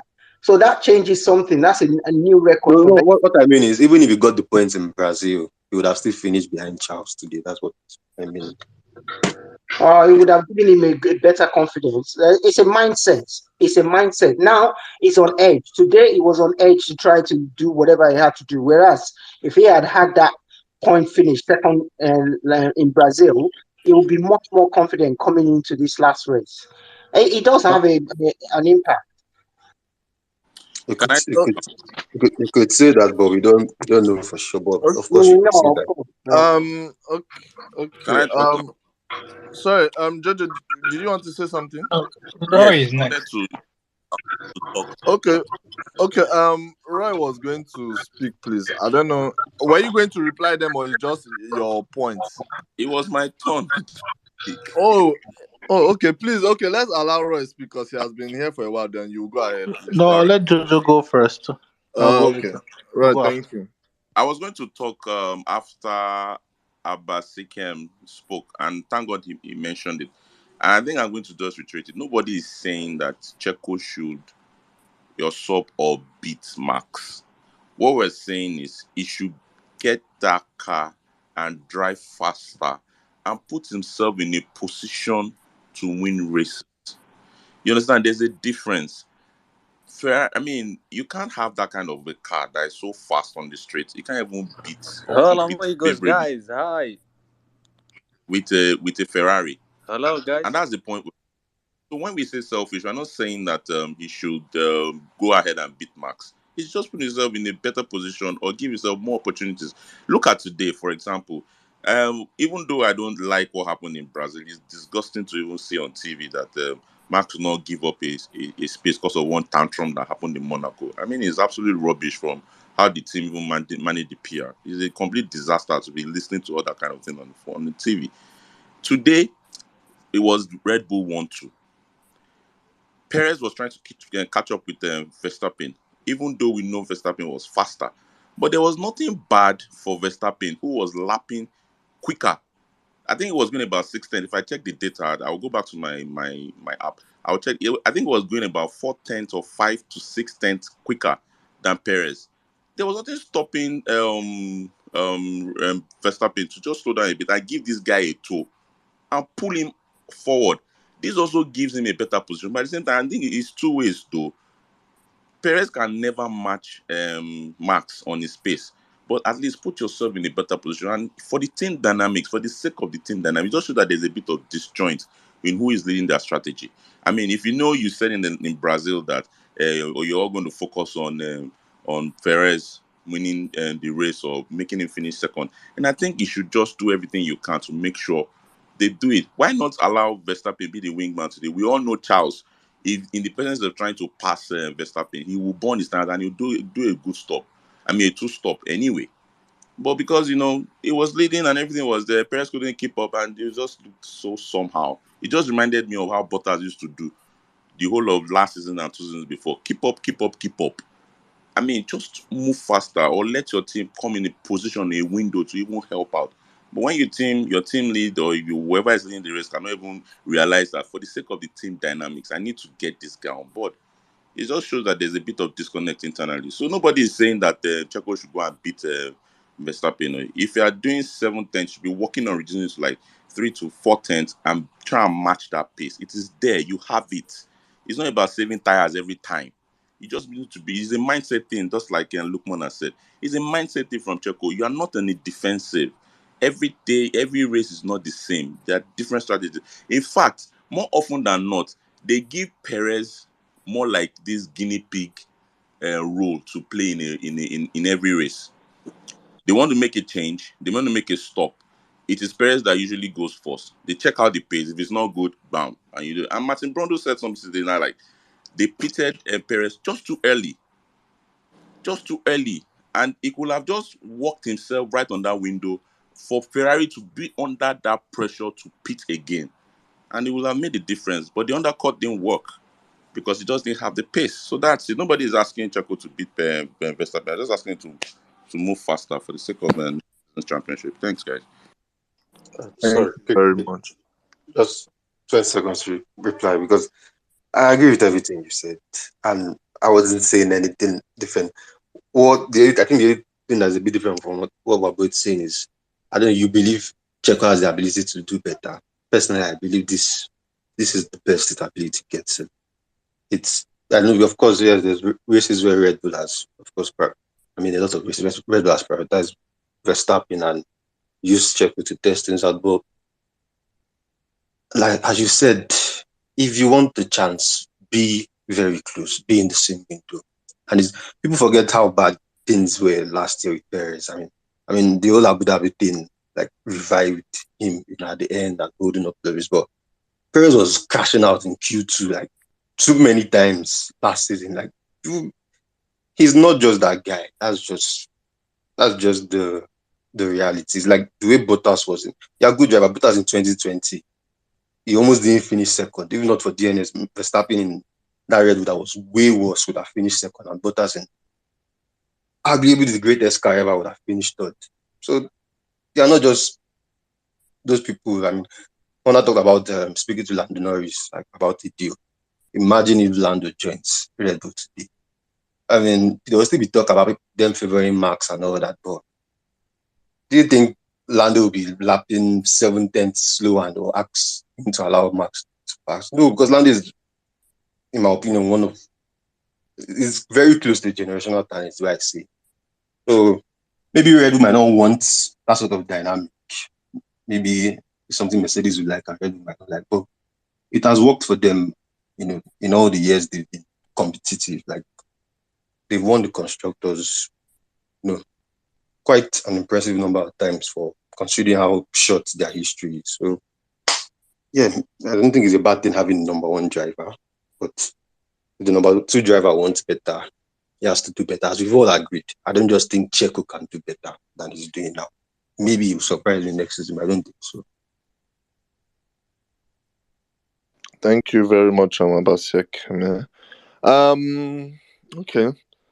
Please, for this top three things, I'm only going to take the three people I'm seeing now, and then we'll just move on to the rest of the team, which are Sorry, Ridwan. Sorry.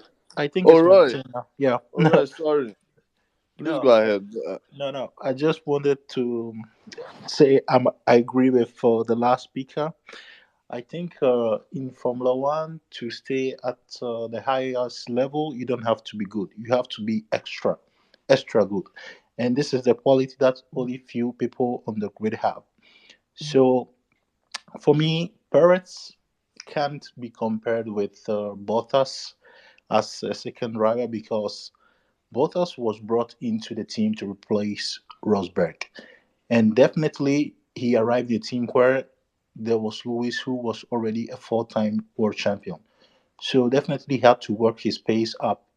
And we have seen that in Bottas' lifetime at Mercedes, he only had 2 seasons to compete with Lewis. That is 2019 and 2020. For the 2017, 18, and 2021 season, he was just basically a second driver because he didn't have the pace in the car to match Lewis. Whilst in 2019 and 2020, the car, let's say, was very good above the whole field, but Bottas couldn't still match Lewis. And in the case, we have to think of Mercedes team philosophy that the team needs to win. It doesn't matter who can win, but it's always the team first. Whilst in Red Bull, they have this sort of golden rule that is the first number one driver has to win, which is Max. So if Perez can't match Max's pace, he's never going to get a chance to have a shot to win. So to me, Perez is a good driver. Yeah, he's a good, but he has to have that extra which he needs to be able to compete with Max. And you have seen that Max is a ruthless driver. I think he on the grid he's the most selfish driver, but in a good way. That means he always want to win. And for me, in Formula One, if you want to be a champion, you have to always point to the win. Even we saw in this season, people are saying that Russell finished before Lewis, but I don't think deep down it really matters to Lewis because he is a 7 time world champion. He is not here to fight for the fourth or the fifth position in the championship. He is here to fight for another championship, which is going to give him an eighth world title. So if Russell finished before him or qualifies ahead of him, it didn't really much bother to him because he knew that this year the car was not competitive for a win. So basically, he didn't care. And one thing that I think we are missing in Formula One is that Formula One is basically like a family where we have a father and a mother, which is the FIA, and we have the teams with other children. As normally in a family, all the children complain when they see someone is getting a preferential treatment than the other one, or when the other one is having, let's say, like a nice life compared to the other one. So here comes that the FIA, that is the mother of the father, to able steps in to give the children each children an opportunity to be happy. So we have seen that when Mercedes brought innovation to the car, Red Bull protested like many times. I don't know if you've watched the Drive to Survive season. That Christian Horner said something which was funny at that time, but I think he said it because there were the camera. He said that whatever Mercedes was going to do, they were going to protest.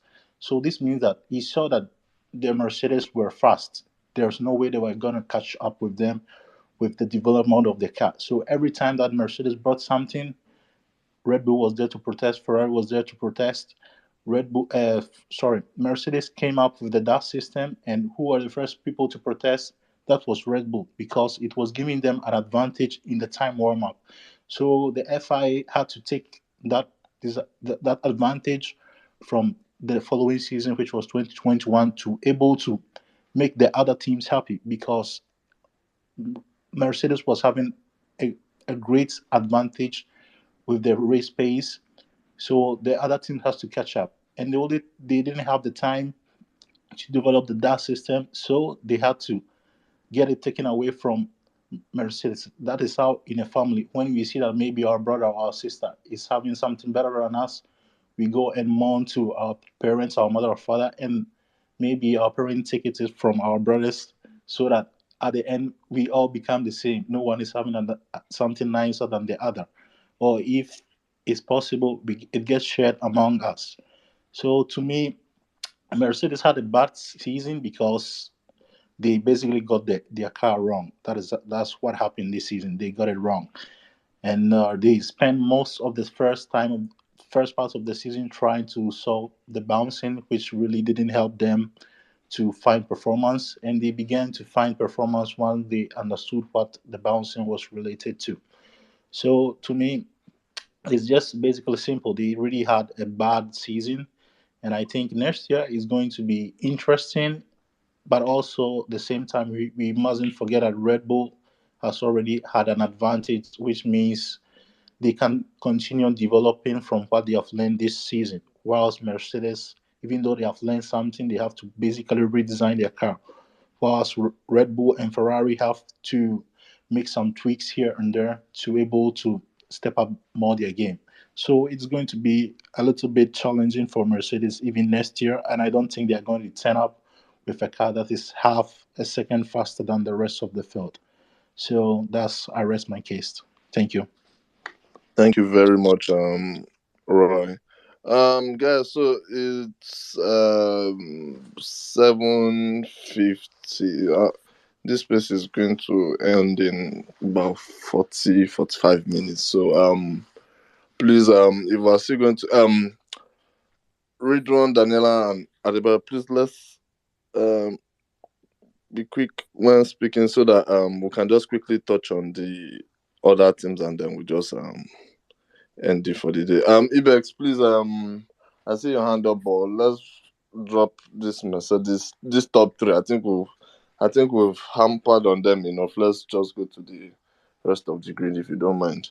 So yeah I did read one. Do you want to go ahead? Then Daniela, then Adebayo in that order. Thank you guys. So, okay, can you hear me? Yes, Okay, boss. okay. So, like, I've been listening to what everyone has been saying. Like, the thing is about these Max and Checo. Like, it's just that both of them are not just the same person. They are not just the same human. And Checo is not as fast as Max. So that's just the plain truth about this thing. Because we can clearly see it today. Like, I just don't like how Leclerc was able to catch up to Checo, even with the tire whisperer, all these things everybody has been saying about Checo. Like, I can't just like twice he did it, and even with the pace that Red Bull had, couldn't just understand. But it's all right. But the thing is just that for Checo to have his own chances, it needs to be faster. So that's it. Because if you still want to go on about what happened during the season, like, we just won't finish this phase, and it's unnecessary to be talking about what has happened in the past. So we just move on for 2023. I just hope that the top three teams, will bring a very good car to the grid, and everyone will be able to fight their elbows out. And that is when we will see who is superior, who is better, who is good, and everything will be clear. So I just feel like everyone should just do well. And my own, what exactly I'm just coming on to ask is that, is there still any technical regulations coming for 2023? Because I think, if I'm not mistaken, as I read or I heard from a podcast that Red Bull, like, they will have to rebuild I think they will raise the ride heights and make some few tick. I'm not sure, because I had Christian saying that maybe they will have to rebuild this car in another different style or something like that. So maybe I'm just asking if there is any technical regulations coming up for 2023.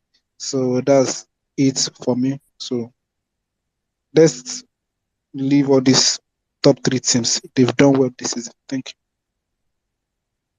Ridwan, thank you very much. Daniela, please. Thank you. I've just seen a tweet, an interview from Toto. He said they are going to put the W13 in the reception at Brackley and Brixworth to remind everybody how difficult a season can be. Hopefully, that will be motivation. But hey, can you imagine having to look at that car every day after this season?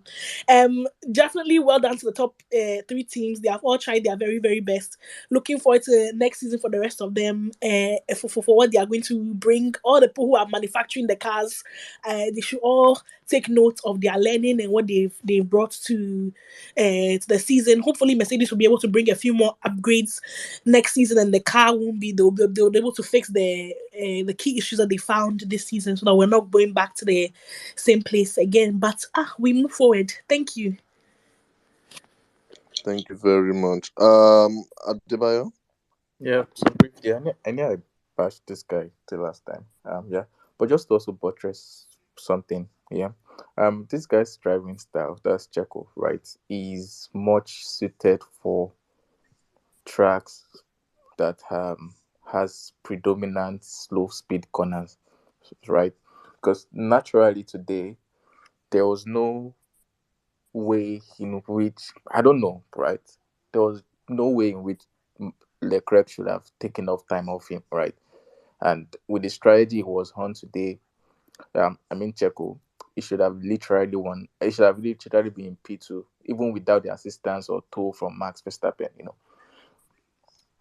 Yeah, and if you check, right, based on fact and figures, right? If you check the tracks in which Perez dominated this season, right? The tracks in which um predominantly slow speed corners, right? Monaco, Singapore, right? right. Um, and it's not his driving style, right? It's this kind of a guy that going into corners, right? It takes less speed going to each corners, right? Exit from each corners as well. It takes minimal speed out of those corners, right? And I don't think he has been able to like adapt it so much well on tracks that has medium or high speed corners, right? I think he also like drives similar to the way he drives, right? So um now comparing someone like that with a guy like Max, that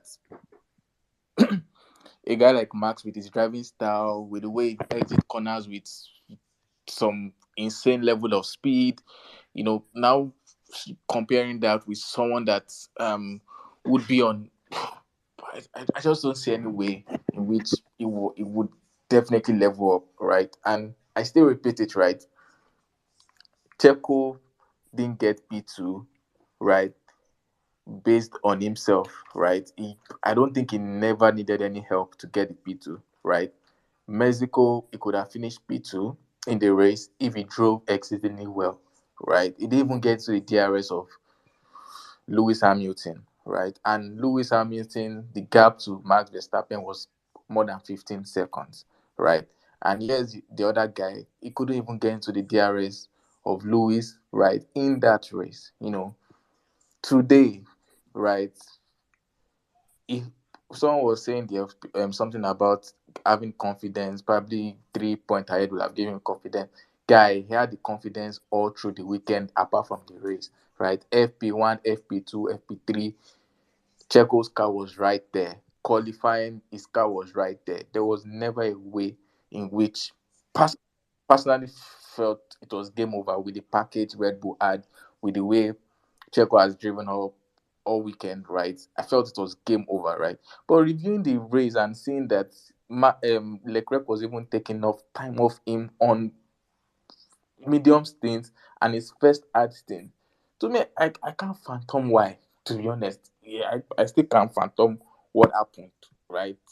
And personally, I think Checo drove the way he would have driven today to get the P2. To me, it just cements my opinion about him. He's not that guy that can put up any fight to anybody, right? He's just probably better off as a midfield guy, right? sorry, there should be no expectation. Even if they allow both of them to race squarely, he's not going to take up any fight to Max Verstappen. And I think that's just the brutal truth we should come into relation with about as regards the guy. Let us have high expectation about Checo. Let's just move on. I'm even more scared about George next year if we have a competitive car than seeing anything from Checo, right? Because I still expect Red Bull to be competitive next year, right? So I'm even more scared about George, right? Putting up a solid fight to Lewis than I can't even phantom. I'm even still more scared about Carlos Sainz, right? But Checo, no. Let's just move on. Can I just quickly Um, just say 1 minute? please, Just 1 minute. I, Just 1 minute. please, I not more won't go than more one than minute. I don't want us to be on these topics no, no, again. no. I just wanted to say that I think is it Adebayo? I think from my point of view, that's not what I'm saying. Nobody's comparing Max with Checo, but when you look at what he's done this year, he's done the job that Red Bull employed him to do. So this is not about comparing them. Nobody's comparing them, but it's just that when there is the opportunity to get him, let him get second in Brazil, he didn't do it. So, as far as I'm concerned, I think that's a team game that he didn't really follow. So nobody's comparing them. Let's not. I don't want to talk out of context. Okay, that's it. Really. Sorry, Thank you very much, sorry, Lukman. just 30 seconds. I don't agree, to be very fair. And that is why I personally I feel right with all the scenarios, with all the whatever nonsense Ferrari has done this season, right? And that is the reason why Max is way above, right, others this season. Every opportunity Ferrari has presented to him, he took everything, every opportunity that Ferrari and their drivers have presented to him. He took everything, and there is no way.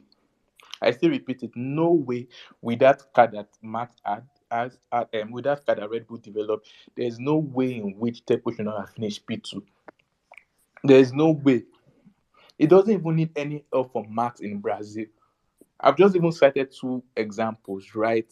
Mexico and this race. There is no way in which it shouldn't have finished P2. And if we deep dive into the season, there is no way with the nonsense Ferrari did and also the style mistakes some of the drivers had. There's no way Checo shouldn't have finished P2 on the championship.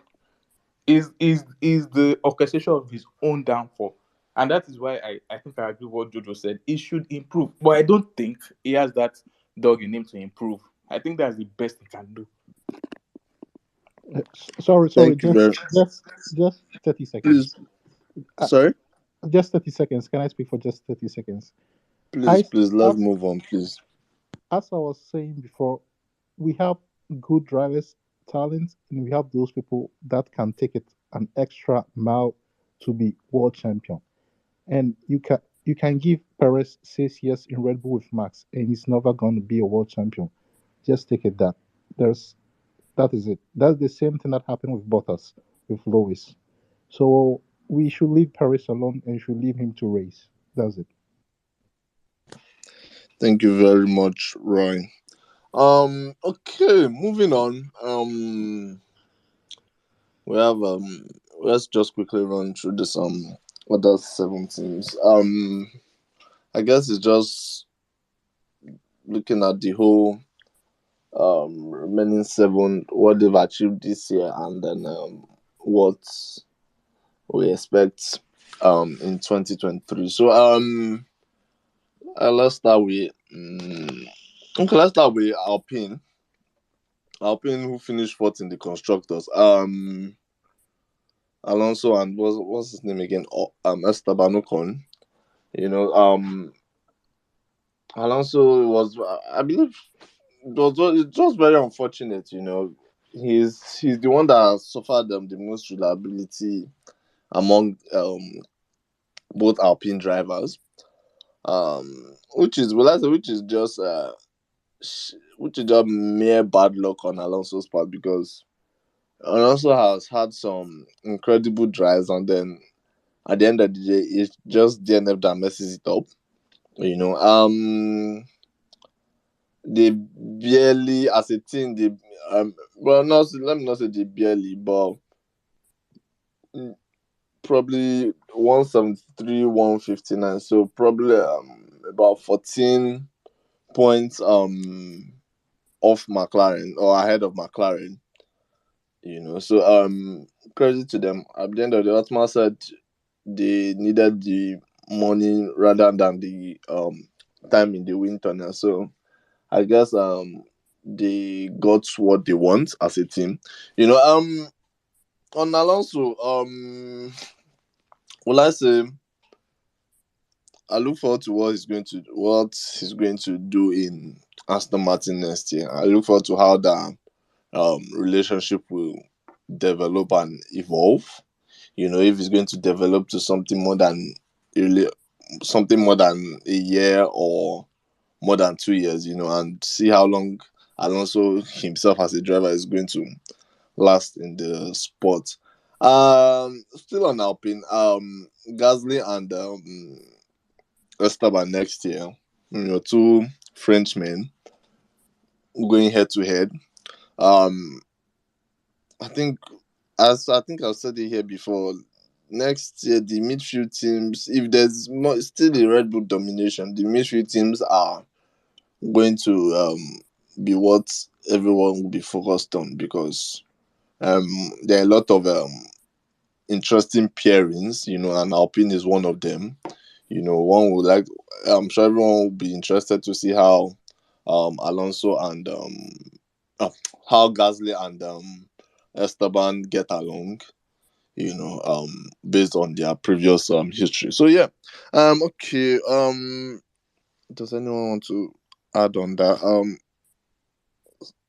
Salim, I know your hand has been. Sorry. Okay, no. Before Salim was Arabic. Arabic, do you want to add on Alpine? Yes. So to actually see them with the way they've been, the performance they've put in this year, I've actually been impressed because if I look at like 3, 4, 5 Formula One seasons ago, it's mostly just us focusing on the first, 2, 3 in front, really. But this year, I think we can arguably say it's one of the best Formula One seasons we've seen. Even all the way to the back has like giving us these very, very awesome weekends.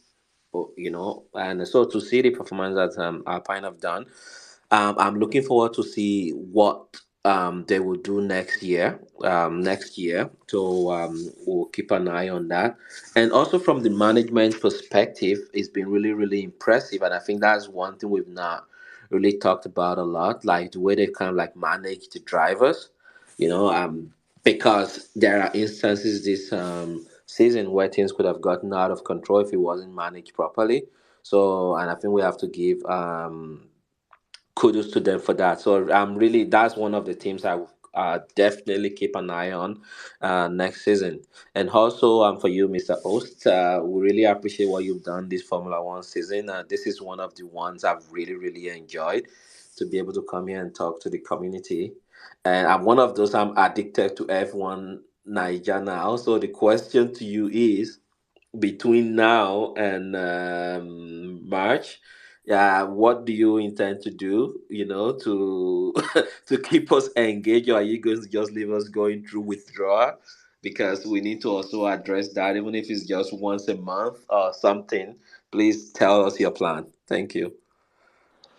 Um, First of all, if I was anyway, if you want me to answer your question now, I can, but I would have probably said let's wait till the end. But in terms of, well, that's in terms of trying to keep the community busy, I would say first of all is a lot of hard work goes into running this. You know, I personally am not always here doing all the tweeting and the all of that. Those the credit goes to my team, which they tend to do all of that during the week and during race weekend. So I'm just here most times during the space, and probably if you DM most DMs, if you, yeah, it's me that responds to them, but every other thing I don't do that myself. So for yeah, we have some plans, but we've not finalized on it because for us, as I said, a lot of hard work goes into it, and as well as funding. So many of the things we want to do, are kind of restricted through funding, but at the end of the day, we try our best to do what we can with what we have. And then a big thank you to many of you guys who donate, because we are not big on people donating to us, or people coming or asking people for financial support, but we do the best with what we have in house and try to make the best of it. So in terms of what we are going to do from now till March, we do have some things lined up, but at the end of the day, many of us, well, I say some things we want to look for what will favor everyone and what will not just limit certain people, because everyone, as you know, are in different locations, different time zones, and all of that stuff. So whatever we're doing, we have to be considerate and think about everybody um as a community. So yeah. But still on that, I'll still obviously before we round up the space today, I'll still get into a few things we might have between now and testing, basically, because when testing starts, the season starts. So yeah, um, okay, I hope I answered your question for now. But Yes, you did, and I'll just quickly say, just in case I'm not here when we're done, I never really put the thought into all the work that goes on in the background and all of that. So, and I'm one of those, I would normally put my money where my mouth is. So, regarding the funding, I would reach out to the team regarding that, and I would like to be part of the community that makes that at least easier for you guys to be able to do what you do. So, I would reach out to you directly. thank you very much, Ibex. Thank you so much, and we look forward to you helping us in the future. So yeah, okay, let's okay, still on I don't know if you gave your thoughts on our pin already, but okay, let's correct me. I can't remember, but did you give your thoughts on our pin already? I believe you did. Okay, Yes, I yeah, did. you did. Yeah, you I did. talked 'Cause- about management, how to yeah, taking care of the drivers, and I'm looking forward to seeing them next season. yeah. Okay, can we Salim, do you want to speak about our pin, please? I don't speak about Okay. opinion. I just wanted to say, I think Abba Siakeme, I don't know whether he's here. I think he was talking about like Latifi and how Latifi might go to another series and do something good. Latifi will never do anything good in any series. That's just what I wanted to say first. Because like when you look at the track record, you can see all the other drivers on the grid like have been champions in other like lower categories like F2 and F3. Latifi, even what do you call it? Go kart. Latifi didn't win anything. He's not going to win anything in IndyCar. Yeah, that was one. And yeah, I think like when you guys had the session on Hulkenberg, I'm very sure you guys must have like slandered the hell out of that guy, right? But for me, like my take on I wasn't here that I think that day. Like my take on Hulkenberg is that he's a very excellent replacement for Haas. Like for what's his name? For the Schumacher, the young Schumacher. Like the guy has had too many mistakes, too many errors, too many crashes, and I think like a whole episode of the race on YouTube, they like made a whole session analyzing how like Schumacher has had more crashes than even Mazepin, right? So for me, like honestly, yeah, the guy didn't have any podiums, but like when you look at his ability to bring the car home, his ability to consistently like get points, for me it stands out. And like I think Hulkenberg is like the 20th point scorer in Formula One, right? And that says a lot for someone that has had like a midfield car his whole career. So yeah, that's all I wanted to say. Thank you. Thank you very much. Well, on Hulkenberg, yeah, in as much I personally wanted Mick there, on Thursday I was not in any support of Hulkenberg coming back, but after I say after much detailed thinking and pondering, I actually said, okay, he's actually the best because who else are you going to put in the seat? So I think that he's obviously the best option. But for Mick as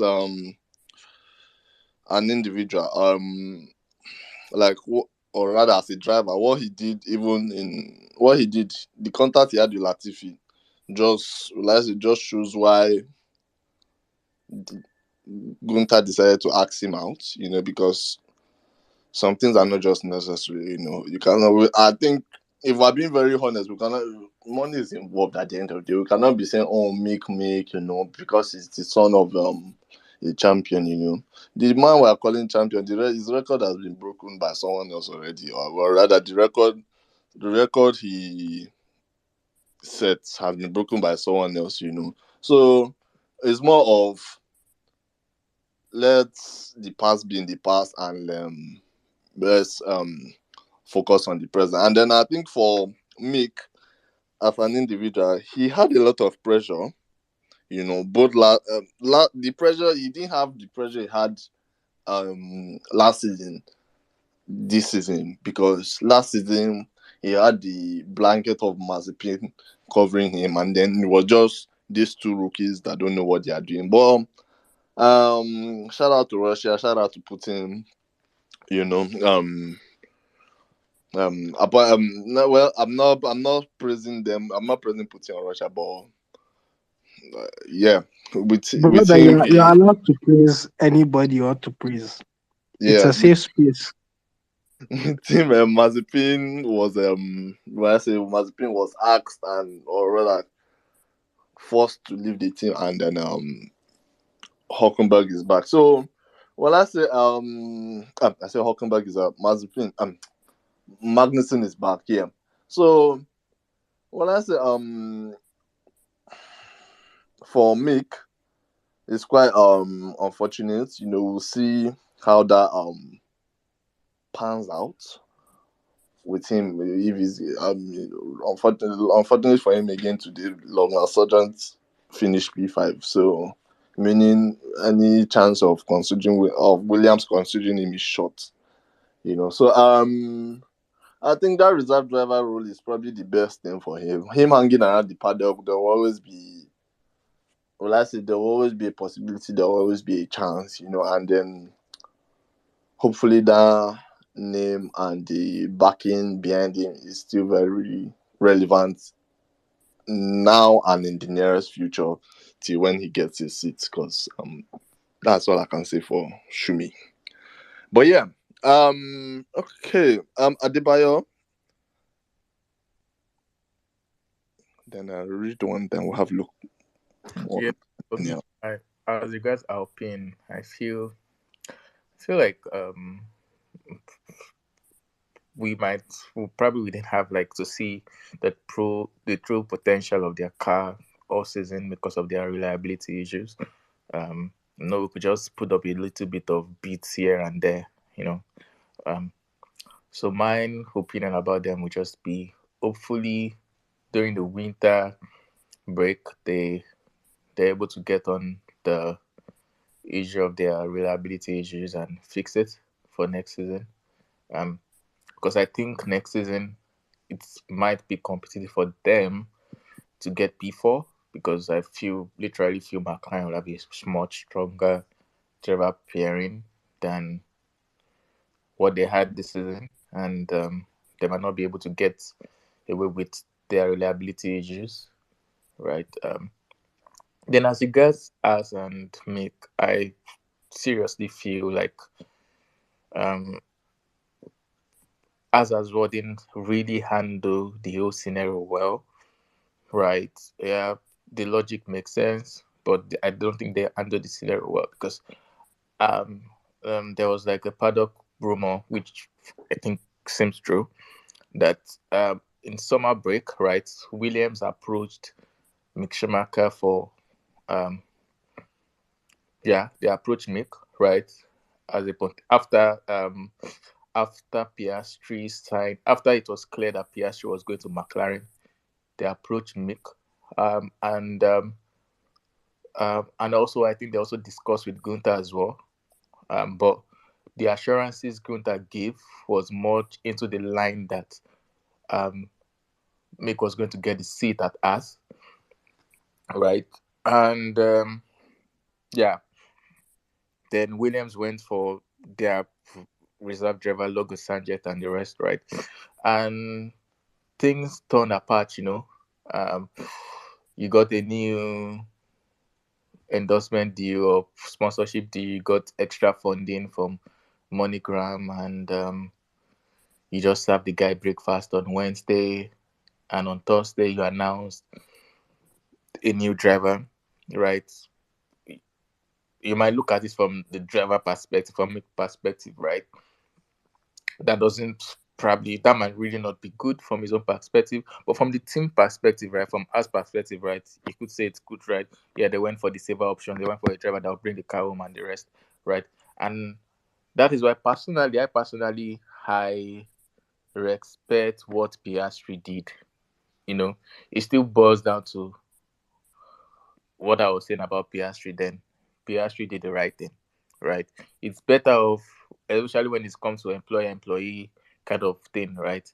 It's better if you have one bed in your hand, even though you have collected word of promises from another person, but the bed you already have in your hand is more secured than words of mouth. McLaren has already offered him, right? You know, he collected it, right? And Alpine didn't sort themselves out. So again, if you look at all these things, right? I don't know. I don't know, right? For Mick, right? I really just hope he gets the he gets like a reserve role at Mercedes, right? At least it should be probably better for him to just be around the paddock, you know. And for me, I think as well, two things it could improve on as a driver. The first one is definitely his crashes, and also the second one is his quality pace, right? Mick has a very fantastic race pace, right? In fact, over the season, he has like a better race pace than Magnussen. But when you keep putting yourself in scenarios to start, and I think I've been saying that as well, P15, P16, P17, P18, and be competing with the likes of Latifi, right? Your race will be compromised, right? And your teammate is starting P12, P11, P10, P9, P7, some even started P1 in a race, right?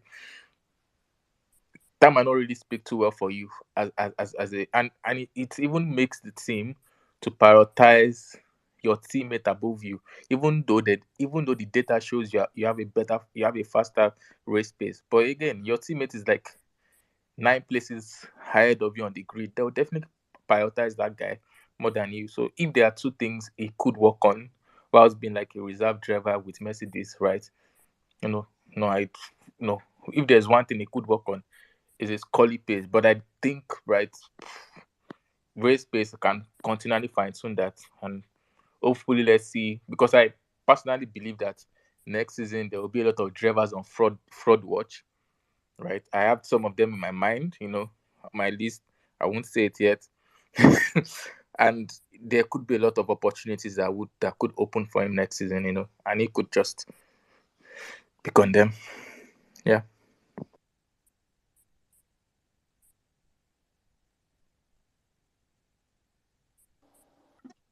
Mm. Thank you. Thank you, Adebayo. Okay, let's have who was I believe it was is it Lukman? Lukman? Yeah, thank you. Yeah, first of all, Alpine. I think Alpine will be really interesting next season. It's going to be if it's going to be fireworks. First of all, if you think about Ocon is really ambitious and is now going to be the team leader. I think at some point he sat one season out and he didn't have nowhere to go. I think, it was a reserve driver for Mercedes or something like that. And so he probably wouldn't want to lose that opportunity, and he would want to stamp his authority within that team. And also he doesn't. I've heard that he doesn't get on with Gasly. And so when Gasly comes along, unless they can sort it out pre-season, there's definitely going to be fireworks because Gasly's got points to prove. He's also suffered at the hands when he went to Red Bull. Obviously, didn't do very well. So he probably doesn't want to go backwards. He also is very ambitious. So he's going to be fireworks within Alpine, and it will be interesting to understand to see what the team dynamics will be. But I think that actually that gives us more something to look forward to as observers. I think it's going to be really good. I was also thinking about Alonso. I'm not sure how he's going to get on in Aston Martin. Given that he's got Stroll, I'm not quite sure how to rate Stroll. So Alonso and Stroll combination, that's going to be quite interesting. I know Alonso is good wherever he goes, but I'm not quite sure how they're going to go. So that will be another interesting one to look forward to. Unfortunately, I don't rate Hockenberg at all because he's been in the business for a long time and he's never had a podium. So I don't really. I mean, okay, he's going to Haas, so maybe that. I mean, Haas is not a big team, so maybe that fits in. I'm not quite sure is the best option. I think Ricciardo is the best option, but obviously Ricciardo refused. I think he probably didn't take up the offer. So in my, I'm a bit. It's a bit debatable whether it's the best option. When you think about it, maybe there's nobody else they could have gone for. So yeah, I'll park that one there. And finally, just to say that yeah, F1 Niger. I only found you guys not long ago, maybe probably a couple of months ago. I was surprised because I think you guys do a very good job. So well done to you, and more grace to your elbow, really. And I really enjoyed every time I come to your space. It's really good. So anything I can do to support, I'm happy to. So that's it. I'll pack it there. Thank you very much, Lukman. I really appreciate your words. Well, okay. I guess I'll just make well, maybe after this space. But yeah, let's move on. Read, read one. Oh no, read one. Let's have Daniela. Ladies first, please. Don't be Daniela. I mean, thank you. Thank you very much. Talking about Alpine, as I said a few weeks back, definitely the drive to survive people, they should just look for one camera and just pack it at Aston Martin. Just pack because what? What a bass boss that one is going to be at Aston Martin with a billionaire boy and his sugar daddy and how it's going to work out. So they should just pack one drive to survive camera right at the Aston Martin at all times, always switched on. They should just be following them. Alpine said bye bye to Alonso. Alonso is trying to make a comeback. We are waiting to him to come to do the backing to come back. So we are waiting. It didn't go well at Alpine. He's going to Aston Martin. We know Alonso's history. Today he DNF'd out of the race. Very unfortunate. I very sad for him. But we'll see what happens. Alpine, they are trying. Obviously, the two French pairing, Pierre Gasly has officially divorced Yuki Tsunoda. Their relationship has come to an end. It's very sad. Everybody is crying, but Yuki will be okay. You'll be okay. They'll still be around. So I'm sure they'll be going for their dinner and their lunches. So or they'll be seeing each other. It's not like it's the end of the road. So Pierre Gasly to Alpine. Very interested to see how him and Esteban Ocon work out well. Alpine has moved up and improved their P4. They definitely want to keep that status as best of the rest. But Otmar Safna is their team principal. So we'll see how it goes. It looks like when they are reading contracts and signing things, that team, they don't do, they announce things that aren't true. It's a they are also trying to do like mini scandal where they are. So we'll see what happens to Alpine. In terms of Aston Martin, obviously I've spoken about them. We'll see what happens. AlphaTauri is the feeder team for the drivers. I don't know. AlphaTauri finished P9, I think, which is lower than they did last season. So finish P9. Obviously, AlphaTauri is the team that Red Bull uses to lure unsuspecting drivers to destroy their careers. Has used them as potential, test mates for Max Verstappen. It doesn't work out well, aka Albon, aka Pierre Gasly, who has now left. So anyway, we'll see which unsuspecting driver they've catch. They need De Vries. In fact, I want to say this: they used ways and means to get Albon to go and enter inside Williams to be doing spy. Is this my own conspiracy theory? Every time people come, some people bring facts, they bring opinion. Me, sometimes I just like to do devil's advocate, bring my own conspiracy theory. They have put Albon there as a spy, and Toto say it's a lie. My God is big. So through revelation, through scripture, we have also put Nick De Vries in that AlphaTauri to see what Helmut Marko and all those people are saying. De Vries, they just don't think that because the mechanics bundled De Vries and threw into the Yas Marina, he's still very much a part of our team. He's even in all the picture, he's still inside. So please don't be deceived. Nick De Vries, our able 007 agents. We'll be looking forward to reading your report because we want to see the scandal in this place. We just need to have one pair of eyes. Obviously everything has to be above board. So, maybe this media, like I said, conspiracy theory, our team, we are honorable. So maybe true, Nick De Vries has just gone to to join the AlphaTauri people, but you never know. You never know. You never know. So over there to AlphaTauri, he'll be there with Yuki.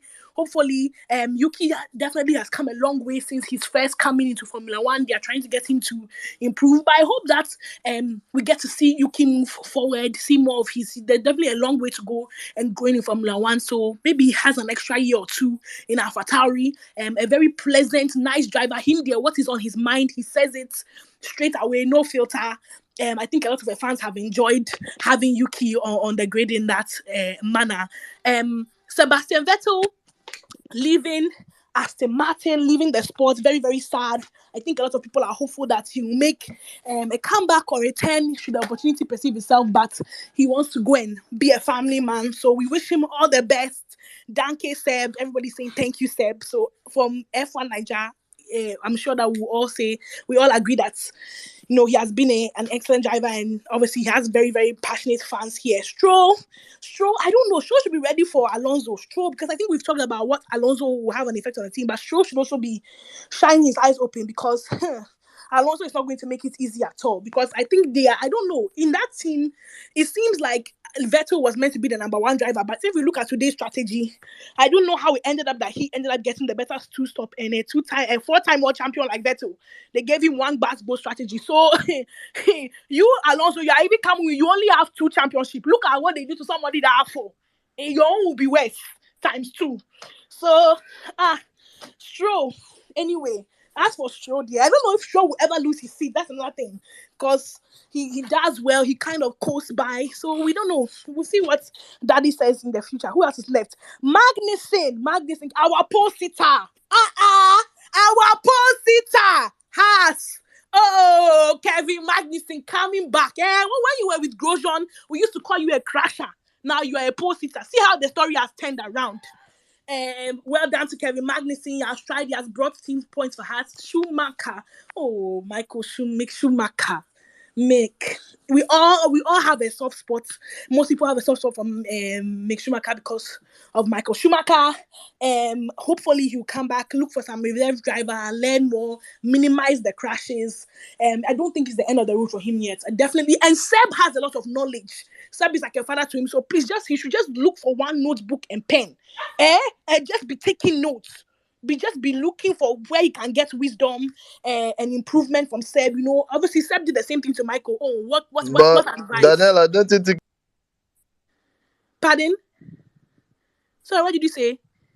Is my time going? Sorry, don't you think it's too late now for him to be taking notes?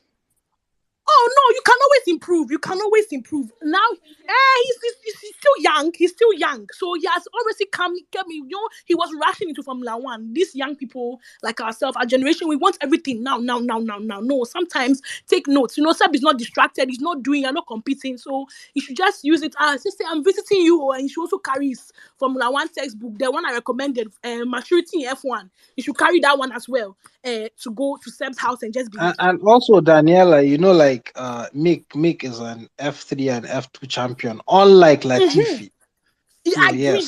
Yes, so there's hope. There's hope, and thank you, Engineer Salim. Engineer Salim. Oh, I'm going to miss this space, especially all our fellow Mercedes fans. I'm going to miss all of you, pa. And who else is left? I'm going to miss you the most. Albon. I'm losing my 2 eyes to look at that Alex Albon. Him and his very beautiful girlfriend, they think that because they are smiling at us, I suspect him, pa. What are you doing, Williams? What is your motive? Maybe he just wants to use it to improve. Maybe he's also trying to get out of the clashes of Red Bull. Maybe he's trying to escape and using us as refuge. We don't know. We remains to be seen. But I want to see some George Russell skills from you. George Russell is your friend. So maybe let's see some improvements. He seems like a really nice guy. All of them. I'm using my one eye to look at them. Latifi gone. Is that everybody? I've gone through everybody. Zhao and Bottas. Alfa Romeo. I skipped you people. Alfa Romeo. They have tried.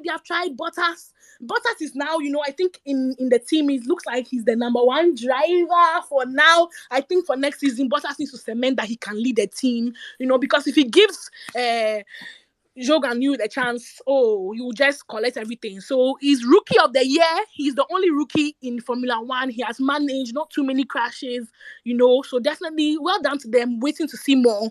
Valtteri Bottas. we like to see, every once in a while we see you in qualifying or we see you in the race and we're like, oh, is that Bottas? Is that you? Is this what you can do? But anyway, hope remains to be seen. Thank you so much. This space, I've honestly enjoyed all the conversations I've joined. Admin, our able admin, controller of conversation, point bringer, in fact, peacemaker in times of confusion. But people come to your space, they are fighting, they are interrupting each other, people are arguing, and you remain ever calm. The proper FIA, the FIA can learn from our admin, manager of conflict. I'll ask for admin, then we have to give the applause. Please, everybody give offering.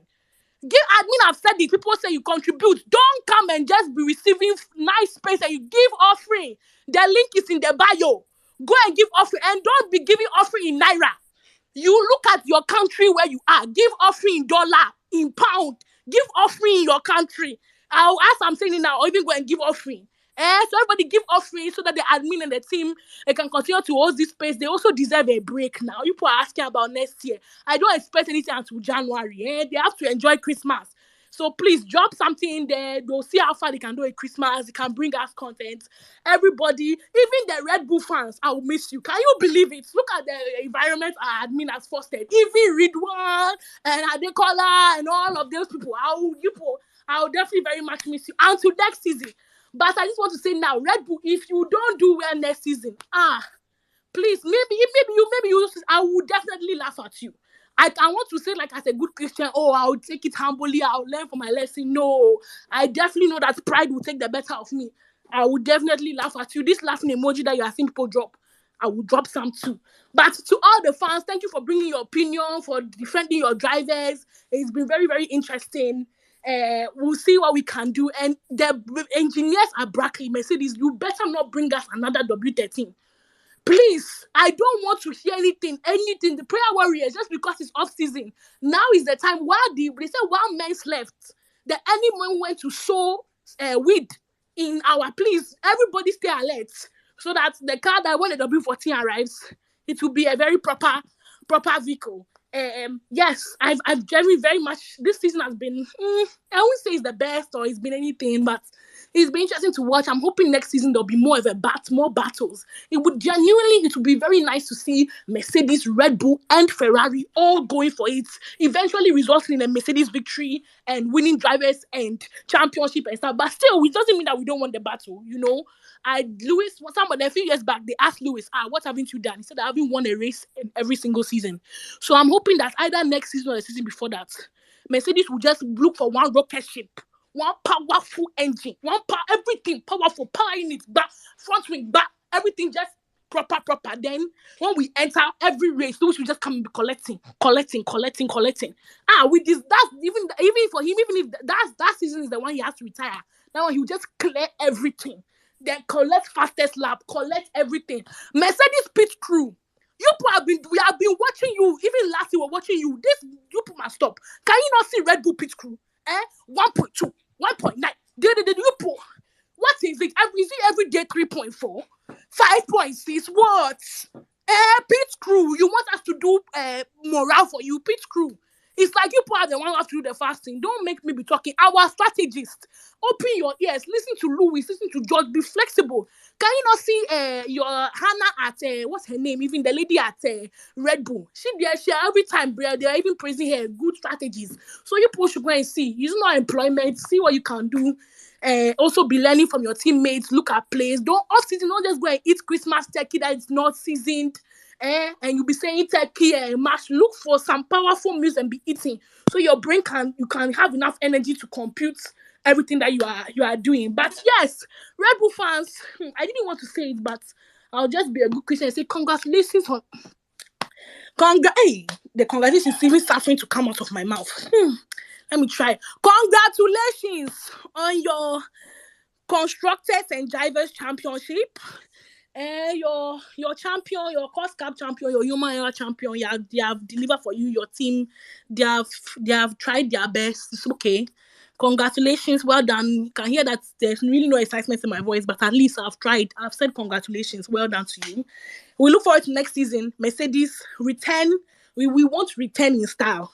Don't disgrace me. Don't allow Ridwan and these people to come back and say, Daniela, you were here last season, and then don't allow them to disgrace me.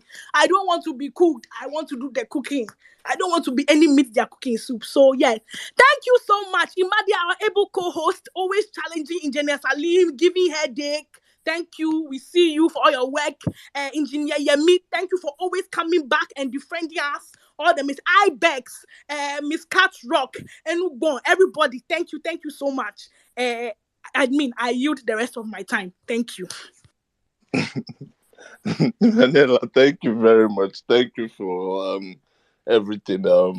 Really appreciate your words and your compliments. Thank you so much. Okay, read one, please. Go ahead. Thank you for waiting as well. Then we'll have another bunk thereafter. Okay. Like I've been laughing since. So about Alpine, like Adebayo said that the true potential of the car, like, has been downplayed by that rubbish Renault engine that they've been using. I think that car is very good. The car has got pace, but the engine just can't last at all, and reliability is usually just a problem for them. And I think next season they won't be able to get that P4 like that. McLaren also will be back, and I feel like Aston Martin also will also fight with them. I'm expecting Aston Martin to be very, very strong in that midfield battle next season. Like, I expect them, unless, like, I've been saying it since a while now. Like, I'm expecting them to be a very good midfield team. So, and they should not just do anyhow during the summer. They should build a very good car. Those engineers they got from Mercedes and from Red Bull, I feel like they should be able to produce a very good car for them to compete next season. We will have a very good fight. And Fernando going to that team, I actually don't know how it will work, but to surely work. It worked with Ocon. Let's see how it will work with Stroll also. And Gasly leaving AlphaTauri. Thank you for everything you did this season. Everything. So I'm not sure, like, just let me just wish you well. Don't let me say any bad thing about you, because you are still human, like you are one of us. So you are still, I'm not sure whether you still be part of the Red Bull family like Albon, but maybe you are living generally. So just go and shine at Alpine, and you, like, Ocon also. You guys, like, I just pray they should just give us some little taste, like all these during the time of Checo and Ocon, all these things they gave all that time, and they should just give us some drama in the season. So for those three teams, Aston Martin, Alpine, and McLaren also, I feel they'll be very strong next season. I just hope their car is not that difficult to drive, because I feel that car is the most difficult car to drive on the grid. I think so, because I just feel like they should build a very good, and that Oscar Piastri also. That guy has one very cold eyes like that. That guy will be very brutal, because that guy also, I think, he will be good next season. So I'm expecting a very strong midfield battle between those three. And AlphaTauri, like, I don't know exactly what went wrong this season. Today it is brakes. Tomorrow, like, most especially this season, it has been about brakes issue. I just don't understand. Maybe it is because it was Red Bull that was developing all these brake dots for the, maybe they changed. I'm not even sure about all these things that the senior team can actually build for the junior team, because I'm not sure why exactly they're having brake issue all throughout the season. But Yuki actually did well this season. No unnecessary. I don't think it except from Singapore, because, and I can actually give him a pass there, because that is his first time in Singapore where he crashed. Even legends also crashed in Singapore, so I can't really find him worthy there. But I feel like this season he actually did well. For me, based on the track performance, I'm not sure about the statistics, but I think it did well than Gasly. So, but but I don't think he scored points than Gasly. But I think he actually did well. So I'm very happy with his improvement. So, and as I just feel like Mick leaving, if Mercedes can actually employ him, I think he should jump and sign that contract instantly. That would be very good for him. Let's see what they will do next season. As and what Adebayo said about them, what Adebayo said about them telling Mick that they will actually give him a contract. Maybe I think for me, my point of view, I just feels like they brought a new package to Hungary, and that was the last race after before the summer break. And I think the brought for Mick, maybe the thought Mick will actually push that car, and nothing happened, and the car just became like they didn't do well also. So I just feel like us also they will actually do well this season. And I'm expecting them to do well next season with the sponsorship they've got. And for Alfa Romeo, like maybe Alfa Romeo, what happened this, I just felt like it's just exactly what happened with Ferrari. Also, they developed at the beginning of the season. At the remainder of the season, they didn't actually develop, but then getting that amount of money, also they should be able to develop throughout the course of the season. I think that what I add is that that's how they used to do. That they would develop at the beginning of the season and they would develop again. So it's not that good, but that driver lineup is good. Bottas needs to look at his shoulder and think about what exactly am I doing, because after the summer break, I felt Joe has actually he did well than Bottas. So Bottas needs to up his own game. And for Williams, let's see what they will do next season. Also, Albon and Sargent. So, and I just feel like to cap it all off this season, I feel like the team that made the most improvements, I feel like we are not giving maybe Aston Martin like the recognition they deserved or the praise they deserve, because I feel this car was the slowest at the start of the season, and this car was it's now fighting, I think, in the midfield battle a little bit. Or so I think they actually did well, and I think it's part of those two recruitments they made, those Red Bull and Mercedes engineer. I think that car was very slow, a very slow car at the start of the season. They actually they did well. And I think after testing on Tuesday, I think Red Bull are actually all Red Bull team with their Pataudi team. They're actually flying to Japan. I think they have one ceremony there. So the engineers will actually work during the winter break to develop another car. Read, are you attending? I'm in Nigeria. I'm not attending. Zoom, so maybe they just send my own food. Maybe those catering. Maybe they just send my own food. You collect Zoom link. Don't eat. You fast. Don't eat. Budget. Okay. So I look forward to next season with Mercedes, Ferrari, Red Bull, the top three, Aston Martin, McLaren, Alpine, and the rest of the grid.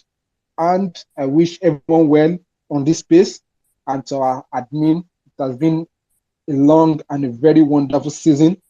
Thank you for everyone, and just thank you. So that's it for me for now. Thank you.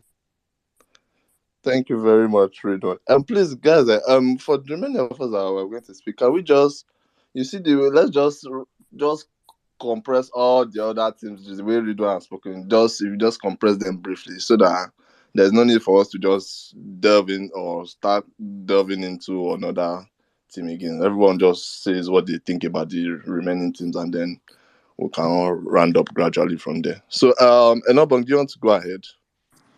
Yeah. Okay, so for me, I was just thinking of all the people I'm looking forward to seeing next season, and top of my list is Norris and Piastri. So I'm very excited to see what goes on with that pairing next season. Particularly because they are both young drivers who are probably. I mean, I know that Norris is probably likely to be the team lead, but bringing a young driver like Piastri, who is hungry to show potential, so I'm very curious to see what that pairing is going to look like next season. And then surprisingly for me, is also Joe. I think that we've not been able to see Joe's true full potential because of all the reliability issues with the Alfa Romeo this season. I think, if he had a good car, I kind of think that Joe will probably be on par with Bottas, right? So I'm looking forward to seeing what that would look like. And it's also because for me as a Mercedes fan, I'm constantly, I think, looking at the grid and thinking, I'm kind of like a mini recruitment Mercedes agent, because I'm looking at the grid and I'm thinking, okay, who is likely to join us in a couple of years? And then, and the people that I think of, right now on the grid in terms of personality wise, I mean, not to start anything, personality wise and, maybe driver ability. I'm constantly reflecting on people like Sainz, Leclerc. And funny enough, this season, I really have, like, personality wise and potential wise, I really have been looking at Joe too. So I'm very curious to see what he does, next season, so that I can pursue my conspiracy theory. So there's that. And then for Alpine, I think that Ocon and Gasly, with Ocon and Gasly, they said, or they seem to have settled their differences according to them. Let's see what happens with that. But I think they have the potential to be one of the strongest pairing, on the grid, if only they can keep their head down and get the job done. So I think, so I'm very curious to also see how that goes. Because I hope the team principals get things right, because they really, I think that if we can, I mean, and someone was saying that we've not had the chance to see the Alpine's full potential because of reliability issues. I think they had a really strong car, aside all the reliability issues they had this season. And I think that if they have a better car next season, I would compare their driver pairing to Sainz and Leclerc, to be honest, right? Not necessarily on the same level, but they have the potential to have a strong team. So let's see what happens with that. Yeah, so I guess that's kind of like the only aside, of course, Mercedes, seeing the car and seeing what we come up with in the reflection. I promise, if that car fucks up first 2 races, I'm turning off my F1 TV subscription and just going about my business for the entire season, because they can't do to me what they did to me. Because after 2021, we pacified ourselves by saying, okay, they are working on 2022 car, and now we are here 2022. So if they try me in 2023, I would just cancel. I just go about my business, for the entire season. But let's hope it doesn't come to that. Yeah, because I went through so much anyway, but it's fine. So yeah, I think that's that for me. But ultimately, it's been nice having this space to go back and forth. I think I probably just joined like a few months ago, like maybe a month or two ago or something. But anyway, it's been nice having this space to go back and forth. I normally used to do it like a bunch of my friends, but it's nice, having this space to go back and forth with other teams to kind of like respectfully share our ideas. And I'm looking forward to all the conversations that we would have next season. So yeah, that's all from me. Thank you very much, Enobong. Thank you for joining us. Okay, who do we? Okay, I believe we have Ibex, then Abdul, then Star, then we'll have Jojo finally in that order. So Ibex, please go ahead. All right, thank you. I'm not making much of a statement. This is, I believe, it was Engineer Salim.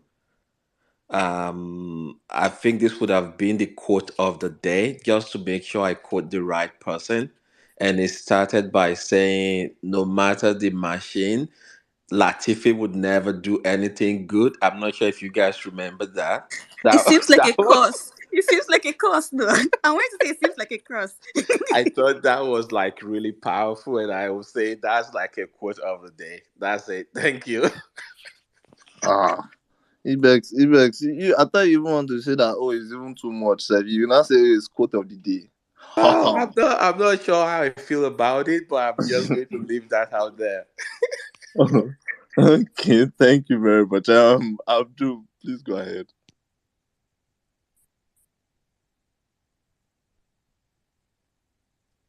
Oh, I'm hi. Good evening. So while listening to Daniela, I started laughing because um, wonderful speaker. She made points, but in all her cooking, we need to rein it in. She said something which was very funny. Said uses Avatari to lure in unsuspecting drivers, and um, that is one discussion I always have time for young drivers. I think what Red Bull has done for the sport in terms of young drivers, nobody has come close in recent times to doing it, and it's a legacy of Dietrich Mateschitz, and which is something we all respect Red Bull for. Red Bull have given young drivers a chance to show themselves. I mean, on the grid, 8 drivers. There are currently 8 drivers on this grid who are on the grid up until the end of today that have come through the academy, from Seb to Danny Rick to Sunoda to Max to Sainz. I mean, they all came through. If they had been in any other academy, I mean, we saw how, look at how Alpine mismanaged somebody who is looking like a generational talent. So, and it's something, if I have a younger brother now who is into racing, I'll try as much as possible to get him into the Red Bull program, because there is an opportunity for you to step up to F1. If you go into Mercedes Junior program, I'm really, really sorry for you. The Frederick Vesti boy in F2, I know Adebayo is here, good. Adebayo, I know you're beginning of that boy. That boy should just leave and try and find another place, because there is no hope, there's no future for him there. And that is just the plain truth. So the best bet, the best shot of even moving to F1 has to be a Red Bull driver program. And the driver program, giving, that's 2 seats on the grid, 2 seats on the grid for a driver, for 2 drivers to showcase themselves, be in F1.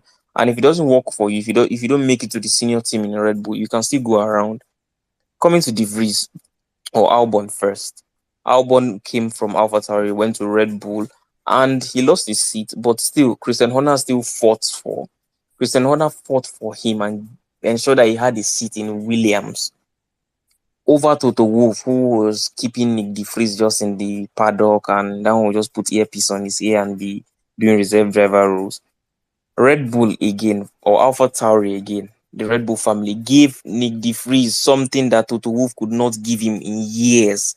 He gave him a seat on the grid. The guy was already preparing, because Mercedes packed up their Formula E enterprise. The guy was already has already gotten another seat in Formula E, and he already said goodbye. But they gave him something Mercedes could not give him. So if you want to even talk about, nobody should even talk about the Red Bull Junior program in a negative way, because what it has given to drivers, the opportunity, I mean, if you are in a Red Bull seat, even if you are in a seat on the grid, even if it's for one season, you'll be able to show, okay, I can do this, and it gives you a seat around. So many people have moved on from the program. People like Pierre Gasly now, Carlos Sainz, and look at how where they are. But that opportunity to propel themselves is what the Red Bull Academy gives.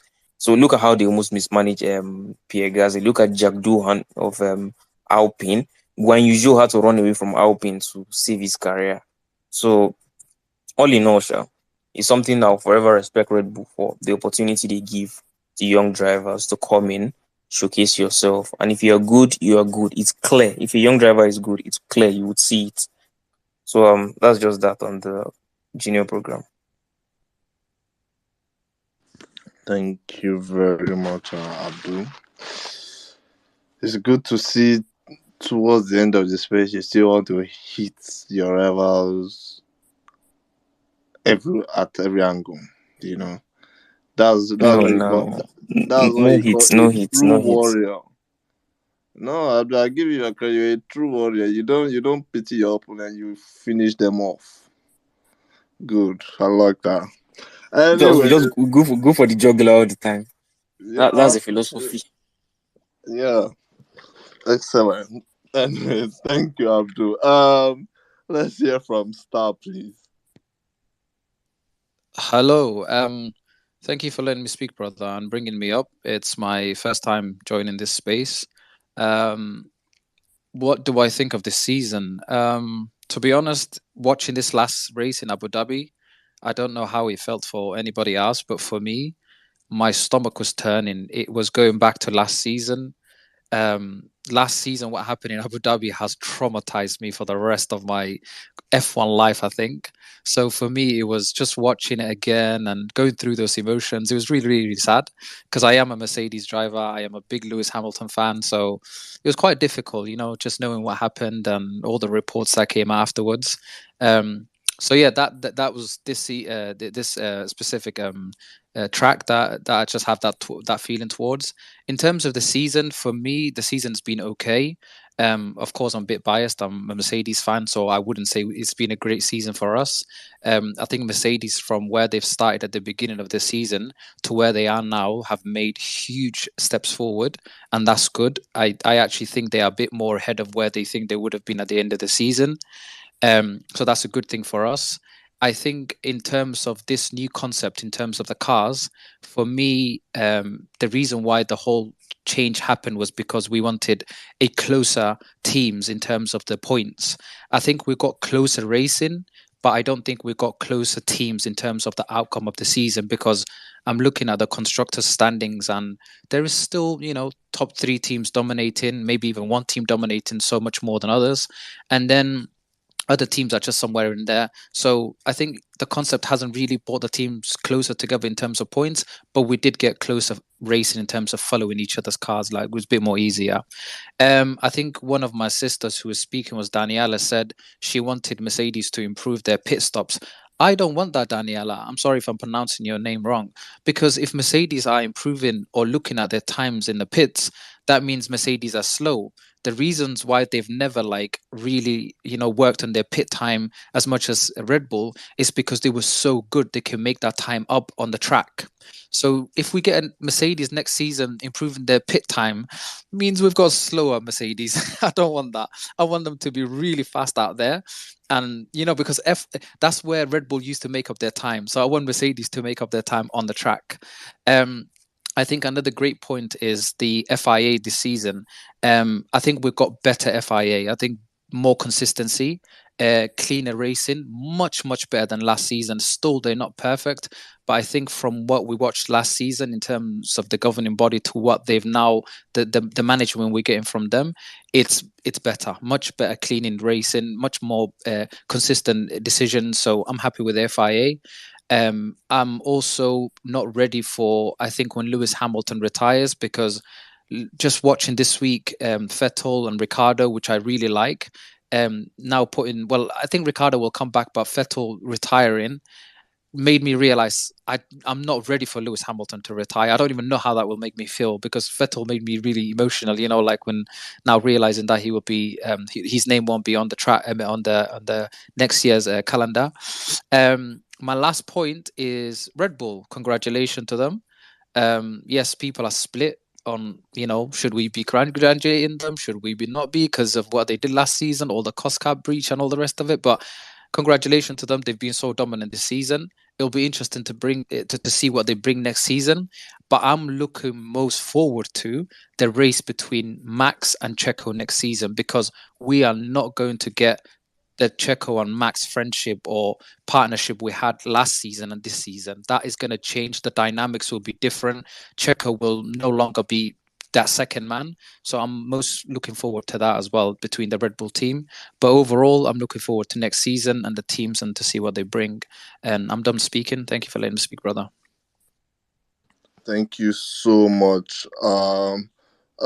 Please, what do I call you just for future reference, if you Just don't called mind? Mercedes Star. Okay, Mercedes Star. Okay. Thank you so much, Star. I really appreciate your opinions. Very, very. You for a Mercedes fan, you are very opinionated and very objective. So yeah, thank you very much for that. Okay, let's have Jojo, please. Thank you. And Mercedes Star, thanks for really capturing my thoughts. And looking at this season, it was a very painful one. Like I tried to do in my intro, and it was very humbling, disappointing. It was a mixed roller coaster for me, coming from how we ended last season.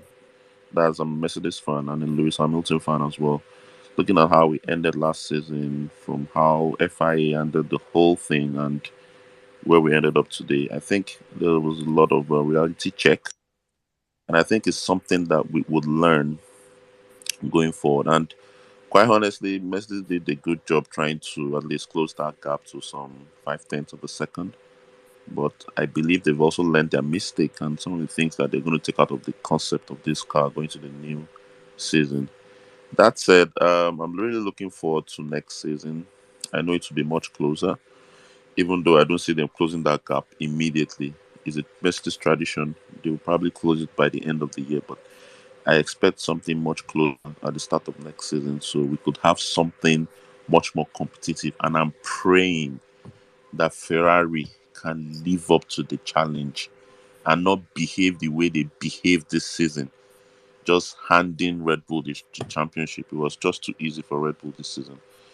And aside that, I'm looking at some of the team dynamics for next season. I'm happy for the new guys coming in, and especially I'm looking forward to how Lando is going to work with Piastri. There's so much talk and hype about this Piastri guy. I can't just wait to get a hand on him and see how well he performs in that Formula One car. That said, I'm also happy with Alonso coming back to Mercedes engine. Somehow, I don't really like Alonso, so I don't know if he can't get anything positive from an Ocon. I don't know what he would get with a Stroll, whose father has huge majority shares in Aston Martin. So I don't know where that would lead to, but I'm anxious. I'm curious. Let's see how that goes. Finally, Latifi is out. Praise God. Latifi is out. I can't wait. I've been waiting for a time where Latifi will be booted out, but I think the opportunity had to just come. And I don't think anybody will be looking at Latifi and be praying that he will still be here. And it's a good one. Let other try and chap have the opportunity. I also think that there's something about FIA that I think they can look at adjustments towards the next set of regulation change. That's in 2026. On this cost cap thing, I don't think it particularly worked this season because one would assume that it's supposed to bring the teams together, but still no. The top guys, the top three or top four guys have the best engineers. They can afford to pay them. They have a whole lot of data they're carrying over to improve their development and things like that. So there are still many years ahead of some of those guys. So maybe just like they've tried to cut the dominance of Mercedes over the years, they can begin to cut the dominance of the big teams so that we can have a much, much more closer racing. Then the other thing is for the teams, I'm not particularly cool with two teams in particular, Red Bull and Ferrari, having a sister company where they use one as a guinea pig to develop their test, and then they say they don't share data, but we all know it's not possible for them not to share data. So I don't think that is fair in the team or in the F1 calendar, because see, Red Bull has, no matter how you want to look at it, Red Bull has a factory, and whatever they do, they will always take some data or they monitor some of the things that they do because they're partly funding them. Same thing with Ferrari. You have them with Alfa Romeo or with Haas in terms of engine, and the other as a baby company. So it doesn't really favor the entire grid lineup for constructors like Mercedes, who have to rely on Williams, or Red Bull, who have to churn out chunks and chunks of drivers through their own sister company and then develop them. So, in a way, I think somehow FIA should be looking at all of these things holistically for the next regulation change so that, we can have a much more fairer competition, because the money in F1 is huge. And I don't think some constructors will want to just take quiet over a long period and just assume that, everything will settle out. I mean, sort itself out. But that's just one to have in mind. Overall, I think this season was fairly okay. I think I enjoyed the first half of the season compared to the second half. The first half was much more dramatic.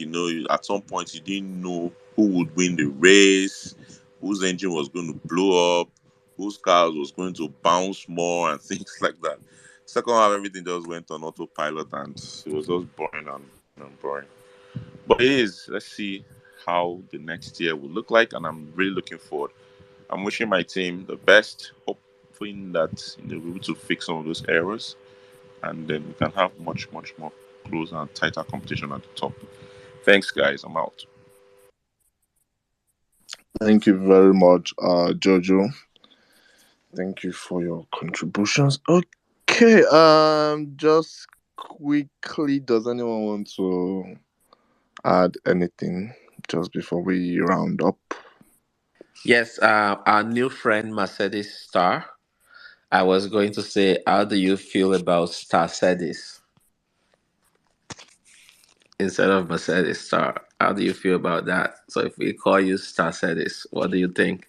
I beg, why you just come and change person name? The person tell you that that's his name. You feel that oh, that is your own that is much better.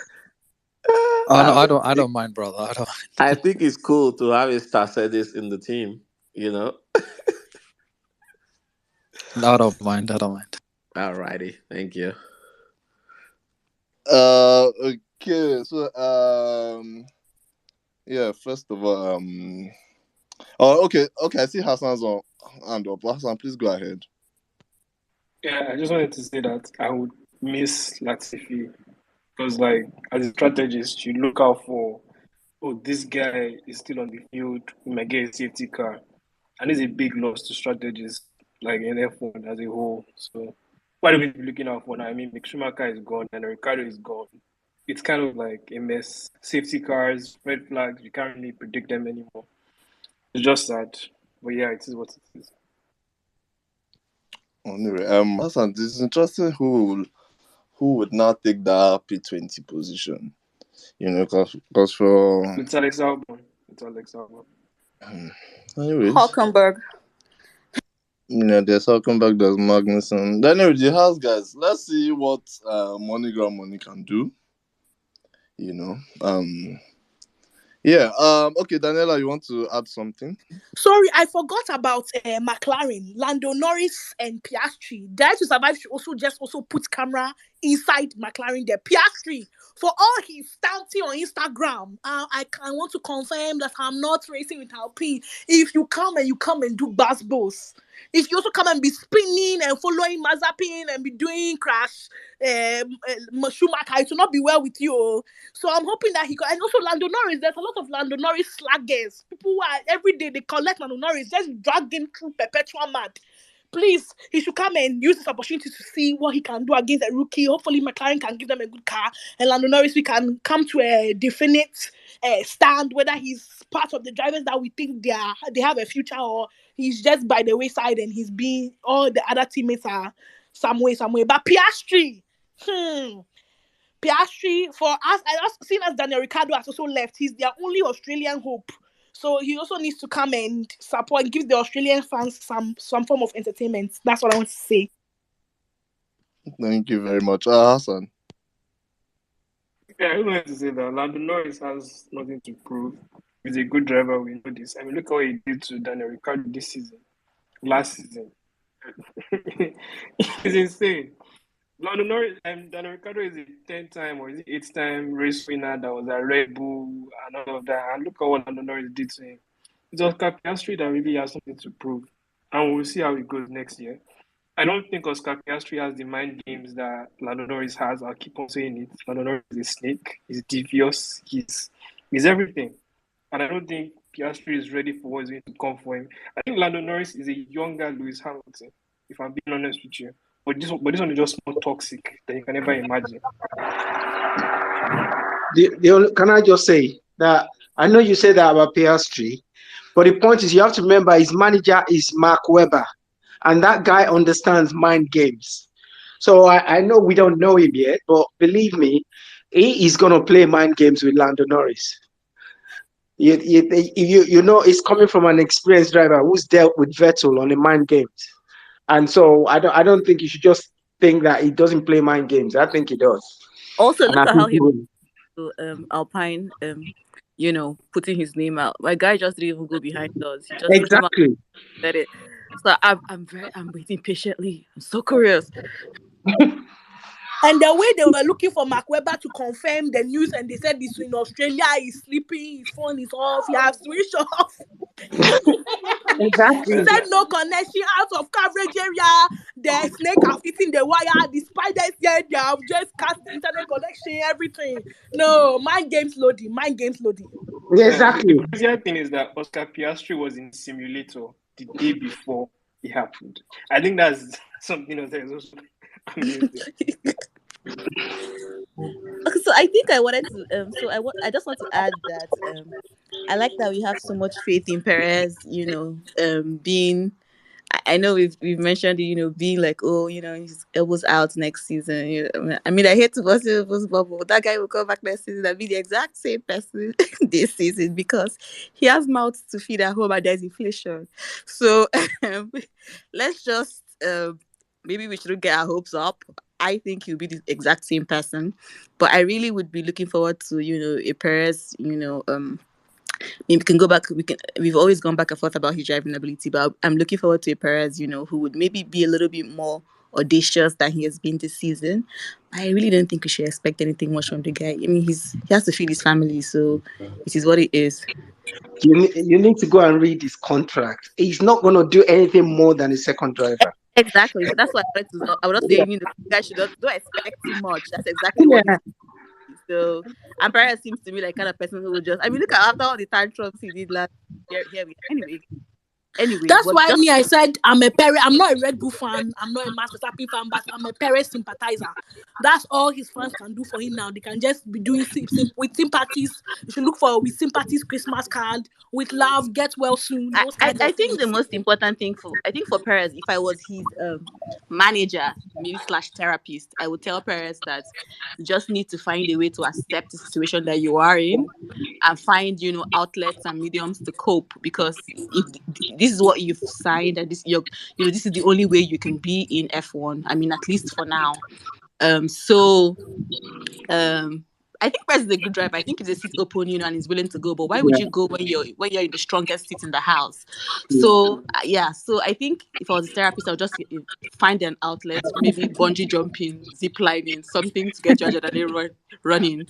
But this is where you are. Accept it. Just drive and move on till you leave the spot. That's what it is, to be honest. He just needs to accept it. Don't come and throw tantrums like you're surprised.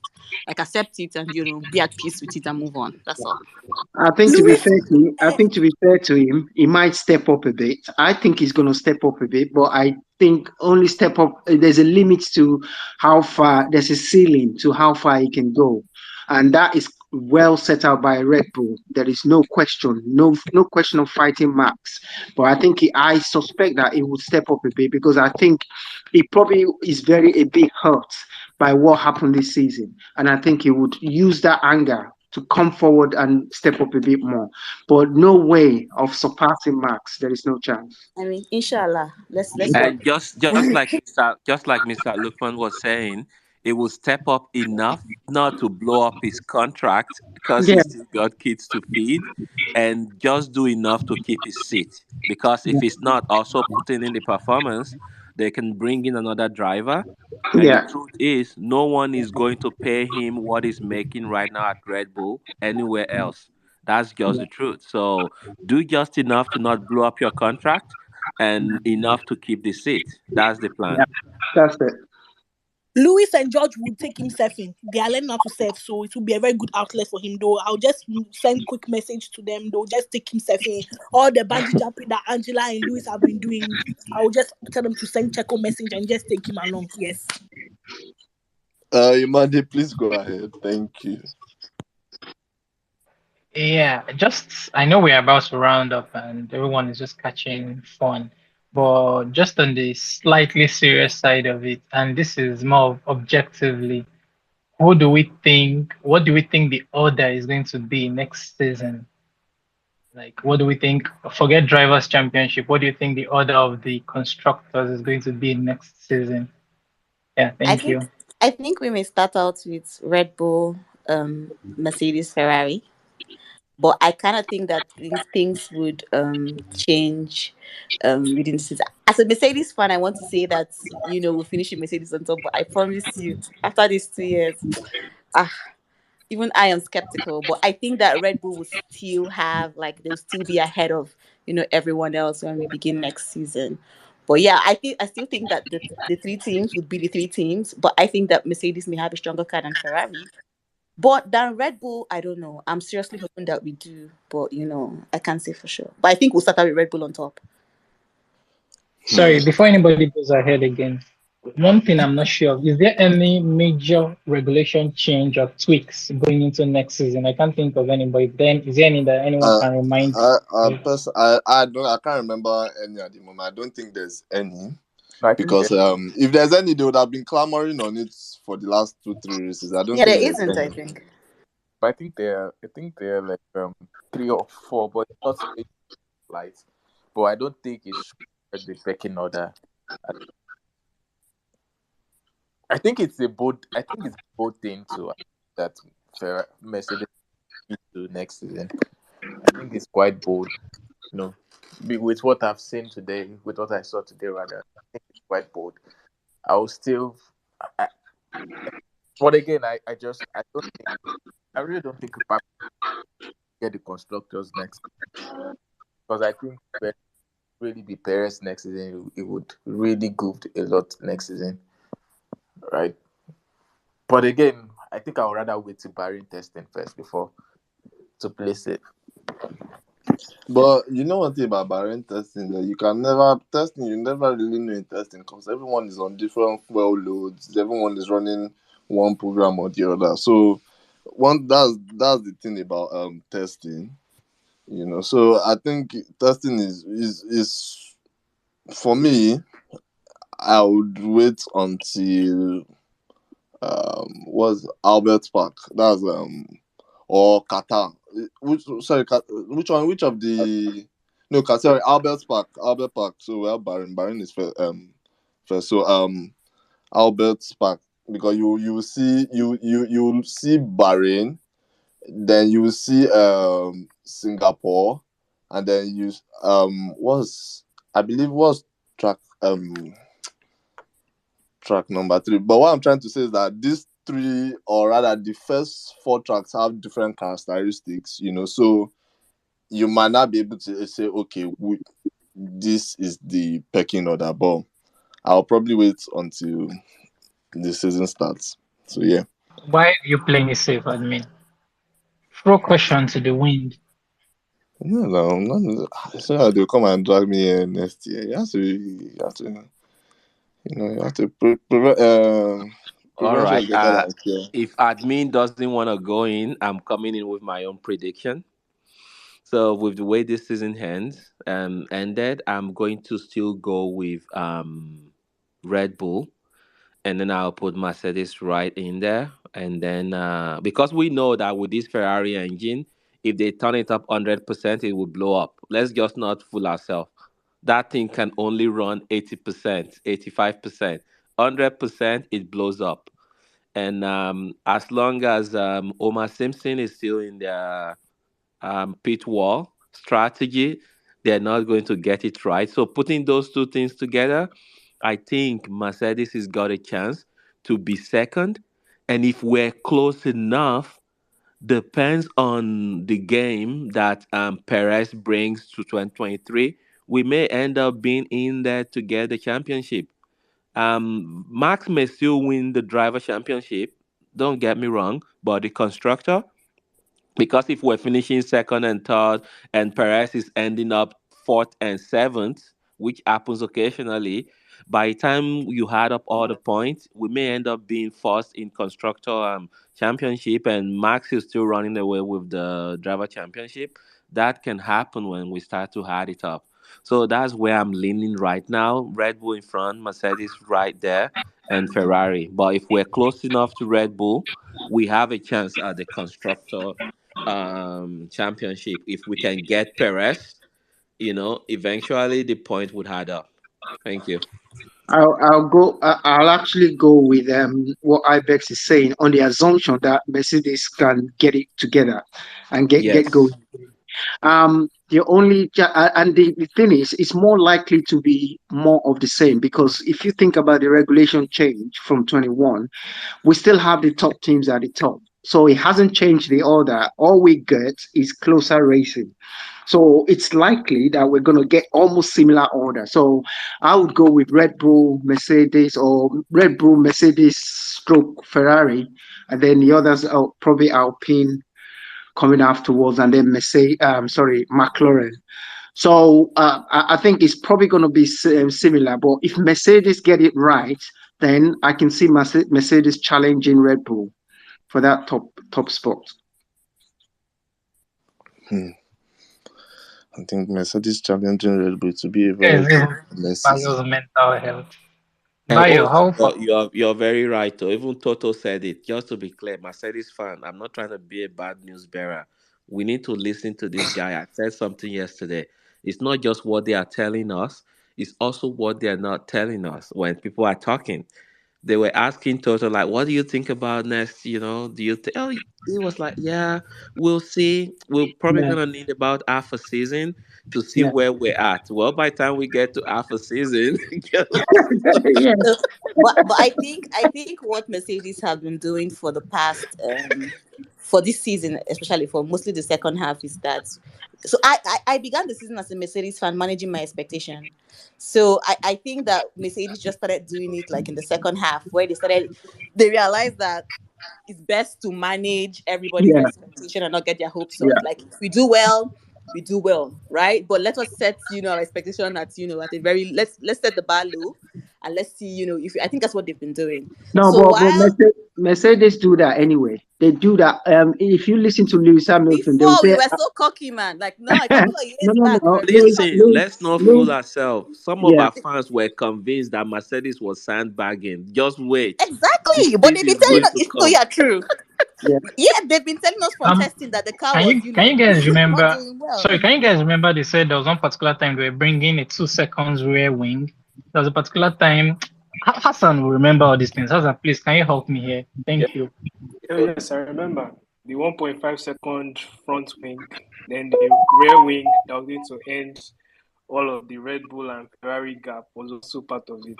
Yeah. Everything, And nothing that's that why I has to keep do with saying the that we've been floor, very cocky nothing. in the past. We No, really no, but have. no. Please, Mercedes they're pretty good at managing expectations. I know you said they're cocky, but especially Lewis. Lewis will always tell you, even when he's racing, he'll go, "My tire is dead," and then all of a sudden, he's going No, fastest but look, time. no. That one is to tip off his rivals. But my point is, look at Lewis this season. My team doesn't make mistakes. Look at us. Exactly. I was Oh, going. What That's are what I oh was you? going yeah. to say. My team doesn't make mistake. We're coming to cause havoc. Like even You Louis get even me? believed the pace. Honestly, Exactly. Yeah. I know that one is he cocked up there. Yeah, I know. He was telling that journalist stuff. Don't ever say my team can't do something, and but then yeah, I'm sorry. I'm going to defend Luis here. When you won like 8 years in a row, yeah. and they're asking you that stupid question, I you have know, to I know, listen. I know, I know. Anyways, guys, let's hear from Read One. Read One, please go ahead. Then we'll have Jibala. Thank you.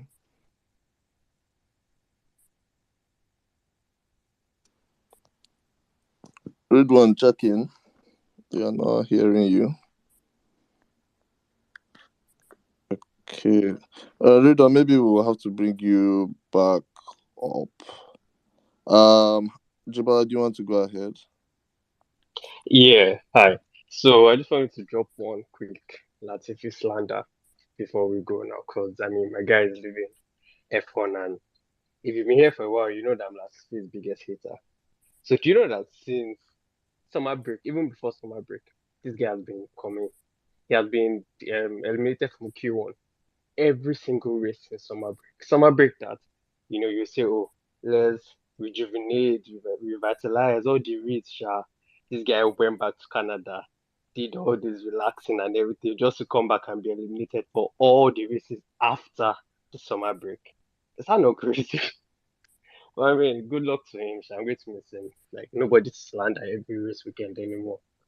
But he showed us his activity today with that. He was at a stage, he was, I think, 37 seconds behind the other car, like 37 seconds. What are you doing now?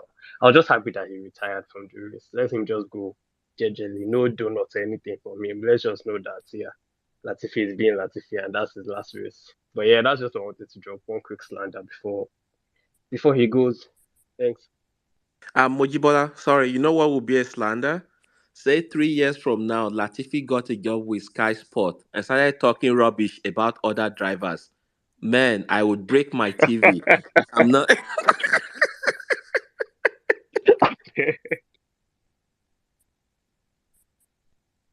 But that one, I that beg Sky Sports. They at least they take race winners. They take people who have maybe No, don't won say that. one They have champ. Paul Di Resta. They have Ah, Paul Di please. Oh, I was Resta. about to So say there's the hope. same thing. So there's Annoyed the hope. hell My out That's of true, mistake. sir. them. There's PDR there, so There is hope. Latifi There can is always hope. My come back mistake. and do. Sorry, He oh, can do sorry. There is comments. hope. there's Caron now. Caron, do And you I win mean, race? he has And yeah, three Karun. years experience now in Formula One, so he has more knowledge to drop. It's possible. Yeah, Latifi can always come back. imagine contact between driver one and driver two in turn three, and then They'll just pull up Latifi. Latifi. That But what do you know Latifi is about this? talking wisdom. You know that but corner, he should have backed up. No, I'm like, you shut up, you are crashing into the wind. For you guys, the last What if but what if Latifi comes back as he's from a rich home, obviously. So what if he comes out back as a co-title sponsor to a team? It's possible. Anything that happened in F1. So far, he's man, not putting his I see. ideas into the car. No, as far as Imagine, I'm level not. racing, like he can come here and be doing co-sponsor, no problem. We can see you on the grid and everything. Just don't enter the car and race. That's my own. Yes. You So know, my personal what co-sponsor, co-partner, co-whatever. My own is there's time for everything. At least, well, if rich family or not, family should be thinking of generations to come. You know, family business is all about making profit and not all about spending. You understand? How much has been spent on one person's head? You understand? So, Don't me and my father. He will not don't even don't get worry, this one. don't worry. It will turn up on YouTube. You listen. You look at Jolly Palmer. He does YouTube programs about F1, so he'll probably turn up on YouTube to do his own No, F1 program. I'm not going to lie. Um, I, anyway, let's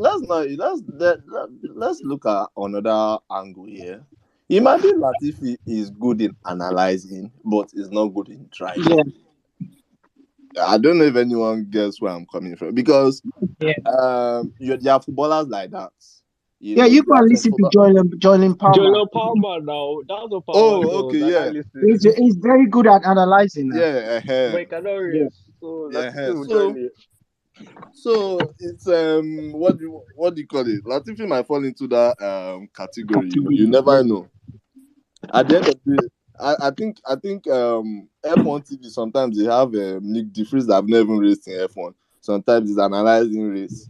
You understand? So what stops them from giving Latifi?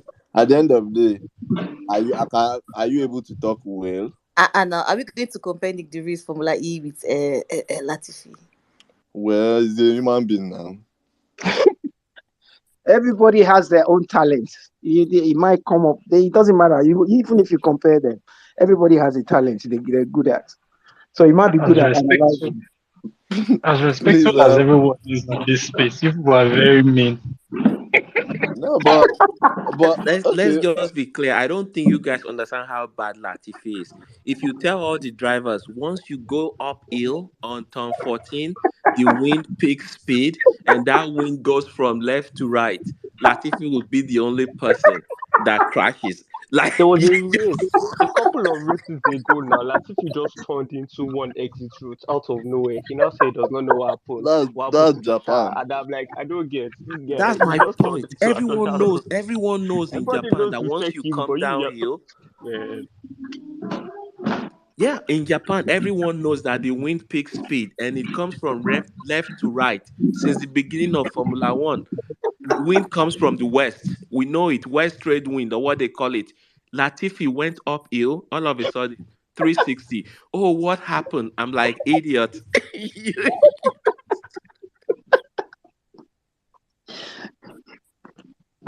Okay.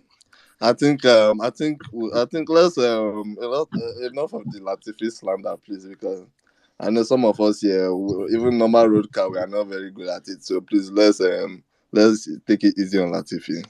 Not all of us are not good at our job, but yeah. And I don't Um. have driver's license. I don't have. So Oh, peace no. to Latifi. And no, you've admitted your own that if they give you, it's God I beg. So you've always said it. But yeah, let's hear from Hassan, please. I was just going to add that, like, I think Abu Dhabi last year, was it that this boy crashed or is it that he parked his car because of this thing, engine issues? I can't remember. I was going to add that No, he to. crashed now. He crashed. Yes, Latifi, he okay, yes, crashed I now. remember. He crashed and the crash was unprovoked. So if Yeah, you can see it was a somebody. serious He was crash. just going Oh. on his own. Like nobody was Exactly. rooting Pieces, against him, and car he pieces crashed. everywhere. So if you can see somebody like this doing crashes like this guy can never be good at analyzing. Sorry to say, like it's not just possible. There's no way it can happen for him. There's no way he can do it. He can be good at analyzing. Because like, let's say he's good at analyzing races here. That means this boy, so far he's an F1 guy, will say that, oh, if you're going at this speed, you need to like break early at this point and go here and do all that stuff. But he's not doing anything like that. And like Alex Albon is outperforming this boy in that same Williams car that nobody can actually believe it's Alex Albon. But see this man as big as he is. And God forbid he comes back into F1 as a commentator. I don't really like this guy's voice. I think the best part about this guy is his wife. If you guys see his wife, you understand what I'm saying. Who That's is all. that? But do I you know just check. how? Do Please, you know man, how bad? let's Do you focus know on how the bad? racing and not people's partners now. Let's See, if focus on. Latifi can crash in Silverstone, he And can I said crash that's the anywhere. best part. The best part. Like the best part is his Okay. wife. But do you know how bad Julian Palmer was in Formula One? It was so bad. He lost most of his races. He was almost last, and yet he analyzes very well. So I don't And think there's a almost big. last. Was almost last too now. But Latifi Yeah, doesn't do exactly. analysis. So that doesn't mean he can't Latifi analyze. was a ray of sunshine in the garage. That's all he was doing. He smile. He doesn't do anything useful now. Cannot compare Palmer to Latifi. No, Please, Compare but that let's. Palmer doesn't to him mean. now. Sorry, that doesn't mean he can't analyze. Even if you can't compare them, he's been in F1. He knows what it's all about. He just doesn't know how to drive. That's all. No, me, I'm convinced he does not know what it's all about. That one, I'm Okay, convinced. if this guy knows what he's all about, okay, when the wind picks the tail of your car, why are you asking your pit what happened? Because you should know exactly where Yeah, the that's problem just an came from. excuse. He's just giving an excuse. You That's all. cannot teach what you don't know. Analyzing is actually teaching. Okay, You you learn a wait. lot from these guys. We'll be taking lessons from him in a year's time. You watch. Hmm. Anyways, can we hear from Jojo, please? Thank you, Right. Jojo. It's so funny. This Latin Panda. We're going to miss the next season anyway. Um, I was No, going me, to I be. admit it now. I'm missing him. Nobody slander anymore, so I'm missing him. I was going to make predictions following what I don't know who asked us to make predictions. Next season, I don't see Mercedes coming up yet, like I said previously, but I think they should be able to beat Ferrari with the changes they're making. But at the same time, I don't think Ferrari to be stagnant because whatever is making that their engine unreliable, I think they can fix it. Even though we know they cannot bring upgrades to the engine, but I know it's something they can get over it during the winter, and then hopefully they can tune up that engine to compete. So because I love to have a three horse race at the front, not one team dominating, and then there's no competition from the other two. So I think it's going to be very close. I still expect the top drivers to be the ones to compete. Max, Charles, and Hamilton, in no particular order, but I think Max will still win it next season because that car is fast. So that's my contribution. Thanks, guys. Yeah, to add up to what Jojo said, just slightly, I think we are focused rightly on the Ferrari engine, but I also think the technical directives that came into place in Spa really affected Ferrari more than any other team the most. It affected them the most. So I feel if they can fix that flaw, they might be relatively competitive and show better race pace than the crap that has been happening in the second half of the season. The please don't talk about that technical directive. That thing broke my heart because when I was hearing about it, I thought once that thing comes into play like this, Red Bull is going to lose 1 second. Bam! Like I was so happy, like just bringing that technical. I cannot wait. Like 1 second like this. No, did not happen. After the next race like this, Hamilton was being lapped, I was like, oh my god, like this kind, like so I don't even want to think about that thing in my head. It never happened. Please. Okay, let's hear from Star, please. Star, please go ahead. Thank you for waiting. Then we'll hear Dickpo from Dickpo. Yeah. No, it's fine, brother. So I don't know who said. I think I heard somebody said they were going to miss Latifi, or they said the sports will miss Latifi. I certainly will not be missing Latifi. I think his team won't be missing him with all the costs they have to make up with the crashes and the etc. etc. I think the FIA won't be missing him with all the damage he does to tracks. I think, like you guys have already highlighted, sometimes it's like he's racing shadows because unprovoked he spins out, he does all sorts of stuff. So, and the worst thing is sometimes when I'm watching a Grand Prix and Mercedes is in a compromised position and we need a maybe a safety car, I'm always thinking, Latifi, please turn up for us today. Just we need you. All of a sudden, he's the best driver on the track. Like, no mistakes. Not he doesn't put a foot wrong. So just useless to me anyway as a Mercedes fan. Um, I think when I earlier said Red Bull and the dynamics between Checo and Max, in no way did I mean Max and Checo are the same level of driving. I think what sometimes people or some fans who are new to F1 don't understand is Max, Lewis, and some of these drivers are that good. By default, they make the other driver look like a second driver, even though they're not. Like, for example, Lewis Hamilton made Bottas look like he was a second driver, even though he wasn't, and they had the same car. So, over the course of a long season, Max will be that good. He won't be anywhere close to him. I think Checo and Max, if you put them toe to toe together. But I was just saying, next season going forward, I don't think we will get the Checo that we had the last two seasons because simply the dynamics will be different following this season. And I think a lot of people think Checo doesn't play games. I mean, this is allegedly, so we're not sure about this 100%. But what he did in Monaco, if that's true, he spun out the car to be on the to out qualify Max, then that's a different Checo. We all like to think Checo is honest and, he likes to race and he's very fair. But if that's the reason why Max did what he did in this last race, I mean, the Mexico race, that's a different Checo. So I think over the long course of a season, Max will be the better driver. But I think Checo just won't be taking orders like he normally did, or he won't be thinking coming into the season, I want Max to win this season. I want to help him and give him everything. I just don't think we'll get that. But still, Max will be on top of him. In terms of next season and the teams, I'm only going to focus on where my competition is. My competition, I believe, is Red Bull. I don't think Ferrari or even Mercedes competition, to be honest, because given this season and how we literally catched up with them, because Ferraris have got a lot wrong with them. I mean, not the only engine, but I question that team's decision making. That's one of the downfall. Like, how many decisions can one team get wrong? So they've got, I think, a lot going on with the team, even if they had the perfect car.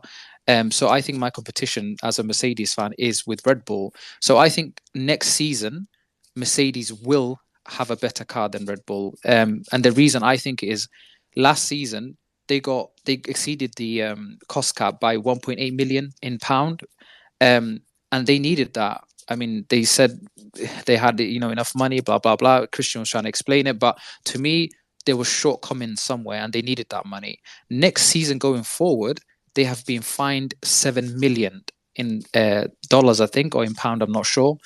They have to pay that fine, and that has to come off their budget. They also have been fined wind tunnel time. So the restrictions with their wind tunnel, I think, is definitely the most painful punishment imposed on Red Bull, because they will now they were already going to take some percentage of them because of obviously where they finish on the constructors. So they were going to get, I believe, 70%, but now they're going to be getting 63%, which is quite a lot less than what Mercedes will be getting. Mercedes will be getting 80% wind tunnel and development. So I think that's going to affect them. I think that you can't just outright that. Even though you have a good car, you still need to develop this car, and the other team's still working on it. I think Mercedes were already working on their next year's car this season. From what Toto said, they would be looking at the beginning of the season, and I think they've understood this car. That's what they tell us anyway. And I like to believe that they have understood the car they've got now. In terms of coming into this season, I think as a team who's been dominating almost the last 10 years, you would like to believe, you don't want anybody to be overconfident, but I wouldn't blame them for having a lot of confidence in themselves. That's what Lewis said. He said we were a bit overconfident coming into the season, and they didn't also have a way to know that the car will be porpoising, because I believe they said they got everything else right. It's just a porpoising that they had no way of knowing, and that's what shocked them and a lot of other teams. So I think now they understand the porpoising. I believe that car, whatever they saw in the testing and the development of this car, because you have to believe a team like them can see that. They genuinely thought they had about a second up on other teams. So whatever they've understood now, they can probably develop it. And next season, I hope they bring a car that can, not too dominant, because I still want exciting F1, but a car that can dominate Red Bull. I'm done speaking. Thank you very much, Mercedes Star or Starcedis. Yeah, man. Thank you very much. Read one. Read one, Mike Bomb. Please go ahead.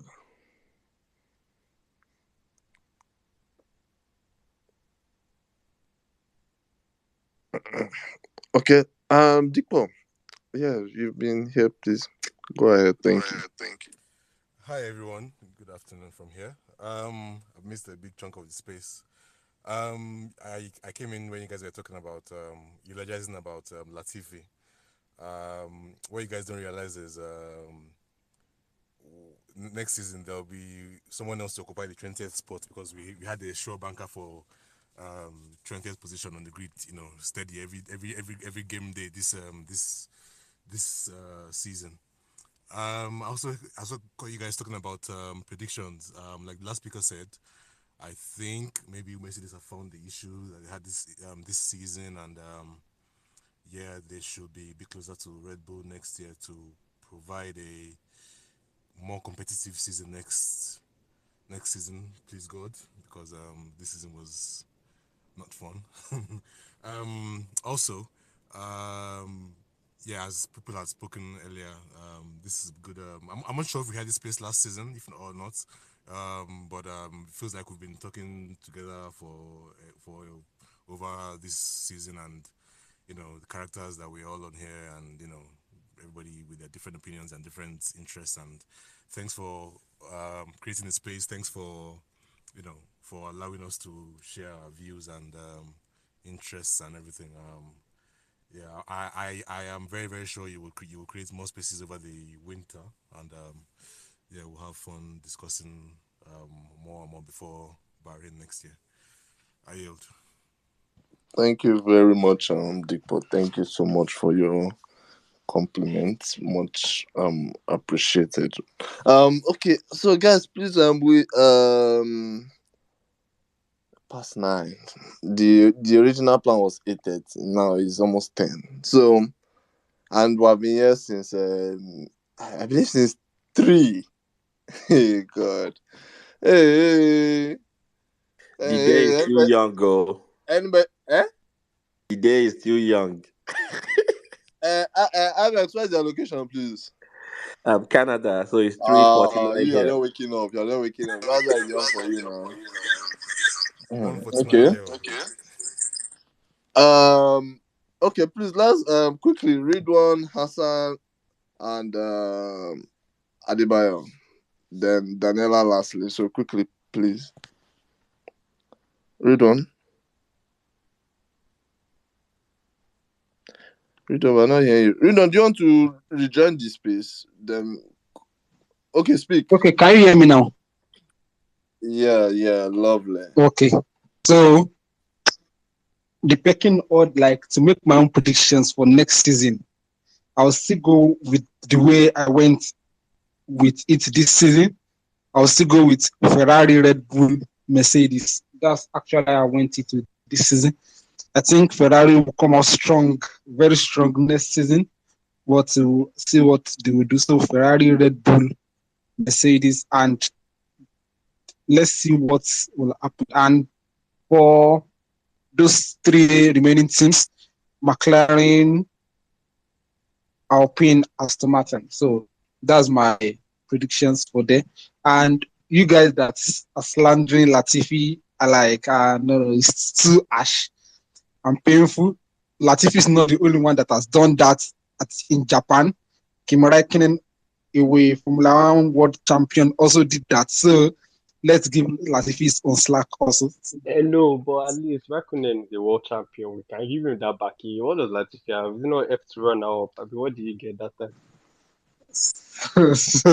So Latifi is gone. So let's just wish him well. That's it from Misha. So that's it.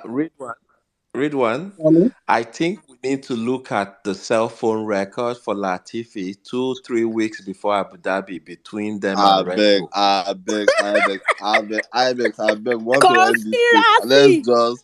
Let's just end the year without going back 2 years back. I be had days to speak the English. Ridwan, are you done? Yes, I'm done. I'm done. Oh, thank you very much, Ridwan. Hassan, please.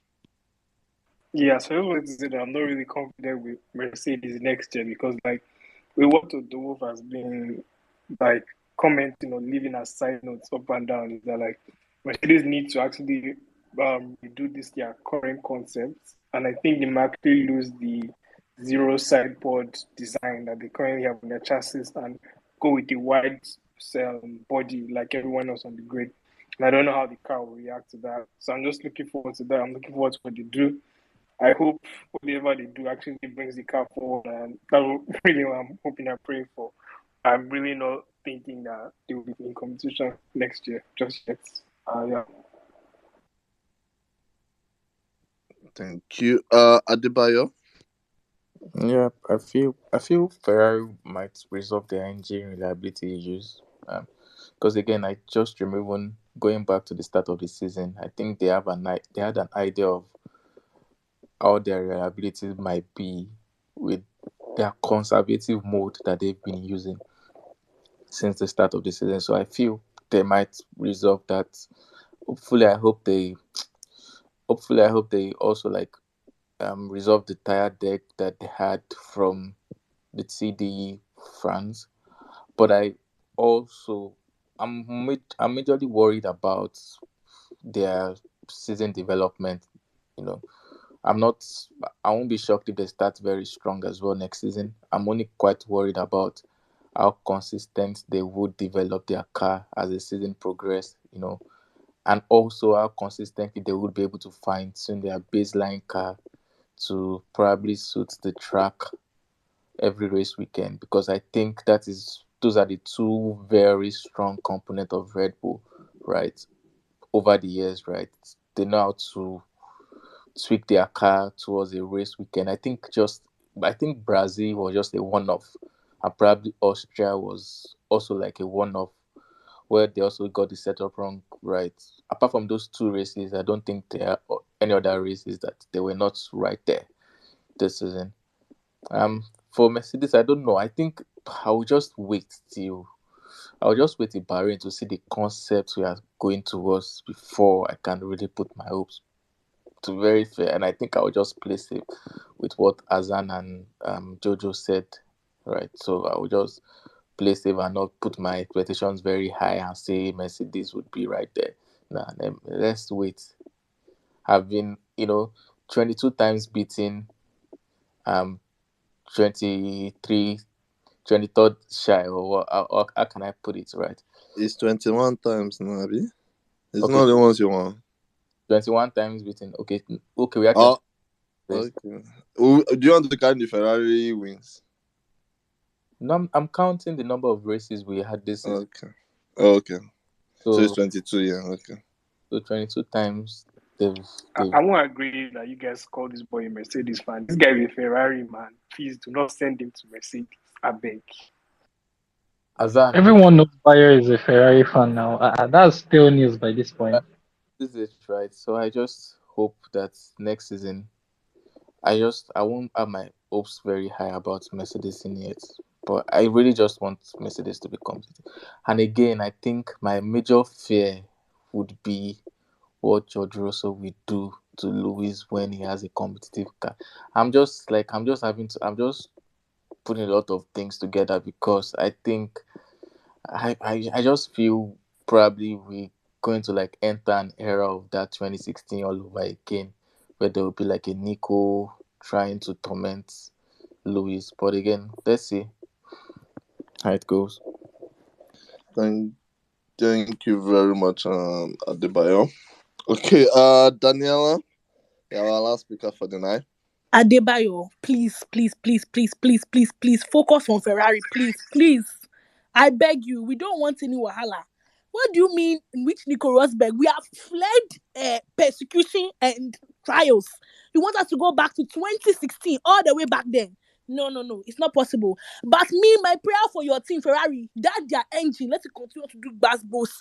Their strategies, let Hona Simpson and Peter Griffin and all the animation characters, they should just join that pit war.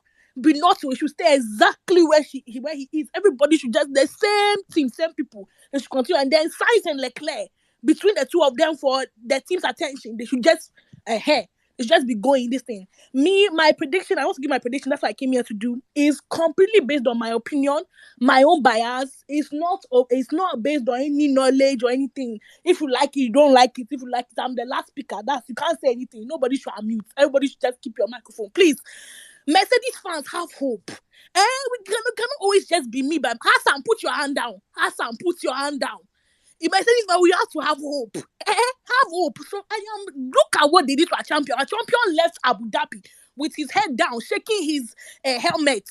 It's not possible. Look at all the records that he was holding that they have just made his back to zero. Wins every season are competing gone. Q3 finish is gone. This just battle like that. No. Based on that, they need to whatever rocket ship, whatever they need to do, they should go and manifest it. Rocket ship, so Mercedes first. Based on what Adekola just did, Ferrari will be third. Red Bull, because they are fast, they should just collect second like that and make it interesting. Max Verstappen will win in Abu Dhabi, and then we'll just get redemption back again 2 years later. Then Alpine finished fourth, but this year they'll go down next year because what Fernando Alonso is going to do in another Alpine, where Alpine will go down. I think Alpine, Aston Martin will go down. Aston Martin will be P9. Aston Martin will go and meet Williams at the bottom. What they are going to do to that team, it will be beautiful. I think Alpine will progress because Alonso has left. Yes, they'll stay in P4. And then McLaren, there will be an interesting battle still McLaren and Alpine. So it will be them fighting. I think McLaren will have a come out on top based on if Piastri and Lando can work together because all the hard work Lando did carrying all the points this season is not really good. So if Piastri can come and help him, then they can cement their P4. Other than that, Alpine with their two French drivers, Gasly wants to prove that he can come out of Red Bull and succeed. They'll be fourth. Alfa Romeo will take 5. Bottas and Zhao, hopefully they'll be able to work together as teammates to at least cement P5 for the team. They want to get the team moving up. Maybe they'll join the battle for best of the rest in higher up in the grid. AlphaTauri will have Nick De Vries and Yuki Tsunoda. I don't know how De Vries is in the car, obviously Formula E champion, but Yuki Tsunoda sometimes he does crash. So let's see what the battle. I think that they'll be fighting with Haas. Haas will be their main competitor. But Aston Martin and Williams, no. Aston Martin will be. People were saying Ridwan said most improved team. No. The fact that Alonso is inside that team, no. There is going to be disaster there. So that's my order. Mercedes on top. Guys, I cannot have let me tell you, I cannot have another season where we are not on. I can't do it. I really, too. No, I cannot do it. So Mercedes on top, winning, back to winning ways. Let Lewis start, building his records again because they took him back to zero. Back to no win. Hey! Our champion has done too well. Our champion has done very, very well. And I'm very, very, very happy for him. But Ferrari, may your strategies continue to frustrate you. May your engine not work. May your power units blink off. Ferrari, no. You Ferrari fans coming to give us attitude because of this small suffering that we are suffering. When you were catching stray bullets, we were even defending you from the Red Bull fans. And you're coming to say that Russell will behave. He will just also take book. The same way Mick is going to take book and follow Seb. He will take book and be noting down and be learning from Lewis so he can also think about how you'll be future leader. You should just wait his 10. You are saying everything is 10 by 10. You should wait 10 by 10. Let Lewis collect his 8th, 9th, and 10th World Championship. Then we can have a conversation. George Russell should very much behave. Thank you so much. God bless you all. Everybody pay offering. Give offering. Go there. Link is in the bio. Go and give offering. Thank you. Sorry, Daniela, just very quickly. Um, Lewis has got so many records still left. Most wins, most polls. So don't forget that. So even though you think they're taking all his record, they haven't. okay. Thank you, Lukman. Thank you, Lukman. Daniela is going to be our last. If people don't want us to leave, I just got to beg you people. I beg. Hassan, what do you want to say, please? Talk to me. Just talk to me. Don't talk to anybody. Just talk to me. What do you want to say? I actually don't have anything to say. I was just terrorize Daniela. Okay. Hassan, be careful, oh, be careful. Do you see what I did to Adekola? Please be careful here. I'm a prayer warrior. Don't be just saying anything now. I'm meant to be the last speaker before I Yeah, give this it over to Admin. Adekola comes, shakes the table, then runs away. Like he never waits. Daniela, right? It's not you. This is it, right? Adekola never If it waits was an around for error, us. so if you've been listening to what I've been saying since season started, right? If there was no budget cap, and I will say it again, I strongly believe that if there was no budget cap, right, Mercedes would have been right back at at the top, right back at Spain, right? I feel the reason why we probably like suffered a lot this season was the fact that we are constrained by budget, right? If there was no budget cap, whatever, right, we'll be right back there, right? And we are going into a next season where there are already two teams that already has a baseline fast car, right? We don't even know the concept we're going to use next season. There are just a lot of things dangling in the air. And also remember that the budget cap as well would also reduce, I think, by $5 million next year, right? So there's further constraint for the team in terms of money, right? So that's what I'm saying. It's better to just wait till let's see what the concept we're going to stick with. Probably at Bahrain or Barcelona testing. Then let's see how far we could. But if you just going outright, then I think it's also fine, right? I love the fact that you are quite optimistic and you really have a very good, you know, good approach or good view towards it, right? But again, it's just the hope that kills us. So it's better to have a very small hope, right? Then let Mercedes shock us and let's be happy than going through pain and terror for 22 races again, you know. Adekola, you say hope killeth. I will tell you that faith is the substance of things hoped for, the It's evidence not the of things color, not it's seen. Adebayo. It's Adebayo, not. sorry, Adebayo. I said faith is the substance of things hoped for, the evidence of things not seen. So Okay. that's all we can do. We can have faith. That's all we can as fans, because we cannot drive the car. We cannot give them machinery. We are not going to Brackley. Let's help them with small faith. That's my own. Hope maketh not ashamed as well, you know. So I know, and that's why I'm saying that I beg, this is it's not better for Bible you, study better, or whatever you call better it. I just got and beg not you be people. ashamed We're here with. to discuss downforce and co. It's If better we're not to be finished, ashamed. let's be going. Which one is hope take it No, time? This is not King quoted James. the I bet Bible leave the verse. King James That later on. My host, Bible my able host, scriptures. She quoted the Bible. Yes, boss. my able So host. it's better Yeah, to boss. have a level of faith, not to really have, Okay, Adebayo is not still to be speaking. extremely ashamed by what Mercedes might do. We don't know the concept. I still stick to what I'm saying. We don't know the concept. The already two teams have already nailed their concept, their baseline. They already know the improvement they need to do, right? But we don't even know the concept we are sticking with. Let's see that first. Let's see all that first. Then before we can now start cooking. These Red Bull fans, they are taking notes. You see Ridwan, you see Dayo, you see Abdul Latif. They are not saying anything. They are taking notes. Those guys are terrorists. The first three races next year, if they dunk 1 second on us, they'll come back here and terrorize us. So it's better to just play it safe.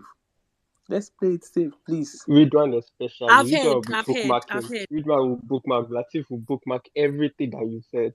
Hmm. It's best to just be cautious with some of them. Okay. Okay, So my host. So, um, this is just for you, and that's the last statement from me today. After what happened and Massey was fired or reassigned, whatever, as a big Formula One fan, are you a little bit concerned at all that they made him sign this NDA, non-disclosure, that we have no idea exactly what they are trying to hide, what they don't want him to talk about, at least for the integrity of the sport. And this is not about Abu Dhabi or anything. That is all bygone now. We can agree on that. I mean, just from the integrity of the sport. Okay. Alex, let me just. There's a popular saying that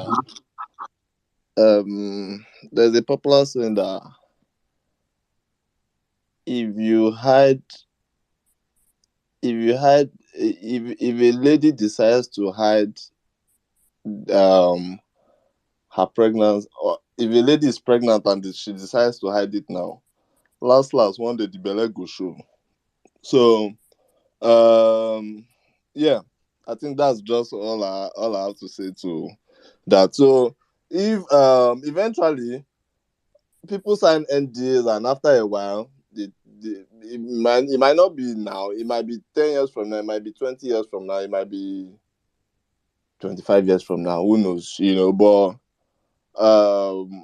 one one thing I noticed or one thing I noticed in this life is eventually everything tends to come out, so yeah, that's it from me. And yeah, so okay, yeah, to everyone here, I want to start by saying thank you very much to every one of you. I personally, it's been a very long year for me. Many weekends. I want to thank many of you for coming. Many of you come almost every time you see the space notification, and then we really appreciate that. Because it's not just only me, but um. I want to yeah, so I really want to thank everyone for that. Imade, Jubola, Abdulatif, everyone, because some of you guys have been here since when we first I remember Jubola was one of our first people when we first started this page, And so the same as Abdulatif and Bolaji. I'm not sure Bolaji's here, and even Imadi and Adebayo, So thank you so much, guys. I would say it's been a very long one, because I personally think we've grown, as a community, for to learn what everyone is all about, learn what everyone likes, and then we're able to trigger people based on what we know about them, which is fun in every way, and then obviously to my team that do the work, thank you to them, because as I said, I'm not always here. That's why I'm sure there are sometimes you guys might say, oh, something that, why is this guy posting this? It's probably not me. It's probably the people that I work with, because some of them they are new to the sport, from Drive to Survive. So many of them are not, or have minimal knowledge of the sport, and love and want to learn about the sport. So yeah, and obviously anybody that is on my team is not working for free, So yeah, so obviously this platform has been able to create jobs for people. You understand? So I believe we're a team of 4. You understand? Because yeah, so yeah, 4 people that are obviously that are under that are under the pay budget or whatever they call it, because I don't get paid. So yeah, so it's I believe in transparency as an individual, because at the end of the day, this community belongs to all of you, not me. I might be the one that you see or you hear every weekend, but at the end of the day, this community belongs to all of us, Nigerians and Africans as a whole. You understand? Because the main aim is to bring all Nigerians and mainly Africans, and have a wider impact on the bigger community, So yeah, also we're going to have a suggestion box So if you guys have anything, you might want to just chip in, and then we'll debate it within ourselves, and try and see how we can, if it's something we can do for the community. And I know a lot of many of us participated in the fantasy league. So yeah, the season is over. So there's a prize, what is it, prize gift or cash gift? Yeah. So I guess those people will be contacted sometime this coming week because the season is over. So that will be handed out. It's kind of unfortunate because I don't think the people that are even winning the thing are people, but at the end of the day, I it think is what it Yemi is is. Yeah, I think I hope Yemi finish P2, Yeah, I think he because finished it.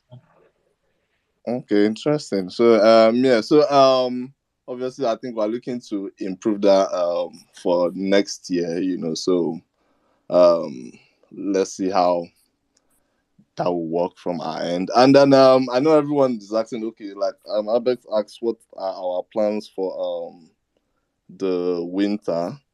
Um as a team, first of all, we need a break. So that break probably is going to come very soon, but we'll let you guys know when we're going on the break, so you don't just think we ghosted on you guys. But we'll probably have on the 12th of December, we'll have a space again. So probably that's probably going to be our last space of the year, where everyone just come and have a chat. And that's the Abu Dhabi anniversary. So you can come and pour your feelings out there on that day. If you cry, if you want to cry, you cry. If you want to do whatever you want to do, you do. But hopefully that will be the last day we'll discuss Abu Dhabi, and forget about it. Moving on to 2023, whatever scars you have, you keep it.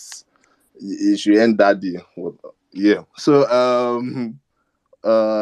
what else again? Okay, yeah. So also I want to say big thank you to uh donors, so people that contribute to us, contribute because we have people that donate to us, which tends to help because obviously we do pay salaries, but um it goes a long way. So thank you to those people, and then to our partners.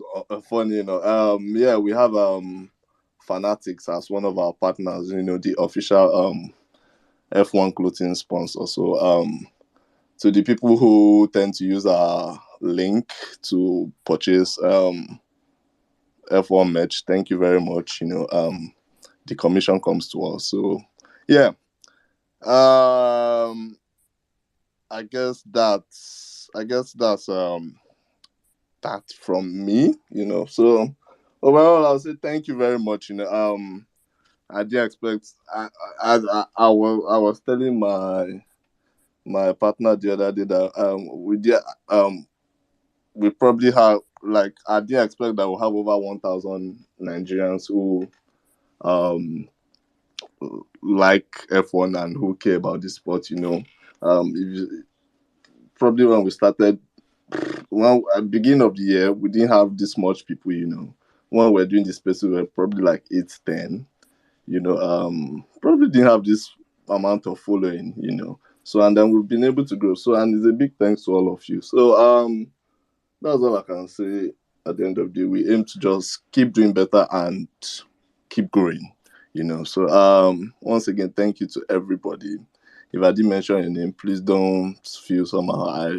I have an idea of, I claim I have a minimum idea of everybody who comes here, because yeah, you guys mean a lot to us. But yeah, thank you very much. If you like to let's say if you like to donate, so we have a link in our bio, yeah, the Flutterwave link, and yeah, thanks to Flutterwave as well. And I guess that's all from me, and speak to you all 12th of December, except Red Bull, they break the budget cap for 2022 again. Then we'll be back before 12th of December.